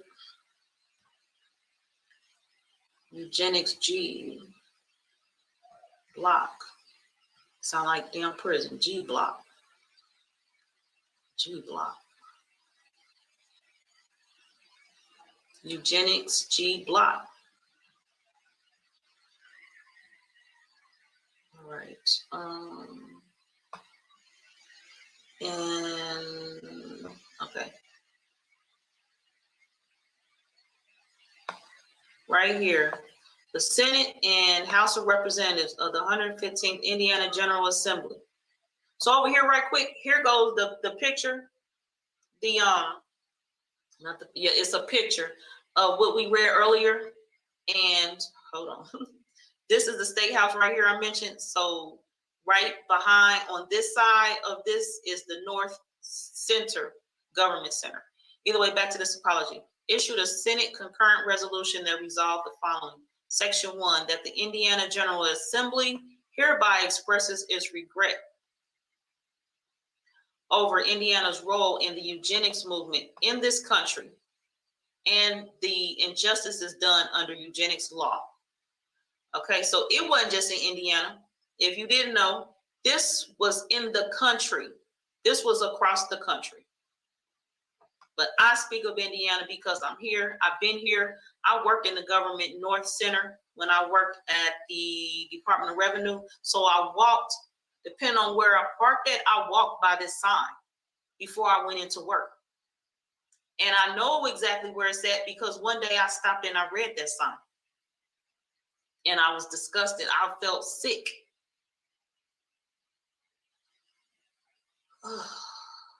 Sick to my stomach. I couldn't imagine them pulling me out of my house and putting me on some table in some strange room. And then I come up out of the anesthesia and I'm sore down here. And just no longer can have babies. Well, I can't have babies. Y'all know how many, while we talking about are people who not here because these mothers have killed their babies, there are a ton of us that's not here right now just based on the state made a decision that, oh, you got dumb people in your family. You got crazy people in your family. You got poor people in your family. You got criminals in your family. We have family members. This is nationwide. We have family members that are not here right now because the state that they were in decided. They made the decision. Either way, moving on. Section 2, that the General Assembly urges the citizens of Indiana to become familiar with the history of the eugenics movement in the belief, okay, we want to believe now, that a more educated and enlightened population will repudiate, is that how you say that? Repudiate the many laws passed in the name of eugenics and object any such laws in the future. So this is on the belief of more educated and enlightened. Just a belief. Belief systems fail. So in the event that the state of Indiana deems, this is how I'm reading it, that the population is not as educated as they think they should be, and or not as enlightened as they think they should be, that they will start sterilizing us again. That's how I'm reading that. It's a belief system. They believe that if, and who's to say that the education level that they said needs to be reached, we've done that. And who says that the level of enlightenment that they says need to be obtained has been obtained? For it to not even be on their table right, approaching the table right now to be a law, we don't know. Now, I brought up eugenics because of this. There was a time when mothers, I don't even know the effects of eugenics because I wasn't there. It didn't happen to me. But I know from what I've seen that there were people who protested it. I'm pretty sure people protested. You know, people come in my house. I have 4 grown daughters.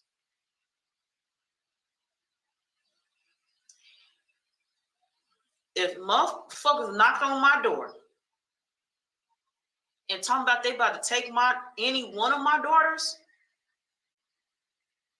and go cut and chop on her, and she can't have no babies, all we fighting. They ain't even gonna be we fighting. We're fighting on that day and any day after that. So then I would have been a criminal. I would have been crazy. And I'd have been poor because I've been spending all my money, funds, and resources on it not happening. The state of Indiana, it'd have been a messed up event. Now, however, I don't know what was going on in Mississippi, but that's where my family from, in Kentucky. I wouldn't even hear. Only came by way of here because my daddy's side of family came from Kentucky and end up here, and my mama's side were from Mississippi and end up here. In brief, in part, it'd have been some problems. I'm just saying, it'd have been some problems for real. The hell, I'm looking for these images because I want to share this some right quick. And then I'm going to get out y'all's space because I know it's about dinner time for some people. It's time to eat and stuff. And we talking about protests. And I know that this happened. And here goes the picture I wanted to share.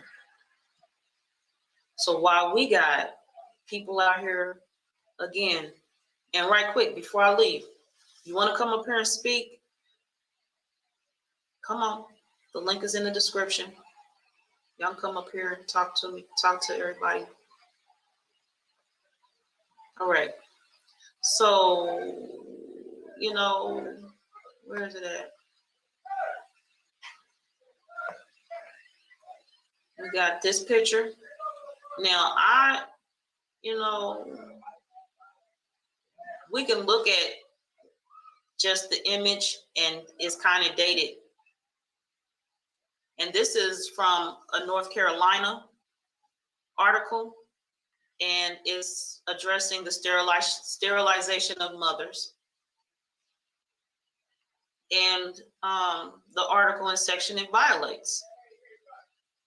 And apparently it was up for a vote because this poster board says vote no on the House bill. Vote no. So I know if they voted.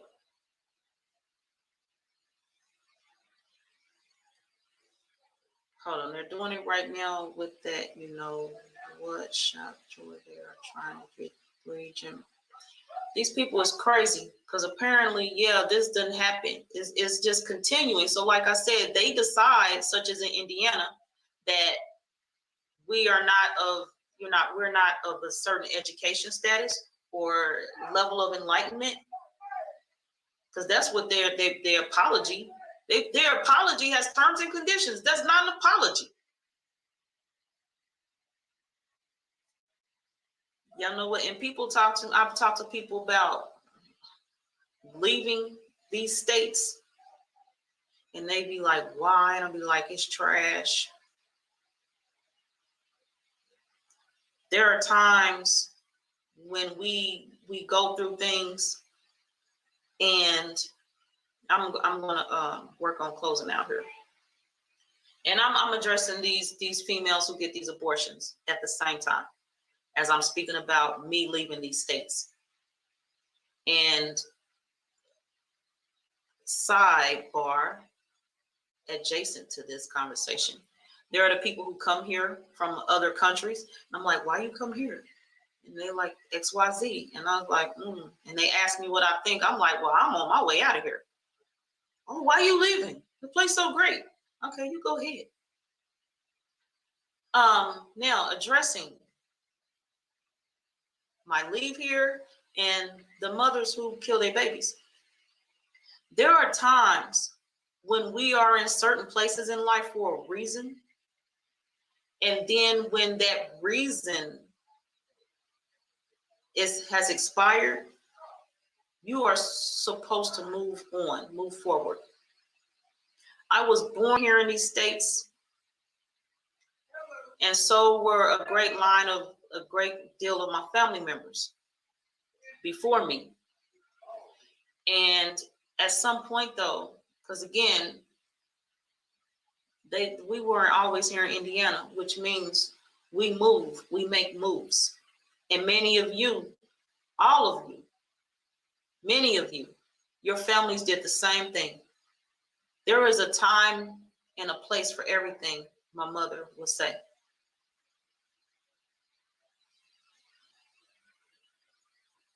I am supposed to be here for a certain amount of time, and then I'm supposed to move on, move forward.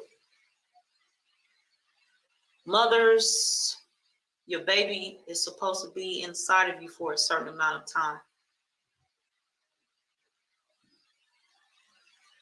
And then we move on and we move forward. Abortion is a step backwards. Eugenics is around every corner. And as soon as eugenics resurfaces, then people want to pick up their damn poster boards and their markers. And some of them would be the females who killed their babies and be walking around looking like this. How do you have a voice? Where did your voice come from? You have no voice.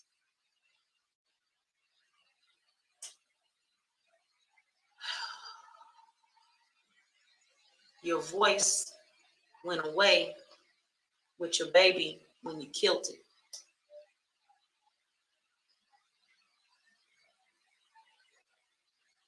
You have no say.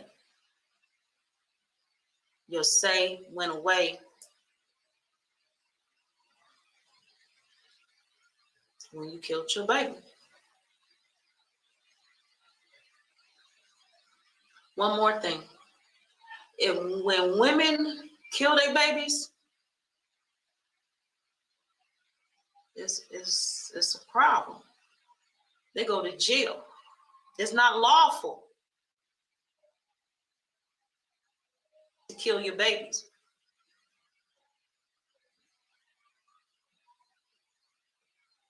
Your living baby, they've been here a few days or so, a few hours. You can't on your own kill the baby. But if you go and get assistance, it's legal. You can kill your baby with assistance.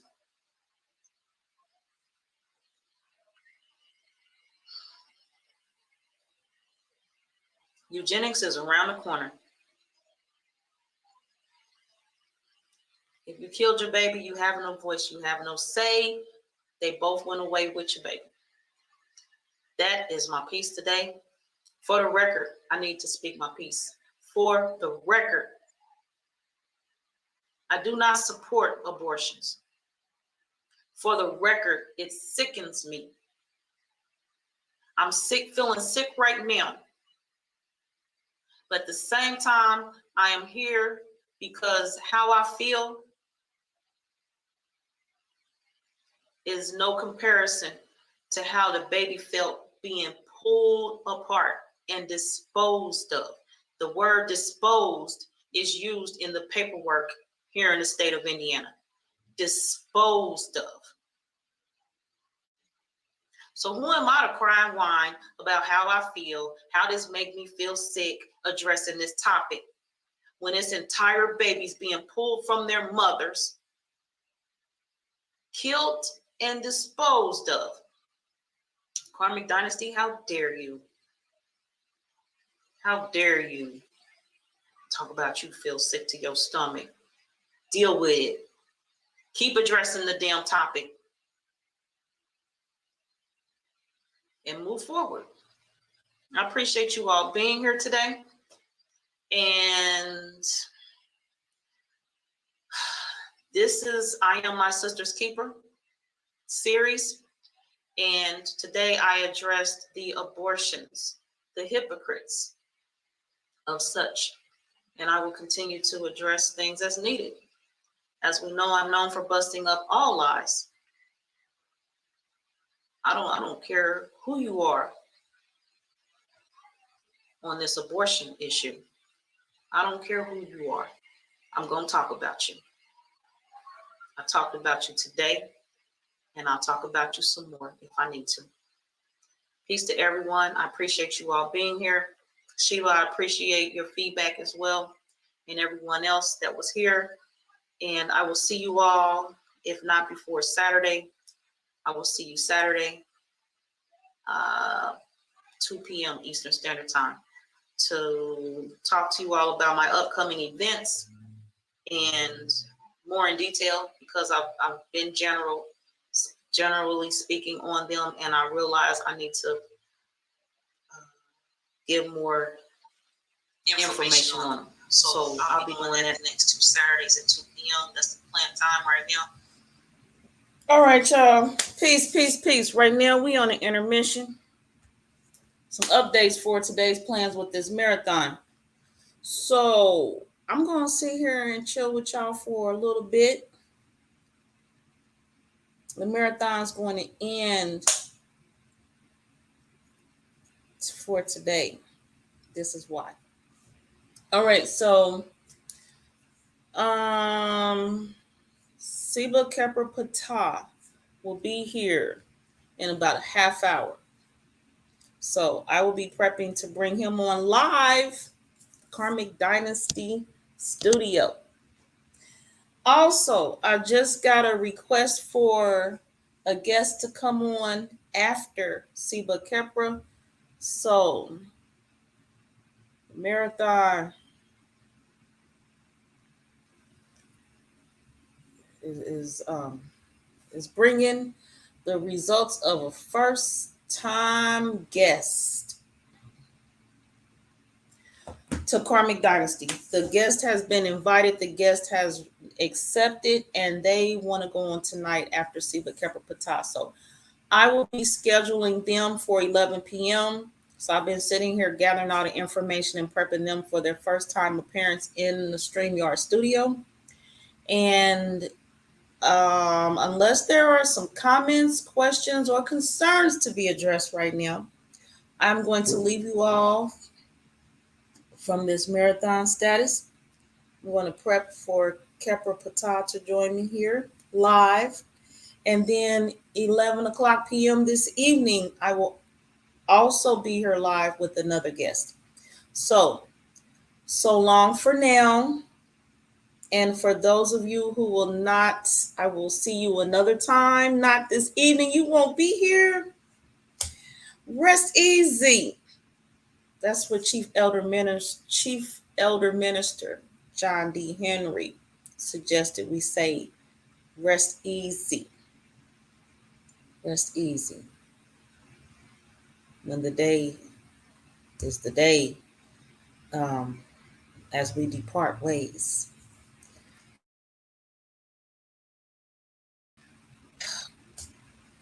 So it was something else I was gonna say. Yeah. Everyone else, I'll see you here real soon. We're here with Keprapata Gnosticism. He will be discussing, where's my thing at? And then, yeah, we're discussing Gnosticism and the healing power of sound. So, and tomorrow, I'm not sure if I will be here tomorrow with you all or not. So we're going to keep on and see how things go. We're going to see how much of my life I could share out loud with you all. And I'm going to play my banner right quick. So for those of you who need to know, contact me. You can do so. I find my banner, huh? I'm chilling. Where's the banner at? I'm looking, y'all. I'm looking, y'all. I'm looking. So here it goes. All right. You can check me out on Instagram and Twitter at MKDTNT. You can email me at mkdtnt@gmail.com. Of course, you can look through my playlist and catalog of videos other than what I'm sharing during this marathon and add in addition to it the 3 live broadcasts for today on my YouTube channel, Karmic Dynasty. And check me out over on Facebook, Joy Allen. And on TikTok, I'm approaching the doing my thing. So check me out on TikTok. Karmic Dynasty is my handle over there. And with my recent experience with Clubhouse, I plan to get one of them up and going too. So I just plan to continue to be interactive and active and be here and see how you all are. You see how I am doing and just continue.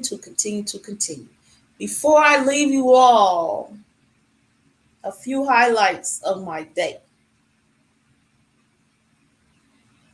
It's my Shay Shay birthday today, her arrival day. Her arrival some years ago on this day I birthed her. So today is her arrival day. Happy Solar return to my Shay Shay. And also the Ramech Hebka, September 20, 2023. I'm gonna say I'm excited. The Ramech Hebka, the Soul Nation Expo, September. The year will be 2023. I am a council member. There's 3 of us. Myself, my sister Nuk Abhasa Marut, and my brother Nuk Ra. We are the council members of the Ramech Hebka, and we are looking for volunteers to assist us. We're looking for some roles to fill for that annual event. So contact me if you're interested. We are definitely bringing it all together. So the family from all nations and groups and backgrounds and religious beliefs and walks of life and all of us will be there. Definitely, we're doing everything to accommodate our guests, our family, the Ramech, and make sure everyone's comfortable. And also, we will be here in a few weeks. We had a broadcast a little while ago, like a week ago. We will have another broadcast coming soon on Karmic Dynasty where us, the council, come together and speak to you more. And that broadcast, we will be speaking on the importance of the nations coming together. All of us, despite your background, despite all that, despite your belief and your awareness levels and all that, we all need to come. People say it all the time. Come is what we say, come. So come on, see us. Atlanta, September 2023. We'll be there. We're waiting on you. We got a spot for you. So, and also that is in regards to this notice here. So we all are using our commission names. Mine is Astma Atef so that's the capacity I'm in with the Ramet Chebka. And the Ramet Chebka itself has the commission, it's in its commission status. And we just don't want to give the impression that it's only for the Egyptians. The Egyptian studies and the Tamari and the Kemetic sciences and all that. It's not just this group of people who study or are aware of and in background acknowledgement of the pyramids and the Necherus, the gods and goddesses. It just happens how it came about that all of us have this background and we came together.